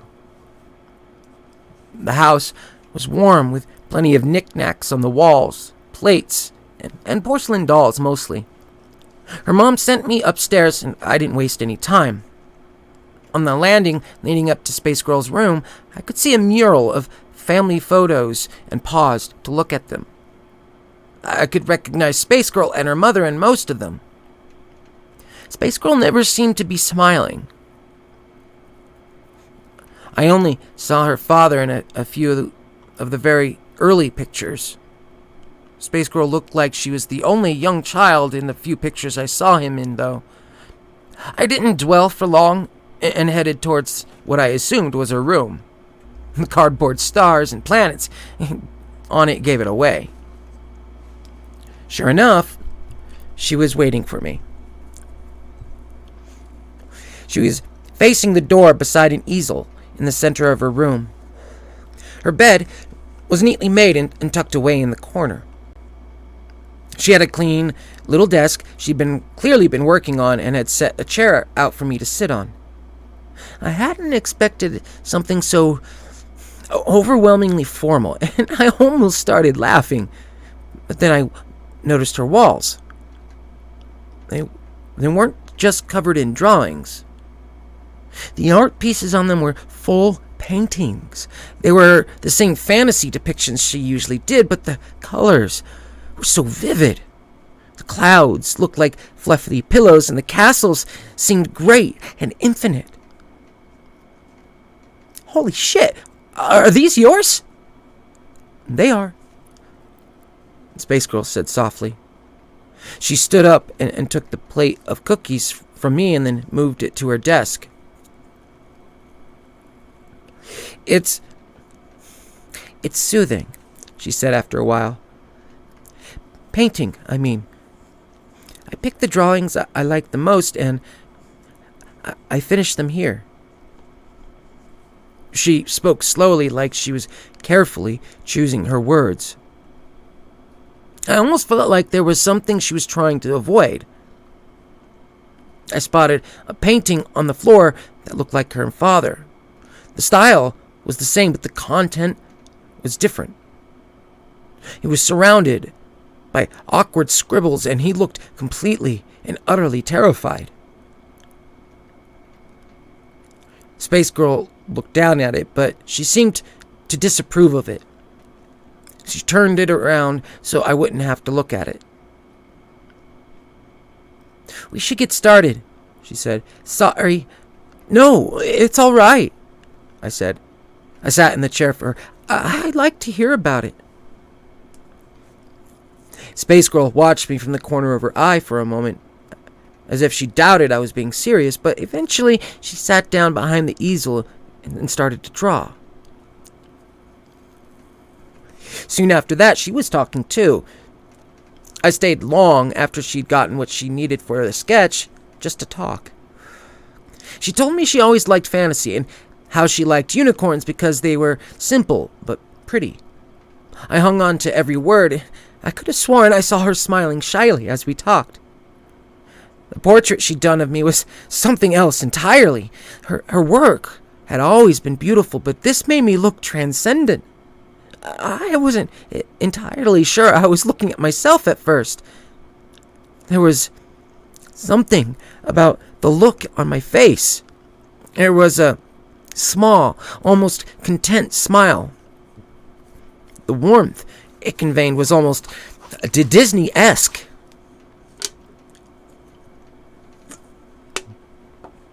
I love it, I told her. That's incredible, Megan. It's really great. You can call me Space Girl if you want, she said. I don't mind the nickname. Not as much as I mind the people, at least.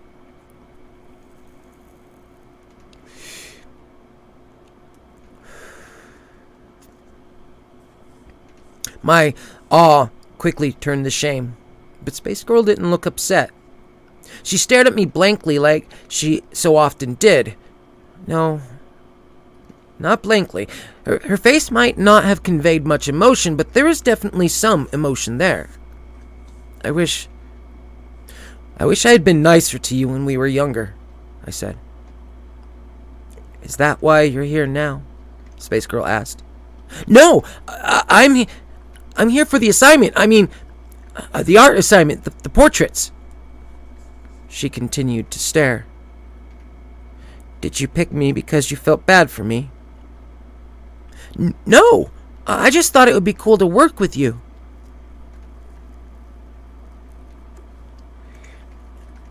Okay. Space Girl didn't react for a moment, but then she just nodded. Her flat tone made it hard to know what she meant by that. She stood up and walked over to the portrait. Mom can drive you home if you need a ride, she said. I opened my mouth to say something else. I wanted to apologize, but I didn't know what. Had I offended her? Had I said something wrong? All right, thanks. It was the only thing I could think of. See you tomorrow. With that, I left her. I was almost afraid to see Space Girl the next morning. I drifted through my classes that day until I reached art, and when I did, I wasn't expecting what I saw. She clearly had been up late, but what she had brought in stole my breath away. It was my portrait. She'd done more with it than I even thought possible. She painted over the sketch, turning me into something beautiful. Flowers bloomed around my brown hair, and a crown of daisies, lilies, and chrysanthemums adorned my head. The colors were just so vivid, and I looked so at peace in it. Space Girl was looking right at me as I came in, as if she was gauging my reaction, but all I could do was stare wide-eyed and in awe.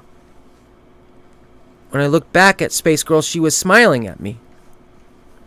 Her project single-handedly netted us an A on the project and got the privilege of being hung up outside the art classroom. Of course, I told her how much I loved it. I remember the way she smiled when I did. I remember thinking it was the cutest smile I'd ever seen.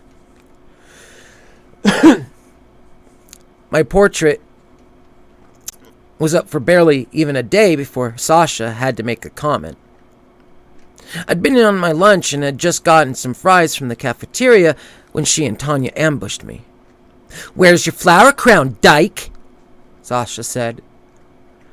"Leave me alone," I said, brushing past them, but Sasha was out for blood. "I always knew you were a little dyke, but now you've posted solid proof of it. We've gone and cracked the case, haven't we? So what happened? Did you go to her house and lick her retarded little snatch? You must be a good, real dyke because she went and drew that for you. Tried to walk away from her, but Sasha and Tanya kept following me. What's wrong? Am I not pretty enough for you, dyke? She snapped at me. Maybe she only fucks retarded girls, Tanya said. I bet Space Girl squealed like a pig when she came. I stopped dead in my tracks and I heard Sasha stop behind me. I don't know what it was about that what she said that pissed me off so much, but those two had finally struck a nerve. I spun around, swinging my lunch tray as hard as I could. Fries were scattered everywhere, and although I was aiming for Tanya, I hit Sasha. She went down hard. I'm not even sure if she was still conscious when she hit the ground. Tanya was on me in an instant. She slammed me back against a wall and kept me pinned. She had size and strength on me, and there wasn't a thing I could do to stop her. Several other students grabbed at us. A teacher finally got involved, and all three of us got escorted to see the principal. As we left the cafeteria, I saw Space Girl in one of the halls, just staring at me. Naturally, I got a 3-day suspension, but Tanya and Sasha were fine. Both of them said they'd just been walking and I attacked unprovoked. It was their word against mine. Sasha had a familiar shit-eating grin when she left the office with only a bruise on her forehead to show for her troubles, but there was a familiar look in her eyes. The same angered I'd seen the last time I laid a hand on her, and something about it scared me. When I came back to school, I realized I had every reason to be afraid. My portrait was missing. I wondered if they'd taken it down because I'd attacked Sasha, but the truth was worse. Someone took it, Space Girl said. She was sitting in her usual spot in the library when I found her, sketching flowers in her notebook. When? The day after you hit Sasha. I don't think anyone's found it yet. She didn't look up at me, just stayed focused on her art. She didn't need to say it for me to know who she blamed. Who else would it be? I had half a mind to confront Sasha about it, but I didn't know if that would be a good idea or not. Sasha could easily just cry wolf. I wouldn't put it past her. In the end, it didn't matter. By the time I was headed to art class, painting was back, but there was been modifications made to it. The words, retard fucking dyke, had been painted across my portrait in bright red. I saw it from down the hall and could see some other students whispering amongst themselves beneath it. I didn't know what to say or do, but this felt like too much. The picture was taken down quickly, but the damage was done. Sasha had gotten her revenge, and it didn't stop with just the painting. Space Girl looked different than when I had seen her in the library. She seemed uneasy, and her eyes were red like she'd been crying. I'm sorry about the painting, I said softly. She looked at me before sighing. I knew she'd do something like that, she said. I'm so used to it by now that it doesn't bother me anymore. I'm sorry she wrote those things about you, though. But you worked so hard on that, I said. I'd be upset, too. She just shook her head. That's not it, she said. She reached into her pocket and pulling out a crumpled piece of paper and then slid it over to me. Slowly, I uncrumpled the paper, and my eyes widened as I recognized what was on it. It wasn't the same drawing, but it was close enough. It was a depiction of a Space Girl hanging herself and me beside her.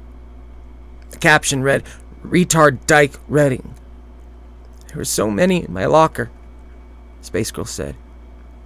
This is what she drew in your notebook when I returned it to you. This is what I had to take out.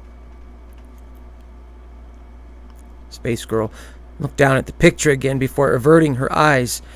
She didn't pay much attention during class. Instead of taking notes, she sketched in her notebook.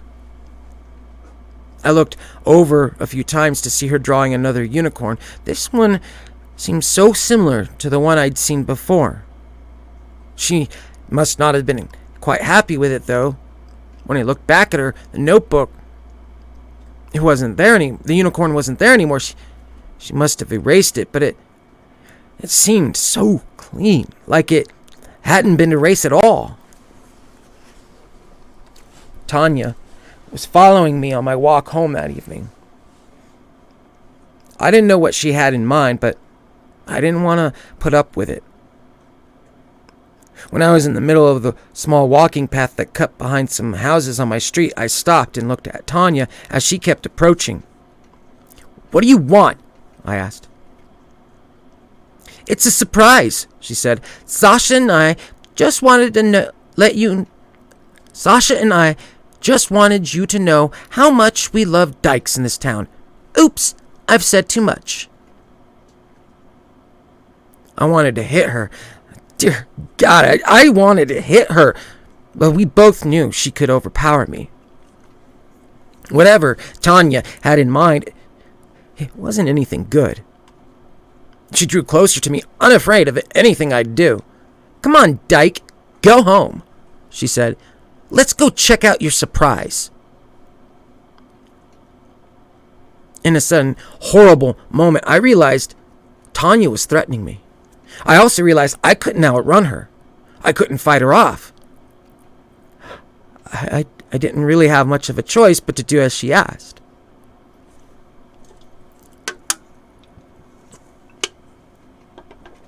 Slowly, I turned and walked towards my house with Tanya at my heels. It wasn't far, and up ahead I could see Sasha sitting on a park bench. From a distance, I recognized the red gas can behind her, and I stopped dead in my tracks. Tanya seized me by the arm and pulled me towards the bench. Sasha just watched with a wide, maniac grin. "Hey, Jane," she said, "how's it going?" "What the fuck is this?" "Just wanted to chat," Sasha said with a cold chuckle. "You think you can get away with pulling that shit you did the other day? No. You've been treating me like garbage for years, and for what? Because of Space Girl?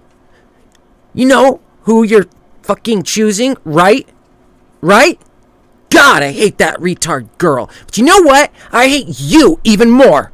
Acting like you're better than me because you feel bad for her. You're crazy." Sasha just laughed. "I'm not the one who clocks someone with a fucking tray like for just a little bit of teasing. You're an absolute fucking psycho." On the bench behind her, I saw the portrait that Space Girl had painted of me. Sasha picked it up and tossed it in front of me, and then picked up the gas can and dumped it onto the canvas. "You want to be a dyke? I don't care, but I'm not letting you and your retarded whore put your shit up. So say goodbye to your little project, slut." Sasha reached into her pockets and took out a book of matches. Her grin widened before suddenly vanishing outright as she looked at something behind us. "What the hell?" Tanya said, and I craned my neck to try to see what they were saying. As for believing it, that was another story entirely. Standing on the path behind us was a unicorn. But the way it looked was all wrong. This was nothing like a regular horse. Its body was plain white, only almost textureless, save for the many thin blue lines that ran along its body. It looked like it'd been cut out from a sheet of lined paper. That was impossible. It had to be impossible. Neatly done gray lines defined the shape of the horse. In fact, the lines reminded me of the one Space Girl used. This unicorn looked like it had walked out of one of her notebooks. Tanya let me go and stumbled back a few steps, wide-eyed, as she stared at the advancing unicorn. It let out an angry noise before charging straight for Tanya. She panicked and tried to run. In her desperation to escape, she bolted down the path. She couldn't outrun the paper unicorn. It lowered its head as it drew near to her, and in one swift movement, the horn pierced Tanya's back, impaling her straight through the chest.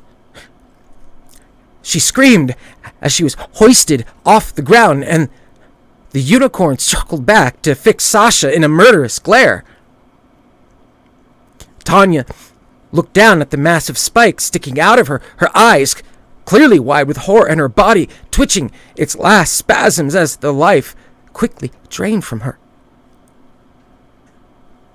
The unicorn lowered its head to let her slide off its horn, and she hit the ground in a bundle of limbs. Sasha and I stared in silent horror as the unicorn reared up on its hind legs and brought its hooves down upon Tanya's body. She didn't scream. She didn't fight. She simply lay there as she was trampled again and again.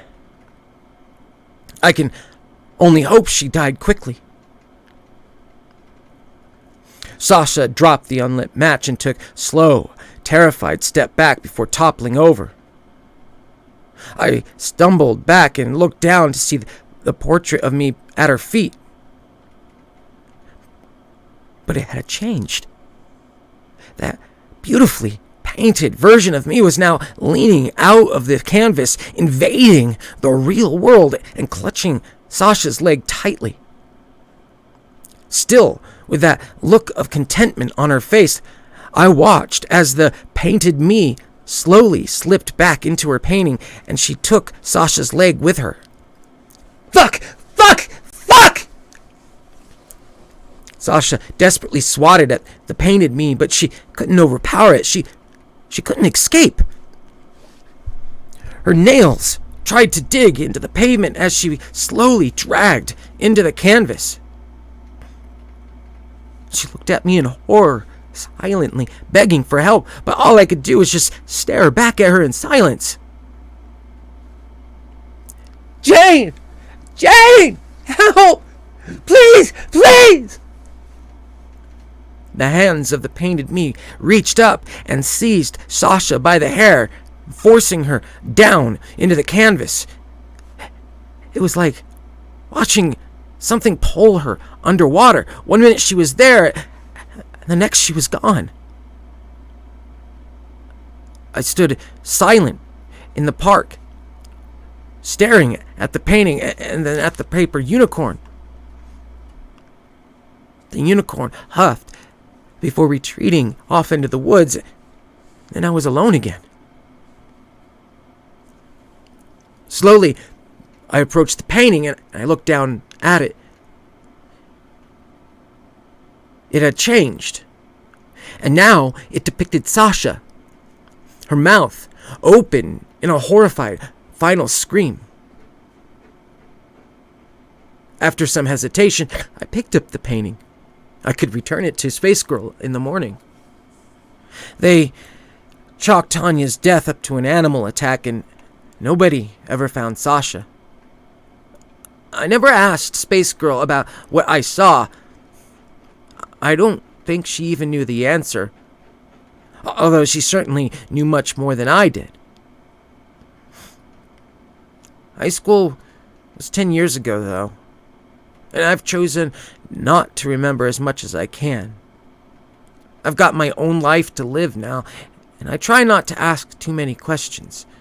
Sometimes I see paintings move, but I don't bother with a second glance, and I never ask my wife about them. She doesn't like to talk about it, and I won't ever force her. The painting of Sasha hangs in her studio at home, right beside the painting of her father. Sometimes I look at it and wonder if maybe things could have been different. But I don't feel too guilty about it. I wouldn't feel too guilty if I heard another story about a suspicious trampling or animal attack either. But to my knowledge, there's been nothing of the sort. I guess I shouldn't be too surprised. I do my best to make sure nobody hurts my beautiful space girl.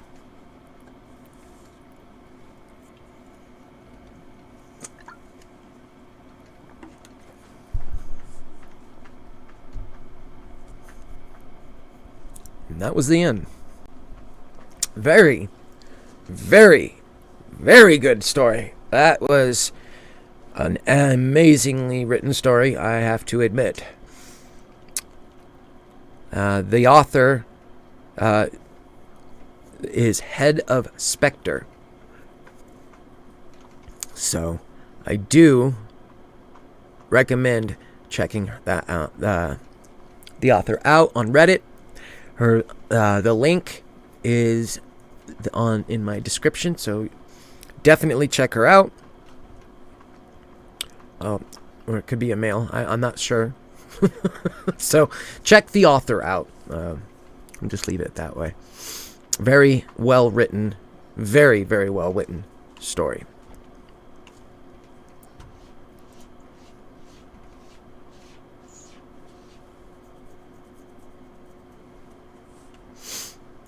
Alrighty. Double check some things here. Okay.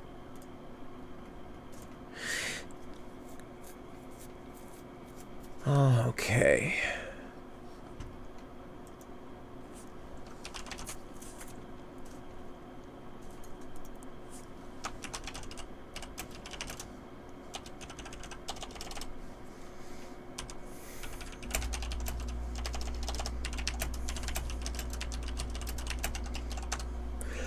So, I'm going to have another bit to drink, and then we'll start the next story. Obviously, we've selected a very awesome set of stories to read this evening, and I hope everyone has enjoyed them. Definitely need to add them to our patient list, I think. These authors definitely need to spend some time with us here at the asylum.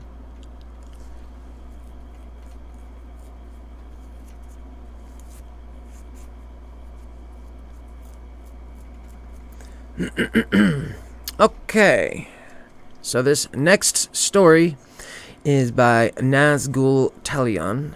I believe I think I may have read it, or maybe I mentioned I was going to read it.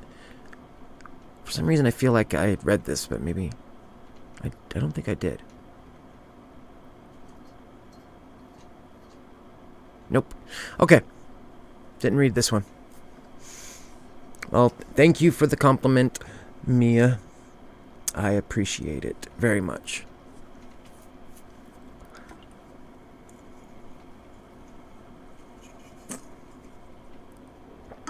Of course I have a thing for writers. They have a way with words that just make things better, make my head feel better. I mean, how else can I deal with the insanity without having someone be able to express something in words in a way that kind of brings me into a more calm state? I mean, we just have to go that way. Gotta have good writers. We gotta have more. I did. Okay, so I mentioned the author twice. Then okay, well, still. I don't remember reading this though. Probably read a different story from this author. Let me double check here. Or maybe I intended to read the story and I didn't. Maybe you guys can tell me. The title is We Made the World's First Superhero. It Was a Huge Mistake.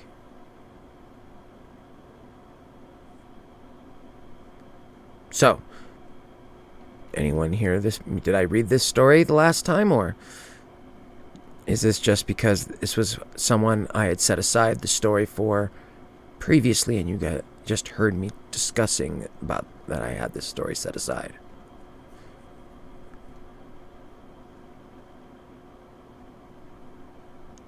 Okay, so that's why. Because I had that set up. Okay, good. I'm glad. Because it's not a long one, but it's pretty interesting, I think.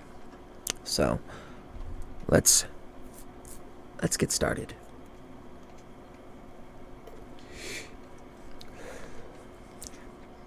We just wanted to save the world.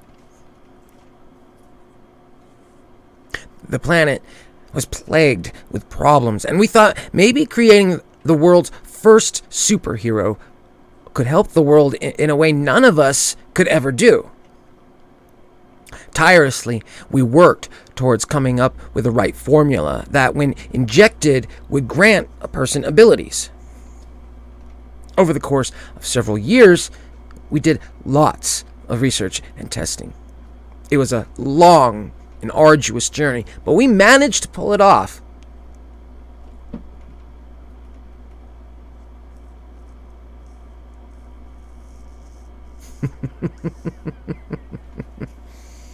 Thankfully, the whole thing went without a hitch.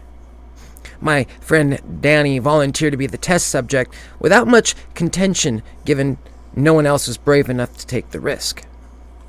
The tests were done, of course. He could move faster than lightning and punch hard enough to shatter an island. With total control of his body at a molecular level and heightened sentences. The only negative side effect seemed to be that his skin was now blue. He didn't seem to mind. We had created a being more powerful than any weapon in history. And he was my best friend. It wasn't long before he began saving people all over the world, and soon he became a known figure across the globe. They called him Mr. Spectacular, which, personally, I wasn't a fan of. Didn't matter, though. People loved him, and governments tolerated him. Well, they weren't happy about a man who seemingly was beyond the law. They knew to fight him would only make them look bad. He never bothered with hiding his identity either, which made it easier for people to trust him. The first year was great. We formed a team of sorts, providing backup and information to him, allowing him to save countless lives.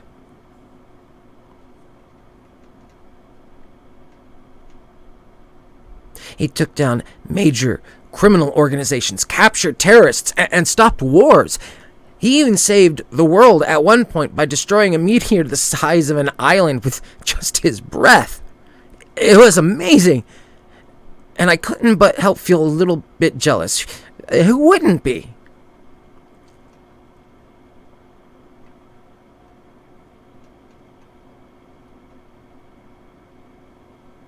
The second year, however, was when things started to go bad.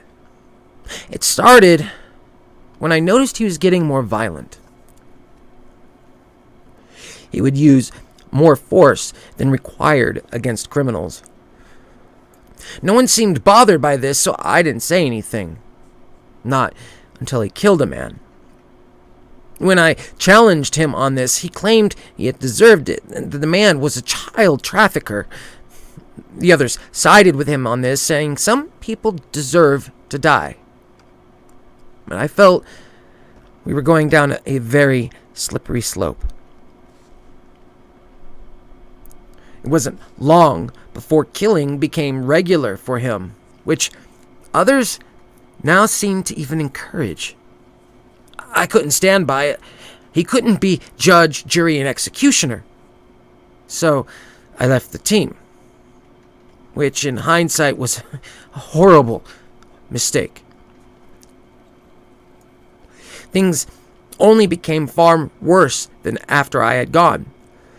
Seemed someone had gotten into his head, told him the government and the rich were the true villains of the world, that he can use his power to make the world more equal. He started redistributing wealth by using his abilities to threaten those in power. Money can get you a lot of things, but it can't help you against a man who can kill you with a touch.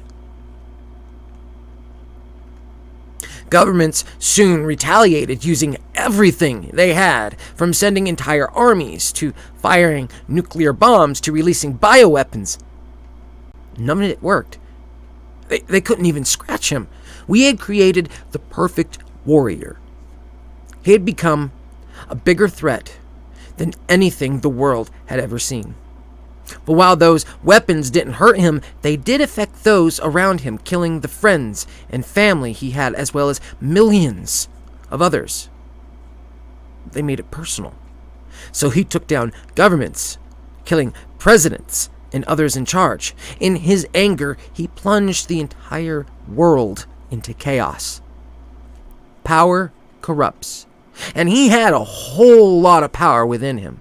Insanity had taken over as he began to killing anyone in his way, anyone he saw as a threat.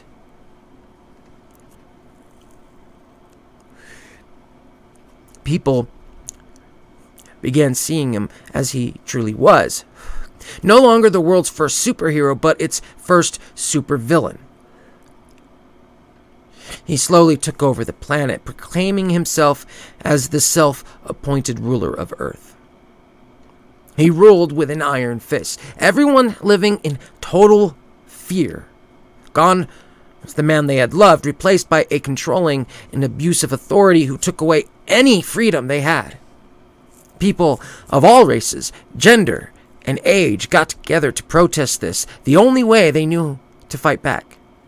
He simply wiped them all out. All across the planet, in one fell swoop. There was no hope after that. There wasn't a single person who could stop him. Except one. Me. I foresaw this. No one believed me, but I knew he was going down a rabbit hole that would inevitably lead to our destruction. Thankfully, my time apart allowed me to come up with a countermeasure, and in their desperation, the broken down governments gave me all the funding I needed. It took me a year to build it. A suit of armor capable of contending with him. While he was taking control, I was building something to stop him. When it was done, I donned it myself and headed to battle. It was terrifying, of course. No one knew better than me what he was capable of. I created him after all, which meant I knew how to destroy him. Building the perfect weapon to do so. That didn't make the fight easier, however. He had gotten a better grip on his powers, passively phasing parts of his body while perfectly forming weapons out of others. The scientist in me would have loved to study him and learn the extent of what he could do, but this was no time for that. Instead, I fought the man who was once my best friend. I threw at him all the assortments of weapons at my disposal, from flames hotter than the sun to bombs greater than nukes. I even had tiny nanites attack him from the inside. None of it worked. All the research I had done, all the money I had spent, and he was still too much for me.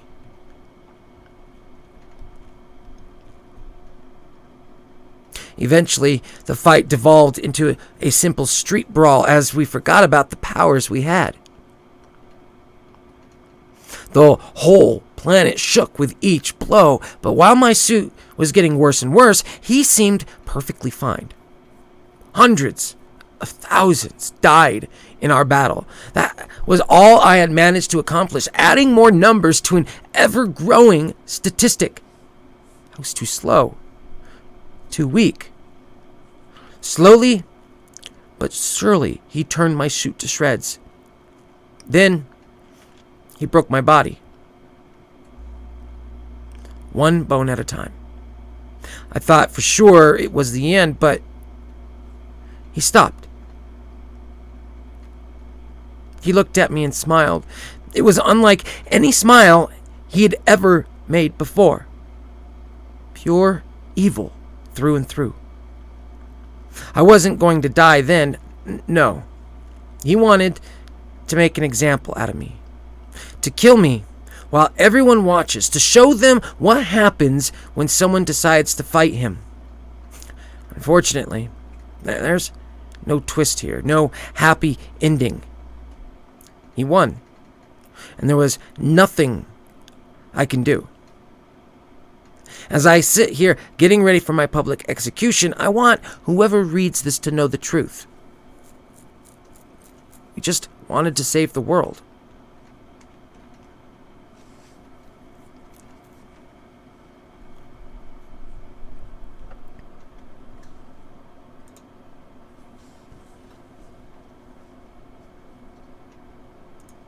And that was the end of that. That was a pretty good one. A little short. I would love to see more on that. Hopefully the author will possibly continue that storyline, maybe add more to it or something. I don't know. We shall see. It was definitely very good. I enjoyed it very much. So, on we go to the next story. This time, back to the author, HeadOfSpectre. Let's see. We got quite a few stories here to read. So, let's see what I got here.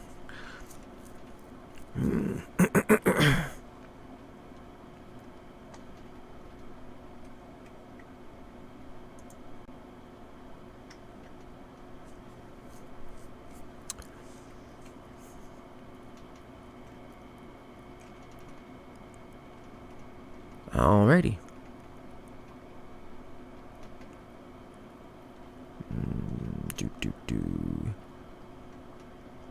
Just double checking.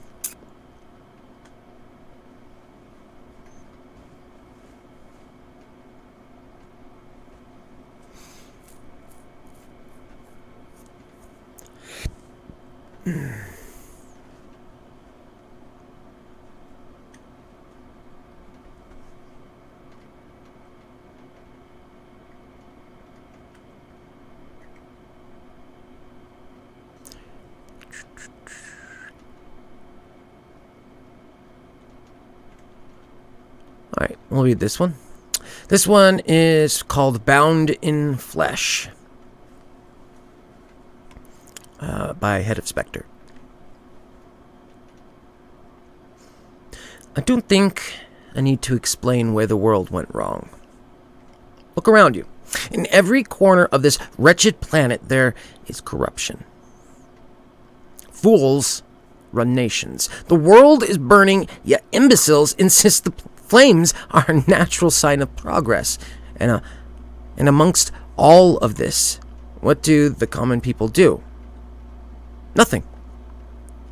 They watch our species circle the drain with nothing more than a scowl of disappointment.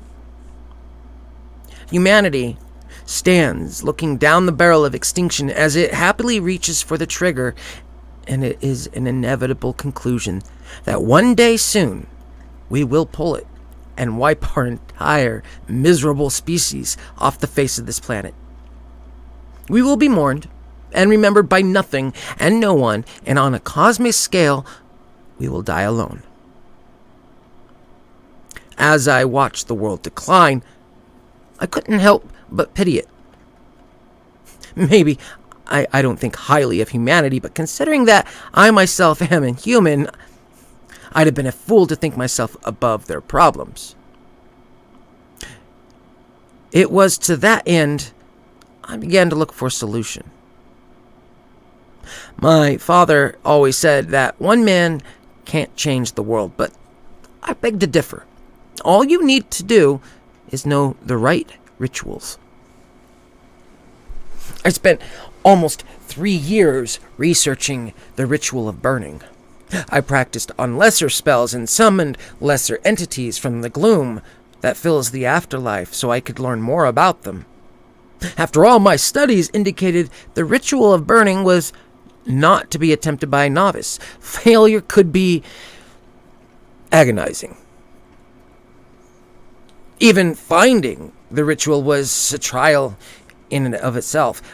I searched meticulously for the grimoire that contained the ancient spell and used all of my dark arcane powers to attain it from its prior owner. Some private collector who hadn't understood the power of the tome in his possession.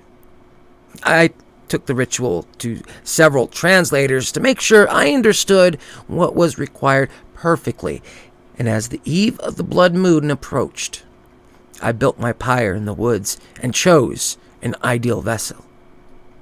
Marissa Danton. I read about her accident on the internet. She'd drowned in a kayaking accident. An unfortunate way to go, to be sure, but that just meant her body was undamaged and fit for occupation. I'd need to use some intimidation to obtain her body from the funeral home before they embalmed her, but I managed. The ritual had specified that the body needed to be fresh, and I didn't want to risk the embalming fluids ruining anything. I set Marissa's corpse inside of my pyre the night before the blood moon came to pass, and when it did, I began my ritual. The stories about Korovik's, the burning oblivion, had said it would come to cleanse the world with healing fire. Its coming would cause the sun to erupt in a blinding supernova, and the wicked and righteous alike would be burned from the surface of the accursed rock we live on, and reborn from the embers as the phoenix. Hardly a pretty solution to our problems as a species, but one change can sometimes be painful, and in order to fix the world, I knew it would be necessary to first destroy it. On the night of the blood moon, the pyre burned, and I chanted the ancient words as I stripped naked, covered myself in ash, and performed the dance of the inferno. I could smell Marissa's burning flesh. I could feel the veil between reality and madness flickering, as if something beyond mortal comprehension leaked through and into our world. I knew it was working. I knew as my dance culminated, the world would be set alight and cleansed. Perhaps I would die, but I'd die knowing I'd saved our species. I could feel the heat around me rising. I saw the flames retreating into the pyre as it crumbled into ash, and I knew the time was right. I struck the final pose of the dance, raised my hands skyward, waiting for the blast of heat that would incinerate my body and destroy me. It never came. I looked at the smoldering ruins of my pyre as its remains collapsed in on itself, and I waited. I stood there, staring at the embers, and found myself beginning to fear I'd made a mistake. Then I saw it. Movement. A shape beneath the ashes, rising and stumbling to its feet. What had been the empty corpse of Marissa Danton had risen. I suppose that much was to be suspected. She'd been meant as an avatar. But I never expect I see her rise up. My heart raced as I watched her stand. She looked down at her hands before collapsing into the ashes. I left my pose and approached her slowly. She sat on her rear, dazed and seemingly confused.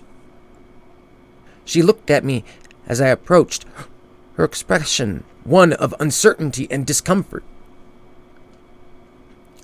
"Lord, of the internal embers. "Oh, burning God, Korovix," I said in a small, shaky voice. "I'm Samuel, and my life is yours." "What?" the woman said. "Why would I need your life? What is this? What did you do? How do I..." Korovic, I probably I can't even say the darn word. Korovic. It's really hard to pronounce. I know I'm messing it up repeatedly. Korovic. I guess. I don't know. I can't tell. I'm just going to say Korovix, because that's all I can think of it. Moving on. Korovix looked around, then back at her hands. She pressed them against her body as if figuring out where everything was. What is this? This feels wrong. Here, I'll type it in here. How it's spelt.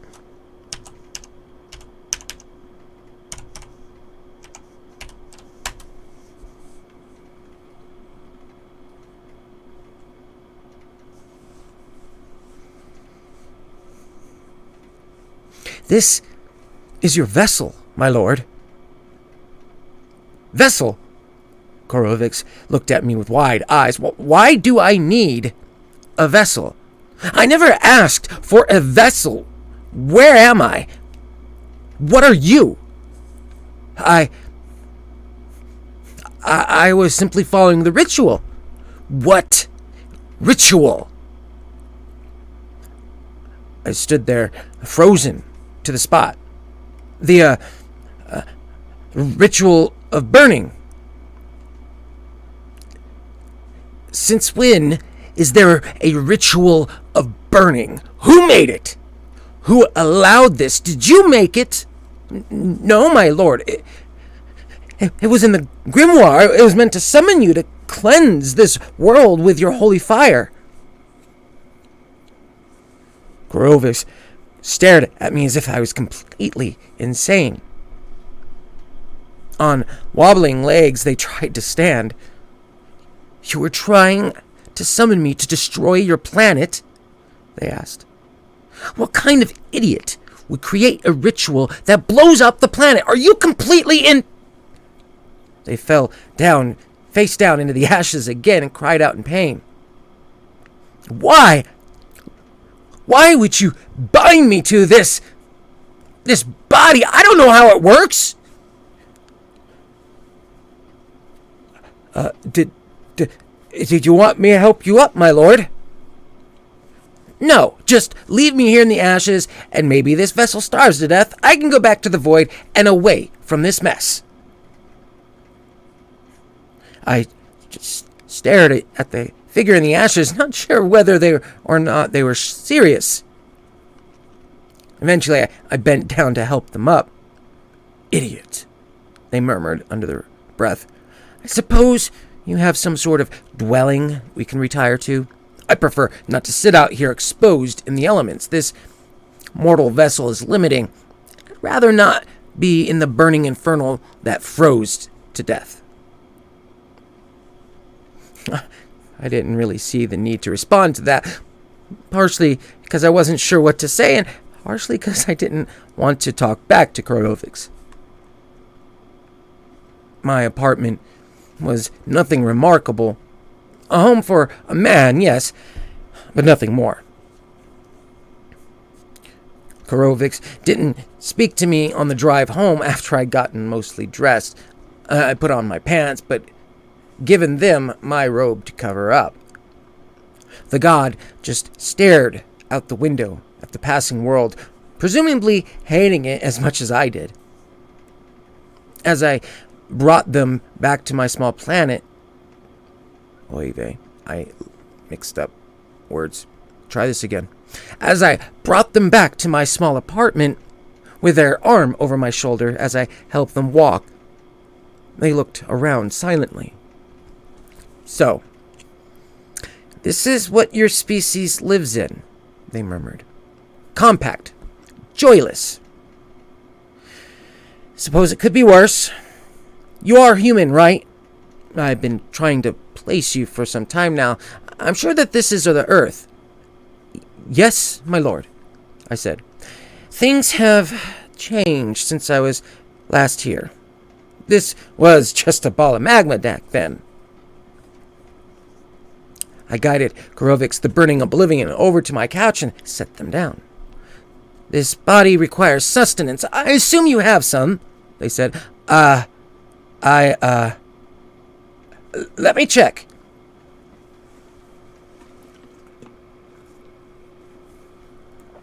I moved over to my kitchen and checked the fridge. Since I'd been expecting to die during the ritual, I hadn't really done any grocery shopping. My fridge was empty, save for some orange juice and cheese slices. Not exactly a meal. I could order us some food, I said. Do you, like McDonald's? McDonald's. That was that building we passed several times, right? I had wondered why there were so many of them. I counted 4 on our trip here. They're a large franchise, my lord, I replied. I don't know what a franchise is. So I had to explain capitalism to Korovix, the burning oblivion, before buying them some chicken nuggets. The seasoning on this flesh is nice, they said as they ate. I sat beside them on my couch for dinner. They'd managed to get a full control of their arms, although I could see them struggling a bit to grasp the chicken nuggets. It's pretty popular, yeah, I'd replied as I looked at them. Forgive me if I'm being invasive, my lord. Stop calling me my lord. It's unsettling. Yes, Korovix then. When will the world be blessed with your cleansing fire? He raised an eyebrow before they popped a chicken nugget into their unholy maw. What is it with you and blessing the world with my burning fire? You know that would destroy your planet, right? Yes. Well, that was the idea. Why? I hesitated for a moment. This world is corrupt. It's an ugly, twisted place. You should see who runs our nation. Hell, that fool wouldn't even measure up to the corporations that control him. It's a vile and twisted system that's damning our species. So, how is lighting the planet on fire going to fix that? Korovix asked. It would cleanse us, give us a chance to rebuild. And what happens when what you rebuild gets corrupt all over again? I paused. I hadn't thought of that.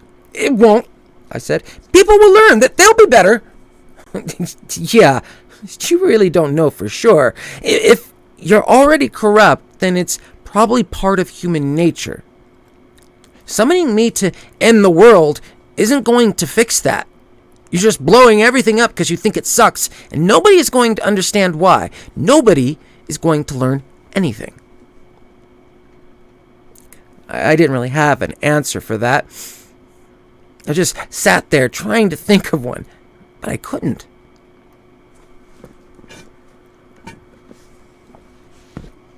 Kind of makes you seem like an asshole, not gonna lie, Korovix continued. Also, you never actually considered whether or not I felt like destroying your world. I was sitting comfortably in the void, and then you come along and bind me to a vessel. I'm having what I assume are memories of a life I've never lived because I'm in some dead human's body, which is, well, weird and uncomfortable, and I don't like it. Wait, is that how you know our language? I asked. Because I've been wondering about that. Korovix shrugged. I would assume so. I'd only been bound to a vessel once before, although it didn't last long because someone else interrupted the ritual and killed me. I believe what grasp on your language I have comes from the brain of this vessel. I can access some of her memories, including drowning. Although whoever was alive in here before is likely in the gloom. Some aspects of controlling this body are easier than others. On a basic level, I understand walking. This body's done it before, but I have not. It's confusing. Then, of course, there's the aspects of having a body that are difficult to describe. I doubt you'd understand since you've never been formless in a void before. I sat there, quiet, for a few moments.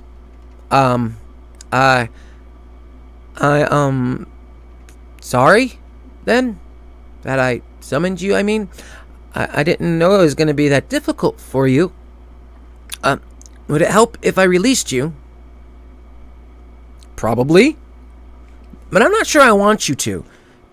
Could be this body's self-preservation instincts, my memories of dying, or my previous bad experiences of being ejected from a vessel, but I prefer you not do that, since I assume it would involve killing me. If anything, I feel as if I'd be more comfortable writing this out. And I'll admit that this isn't that bad. Strange, uncomfortable, and limiting, yes. However, it's almost a pleasant change to existing formless in the void. They ate another chicken nugget. If you don't mind, I think I might stay, at least for a while. I'm curious about your world, but first things first, I need to understand this vessel, and I need to learn how to walk. After our dinner that evening, I helped Korvix stand and held them close as I showed them how to move their legs. They didn't quite grasp it perfectly at first, but I also didn't expect them to. That night, I made up the bed for them to sleep in and explained sleep for them. So, you lose consciousness every night, they asked me, for several hours and you're defenseless. Yeah. More or less, I'd said. Well, that's a poor survival tactic. But I feel too weak to argue. I'll try to sleep. But this had better not be some sort of practical joke. I promise you, it's not, I said as I helped Korvix lie down. Pulled the blankets over them, tucked them into my bed. They looked strangely peaceful. They looked up at me one last time, almost expectantly. Good night, Korvix, I said softly. They hesitated for a moment before they replied, Good night, Samuel. Then they rolled over and made themselves comfortable. I think they drifted off before I even left the room. I felt a strange feeling in my chest as I did. Contentment, perhaps. Korvix, the burning oblivion, looked so peaceful in its human vessel. Marissa had been beautiful in life, so maybe that's why I felt so tenderly towards the burning god in my apartment. It wasn't an unpleasant feeling, at least. I cleaned up my apartment before falling asleep on the couch. I didn't know what the next few days would bring. This ritual had taken a strange turn, but I was oddly enough a bit excited for it. As I fell asleep, looking out my apartment window and listening to the world outside, I felt a bit glad it hadn't ended as I had planned. I felt a bit excited to start teaching Korvix about the workings of their new vessel. Maybe they hadn't reshaped the world as I'd hoped, but I certainly felt like a different man as I drifted off into my own slumber.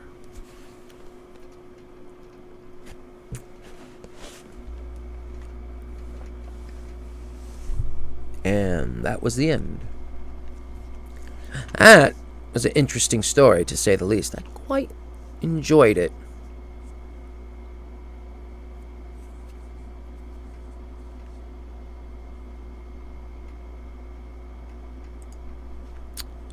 quite good.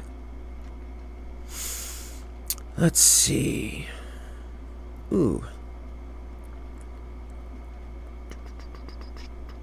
Here's another one.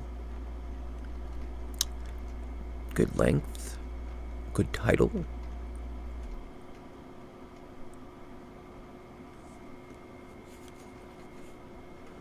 Alrighty.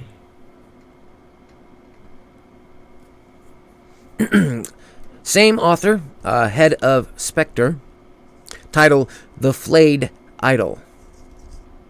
Kind of sounds interesting. Alright, let's get started on this one.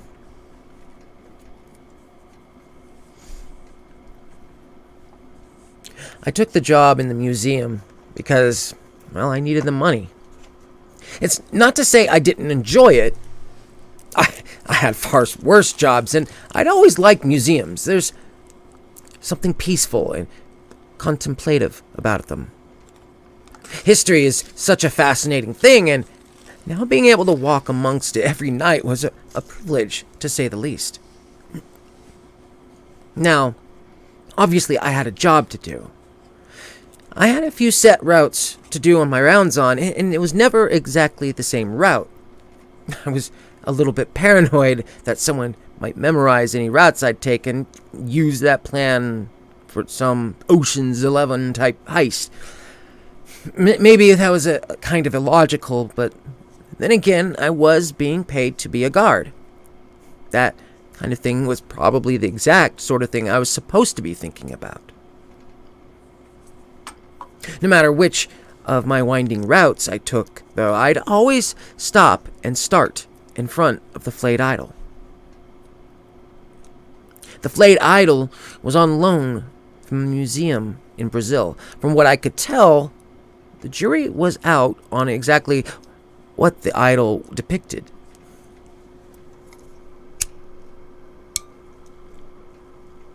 A lot of experts stated it was a depiction of Zipe Totec, an Aztec resurrection deity known to wear a flayed human skin. The depiction wasn't entirely in line with Zipe Totec, however, and there were another number of others claiming it was something else entirely. Whatever it depicted, the idol both fascinated and disturbed me. It was cast in faded gold, and it depicted a screaming humanoid figure. He had been lovingly carved into the gold, all of his agony, and you could see the defined muscles on him as well as the ragged skin that hung from his body. His eyes were wide open, as was his screaming mouth. He looked as if he'd been skinned alive. It was a grisly, awful sight to behold, and yet at the same time, it was fascinating. Every time I passed the flayed idol, I'd pause and admire it behind its glass casing. I suppose there's an irony that something so ugly could be so beautiful, but I digress. It was just one of many wonderful things in the museum that I could peruse during my rounds, and passing it was one of the most interesting things that happened during my shifts. Then, I started hearing the footsteps. I'd usually head to work after I finished my last class of the day. Every morning, I packed myself a dinner, and I got to work early enough that I could eat before the museum closed. Then I'd start my rounds. The night was going as smoothly as any other. At around 1 a.m, my shift was almost over. I'd passed the flayed idol and was moving through most of the ancient history exhibits on the first floor. The Chinese exhibit led into the Japanese, Egyptian, Roman, Greek, and Aztec ones. I passed through them one by one, listening for anything other than my own footsteps. Usually, I was greeted with nothing but comfortable silence, yet on that first night, I heard something else.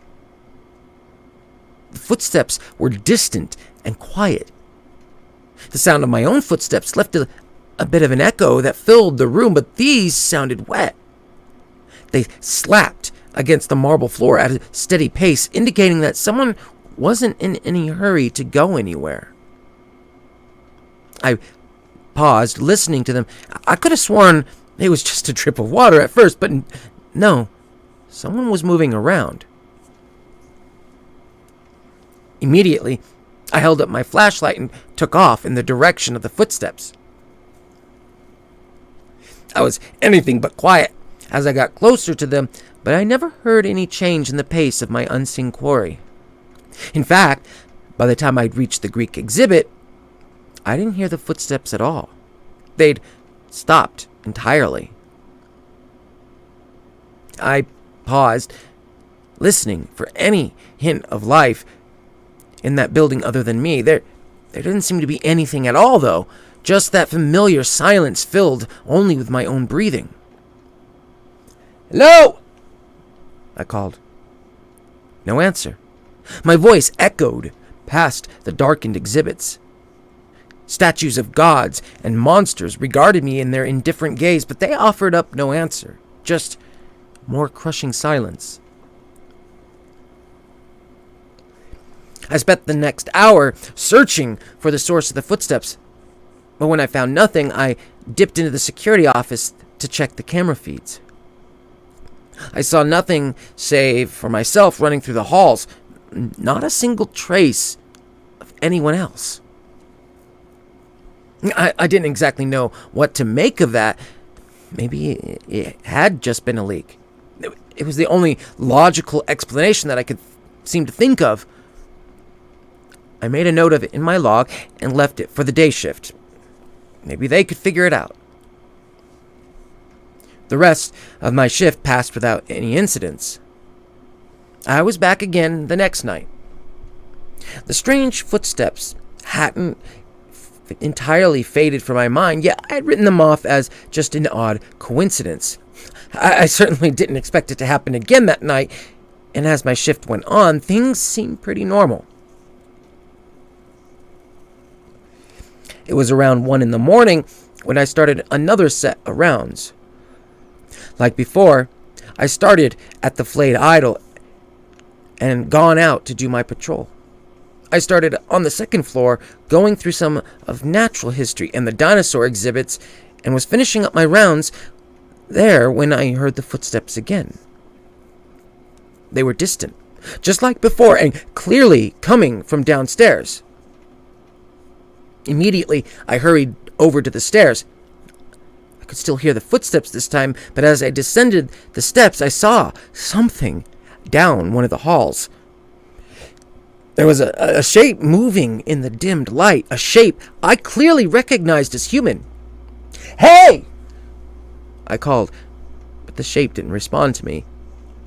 It rounded a corner, heading for the Aztec exhibit, and I gave chase, descending down the stairs almost 2 at a time as I raced to follow the dark figure I'd seen.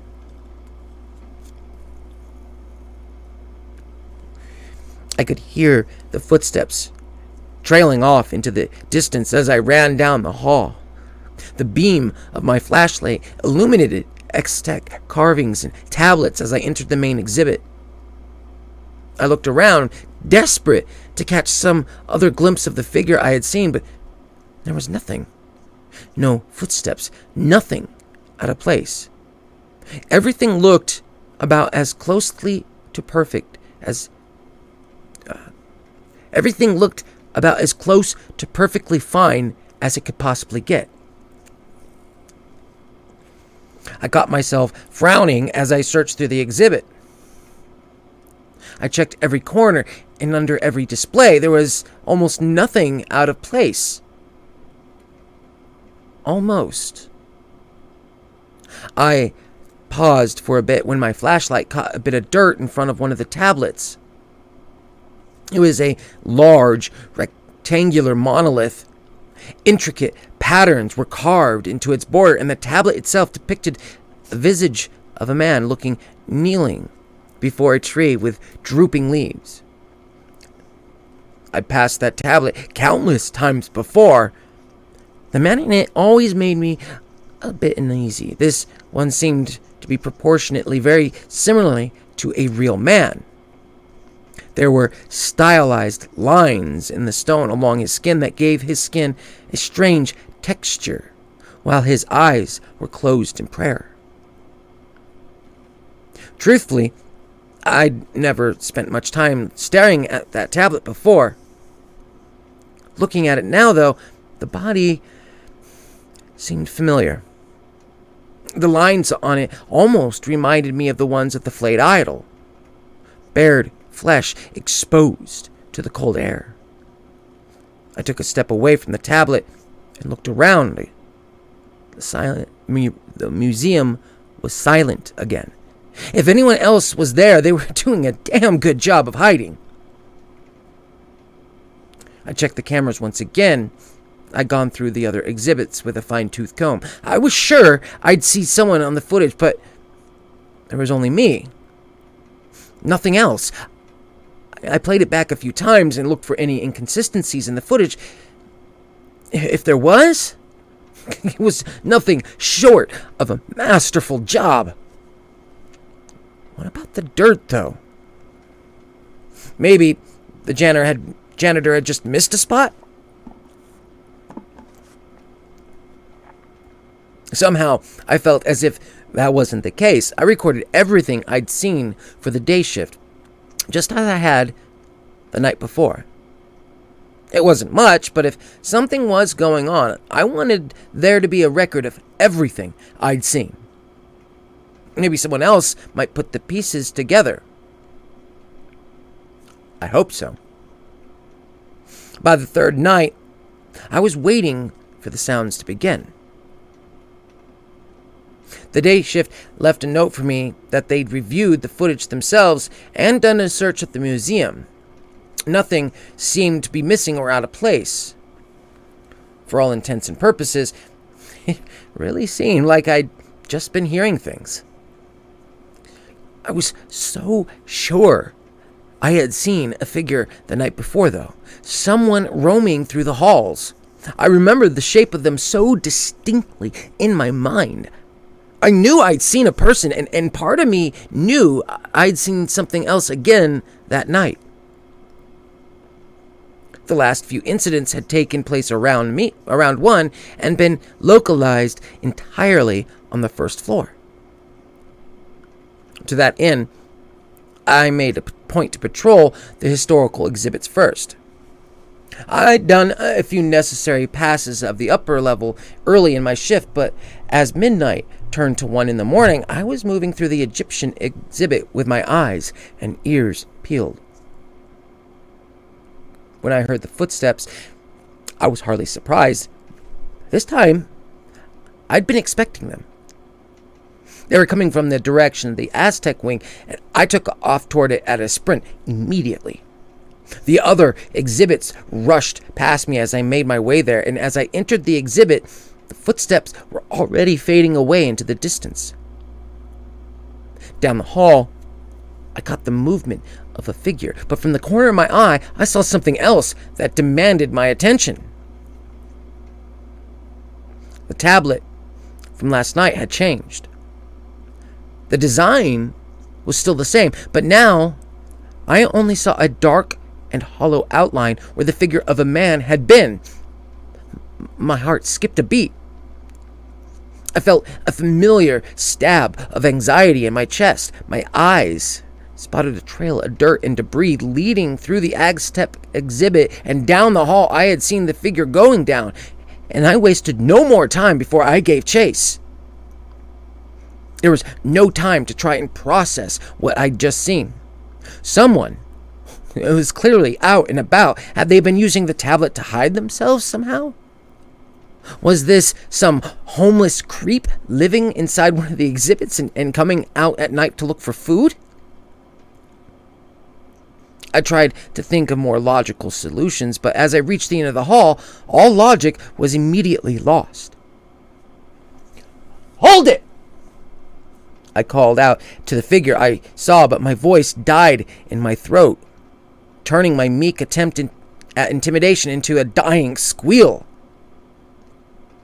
The figure's head jerked violently to the side to look at me, and in the dim light around the flayed idol, I saw what I could not comprehend.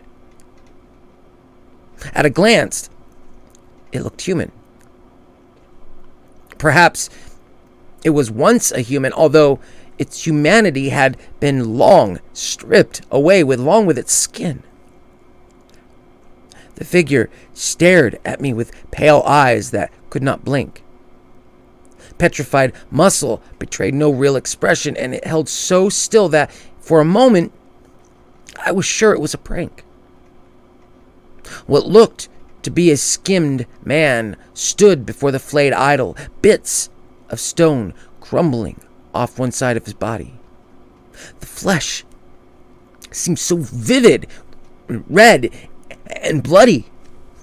The eyes stared at me unblinking, and I remained frozen, staring at this thing in dumbstruck awe and horror. Then it moved. Oh, God! The way it moved, it was stiff like a corpse. Ancient bones crackled with disuse, and yet its movements were so fast and jerky, like an insect moving ever closer to its prey. I took a step back, but I could not run. As the skinned man sized me up, I remained rooted at the spot. Then, like a spring set loose, it lunged at me.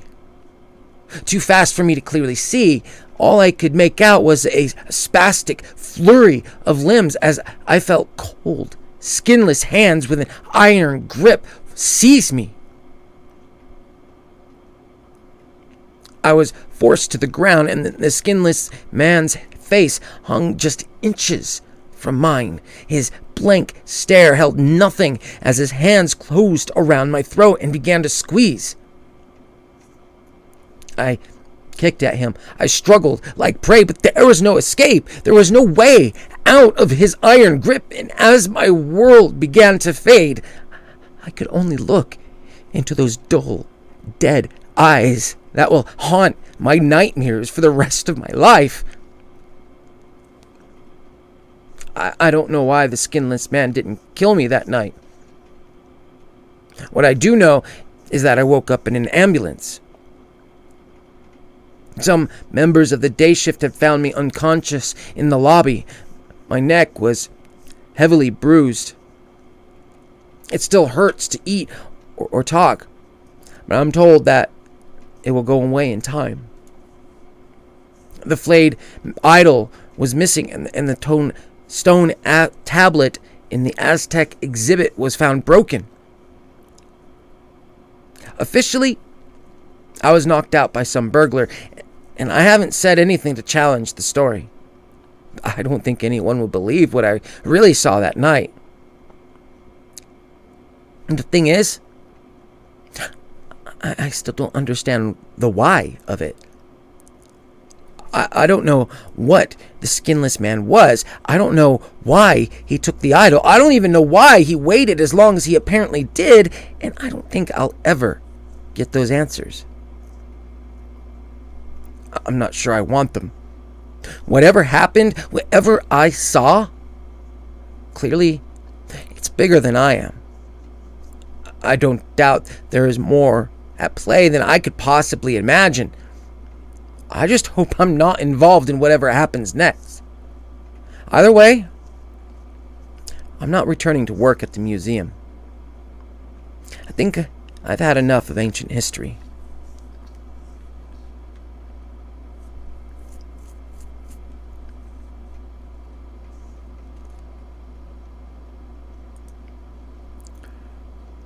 That was awesome.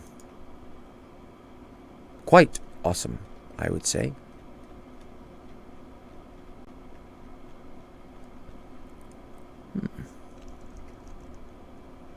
Very, very good. Alrighty, I'm going to grab another drink, and I will be right back. So maybe a minute. If you have anything, questions or anything you'd like to say, please feel free to put it in the chat And when I come right back with my drink, I will go ahead and answer them before I get started with the next story. So bear with me just one moment.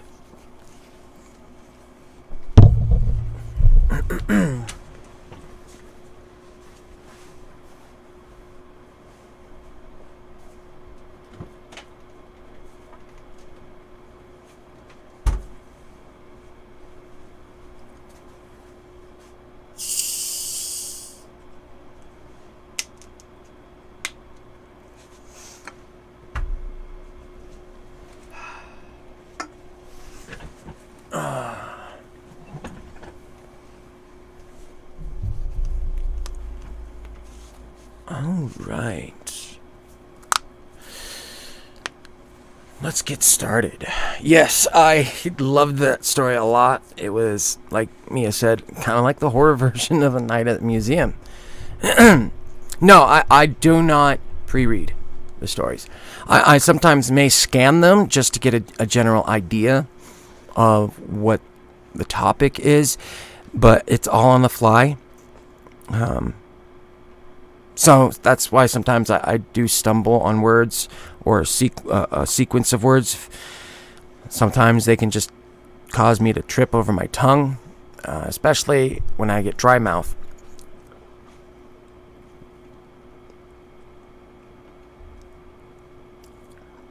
Oh, that was me opening a soda. That was the hissing sound.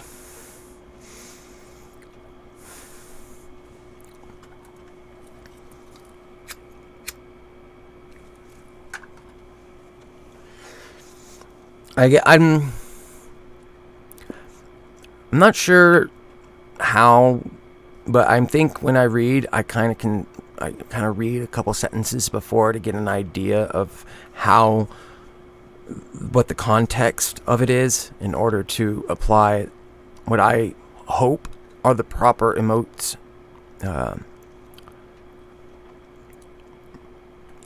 involved with it.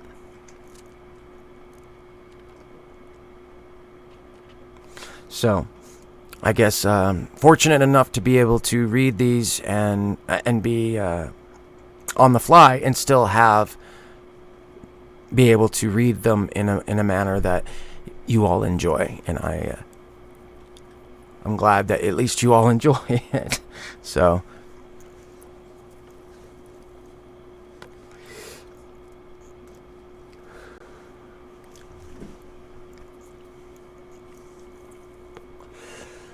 Yes, dry mouth is unpleasant. Unfortunately, it happens. I have it a lot, mostly due to my health issues. But that's why I drink lots. I have lots to drink. Soda, water is often what I drink. Not soda water, but soda and water. So.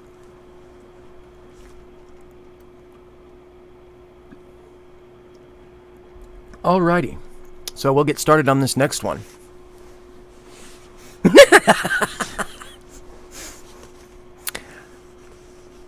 Sorry, kind of popped out.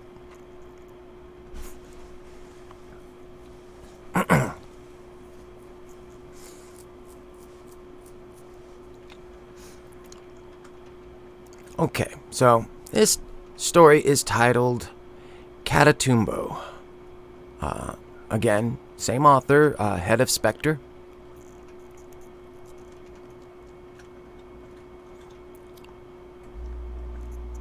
Yeah, I could understand for the chapstick and water, for sure.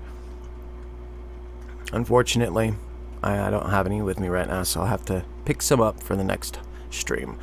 I hope there's not a whole lot of kind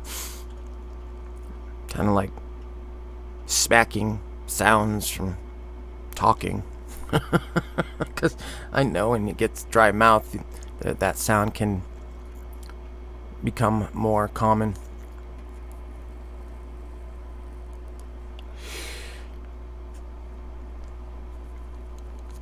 Alrighty. Here we go.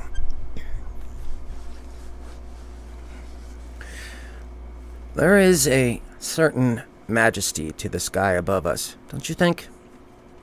It's something omnipresent yet beautiful that we never seem to notice.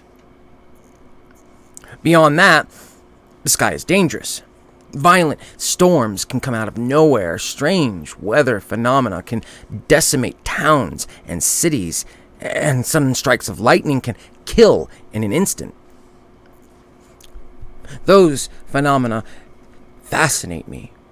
The area they occupy in our minds, a place between awe and terror, fascinates me, and it always has. Maybe you'd call me a fool. Maybe you'd say I need to show a greater fear of the world around me, but I believe that fear only exists in the individual. If you choose not to fear something, it can have no power over you, and I choose not to fear storms. I want to understand them and marvel in their beauty. I chased them because I admired them. Even after the things I've seen, I still do admire them. But I won't chase them. Not anymore. I know what's out there, and I've heard enough cautionary tales to know what fate awaits those who question the things that are not meant to be questioned.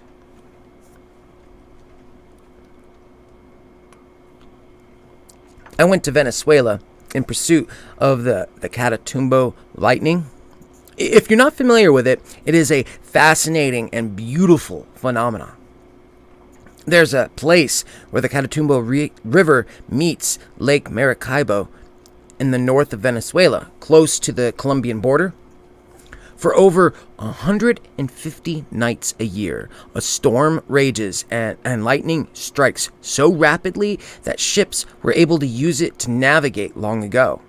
It's something truly awe-inspiring to behold as well.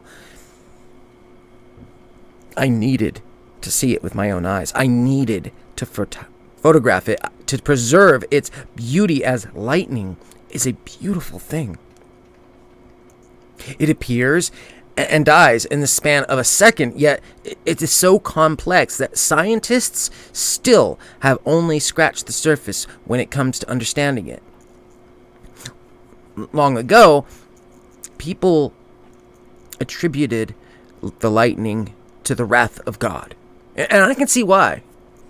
It's a dangerous yet majestic. Well, it is dangerous yet majestic. How could I not be in love with something that has inspired such awe in humanity since the dawn of time? I stayed in Congo Mirador. It's a small village on the water. There's no roads there, so the only way to get there is by boat. There was something humbling about staying there. The people who lived there were kind, but not well off. I come from a comparatively cushy life in Toronto, and I have never been somewhere like that before. It was a bit jarring to see how other people lived in considerable poverty.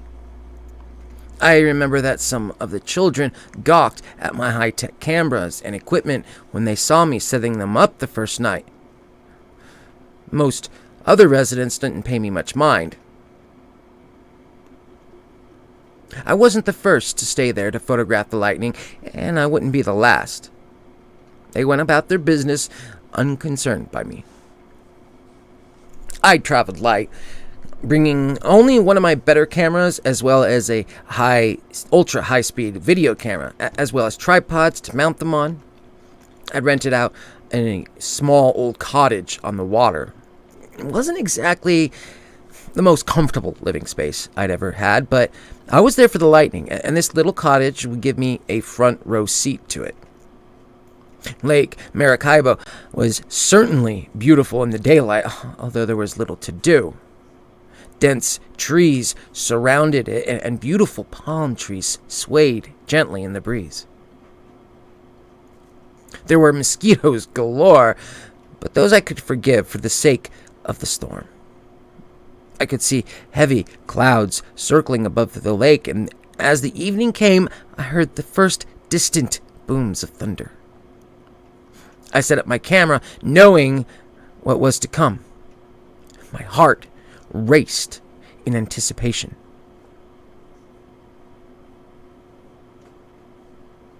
As the golden twilight sky darkened above the shimmering lake, I saw the first flashes of lightning in the sky. They grew from the inside of the dark clouds, flashing bright behind them. Few and far between at first, and then yet soon they became so much faster. As the light faded from the sky, it was replaced by periodic flashes of beautiful lightning that turned the sky into brilliant shades of blue and violet. The world would be plunged into darkness one moment, only to be brilliantly illuminated mere seconds later by another sudden flash of lightning that crashed godlike through the sky. This is what I had come for, to stand in the divine court of lightning itself and witness its majesty firsthand. I snapped whatever pictures I could. Normally, it's not easy to photograph lightning. Your timing must be absolutely perfect. But I knew with such an abundance of lightning to shoot, I'd catch something. And I did. More than just something. There were a number of flashes I was sure I had caught. Whether or not they turn out well was to be seen in the morning. I didn't have time to go back and check through the pictures. The lightning continued through the night, dancing amongst the darkened sky until I became too tired to remain awake. After hours in front of my little cottage, shooting the raging storm and getting eaten alive by mosquitoes, I retired to bed. Despite the poor accommodations, I slept better than I had in a very long time.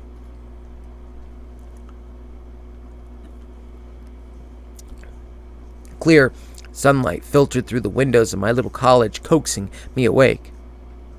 I sat up in my bed and opened up my mosquito net. I made myself a modest breakfast in the little kitchen space I had before going through my photographs from the night before. I had caught some truly spectacular shots of lightning arcing across the sky.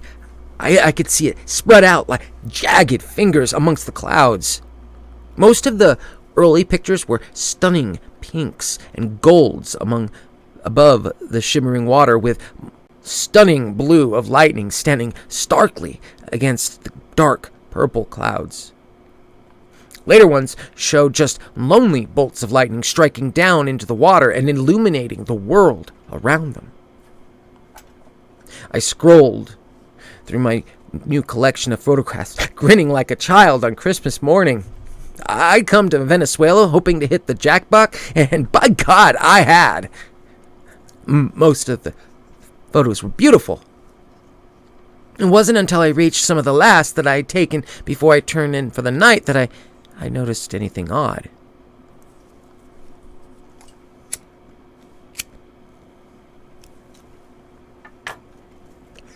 The shot in question was one where 3 bolts of lightning shot down from the heavens. The one in the foreground came down at an angle, yet behind it, I could see something in the clouds. It looked almost like a hole in the darkness, although I could see a faint golden light deep inside. I didn't recall ever seeing anything like that while I'd been taking my photographs, and I quietly dismissed it as just another flash of lightning that hadn't touched the ground. I moved on to the next picture. There was no lightning in that shot, but it wasn't expected. I had taken multiple shots of a few flashes, hoping to catch them. What was unexpected was the fact that the golden hole in the clouds was still there, and it looked bigger. I leaned in, looking at the picture a little closer. I could have sworn I'd seen something within the hole, a figure of some sort. At first I thought I saw a face, but the longer I looked, the less certain I was. I almost thought I saw an eye of some sort, but it had to be my imagination. If there was a face in there, it wasn't a human face. I moved to the next picture.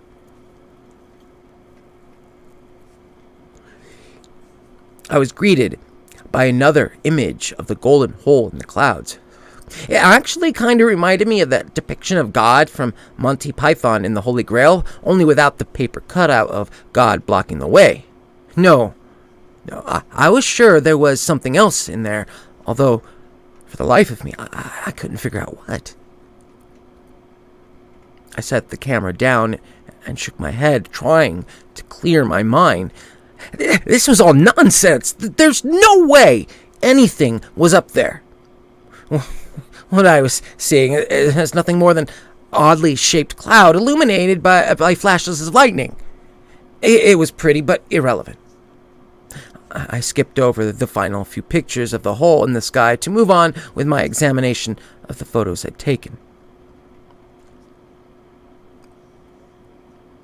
I spent the day exploring the little village. There wasn't really much to do. Congo Mirador isn't exactly a tourist trap. Still, I managed to occupy my time well enough, and when night fell again, I was outside with my camera set up. Just like the night before, the dark clouds drifted in over the lake. The strange figure I had seen was forgotten as the lightning show started up again. Rapid flashes that lit up the skies well into the night. I sat there, mesmerized, and took my photographs. There was an ethereal beauty to the storm raging above me. I loved it. Witnessing lightning firsthand made me feel alive and reminded me of the beauty that defines our world. As total darkness fell, a heavy downpour forced me to bring my things back inside my cottage. I could still shoot from there at least, and it's exactly what I did until it became too late for me to continue. Again, I packed my things up and got ready for bed. My new routine was comfortable, and I knew I'd miss it once I went back to civilization in a few more days. I intended to savor these days in Venezuela while I still had them. I boiled a couple of eggs for breakfast before picking up my camera, just like I had the day before. While I ate, I went through my new pictures. They were just as stunning as they had been the day before, and I happily ate as I scrolled through them. Nothing seemed off. Most of the shots I had were nothing short of beautiful works of art created by nature for me to enjoy.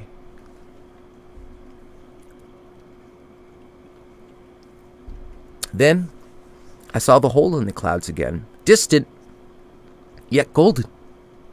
Scrolling through the pictures, I saw it grow, but this time I saw nothing inside, no misshapen inhuman face. I cycled back a few pictures and I could see traces of the hole in some earlier shots. Looking between them, though, I was sure that the first picture I saw, where the hole was growing, were taken at least a good few minutes before the ones where I saw it wide open. Lightning only ever lasted a few seconds, but the light from the hole in the sky was constant.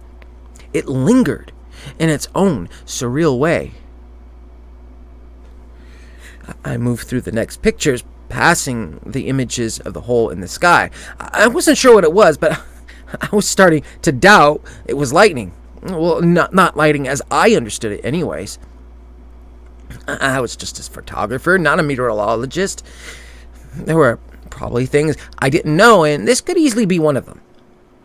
I figured I'd hold on to these pictures and bring them to a friend of mine later, another weather nerd with a bit more of a formal education than I had. As I scrolled through the pictures, I saw another bolt of lightning, this one vibrant and perfect. It dominated the entire image. A large, bright bolt of lightning that came down from the clouds and split in two near the ground, striking in two distinct places. The spot in the clouds where the lightning originated was so bright it obscured the exact point of origin. There were a few jagged, stepped leaders branching off from the main bolt. 2 smaller ones even seemed to be touching the ground. It was an absolutely beautiful shot. The lightning almost resembled an entity of some sort, hunched over as it struck the ground. I admired the beauty of the image for a moment before I moved to the next picture.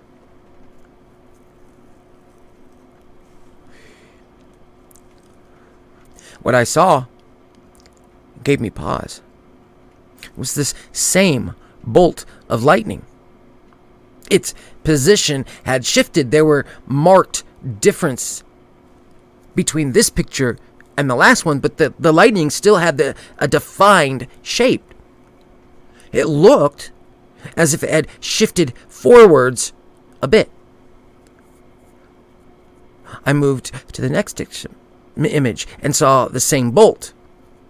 It definitely moved forwards, the same with the next image. In fact, if I cycled through all 4 images of the same lightning bolt I'd taken, I could have sworn it looked like it had been walking.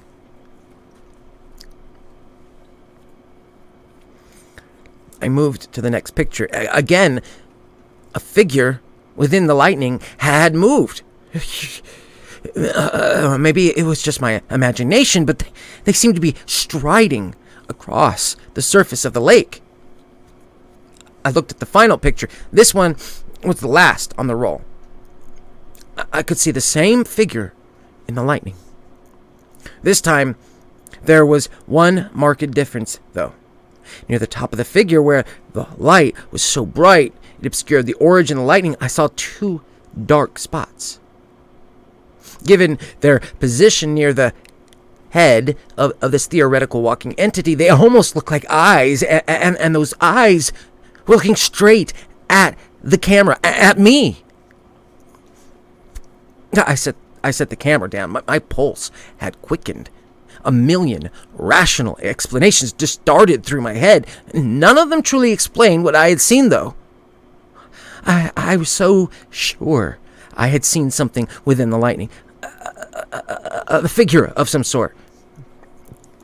There was really only one way to know for sure. I set up the ultra-high-speed camera that evening. My mind had not left what I had seen in the lightning during the day. I consistently found myself gazing out at the lake, quiet and uncertain. As the evening fell, I watched the clouds in silence, both afraid of it and excited by what I'd see. Whatever was out there, if anything was out there, it probably meant me no harm. It had almost certainly existed alongside the village for longer than I had been alive. On cue, the storm began. Dark clouds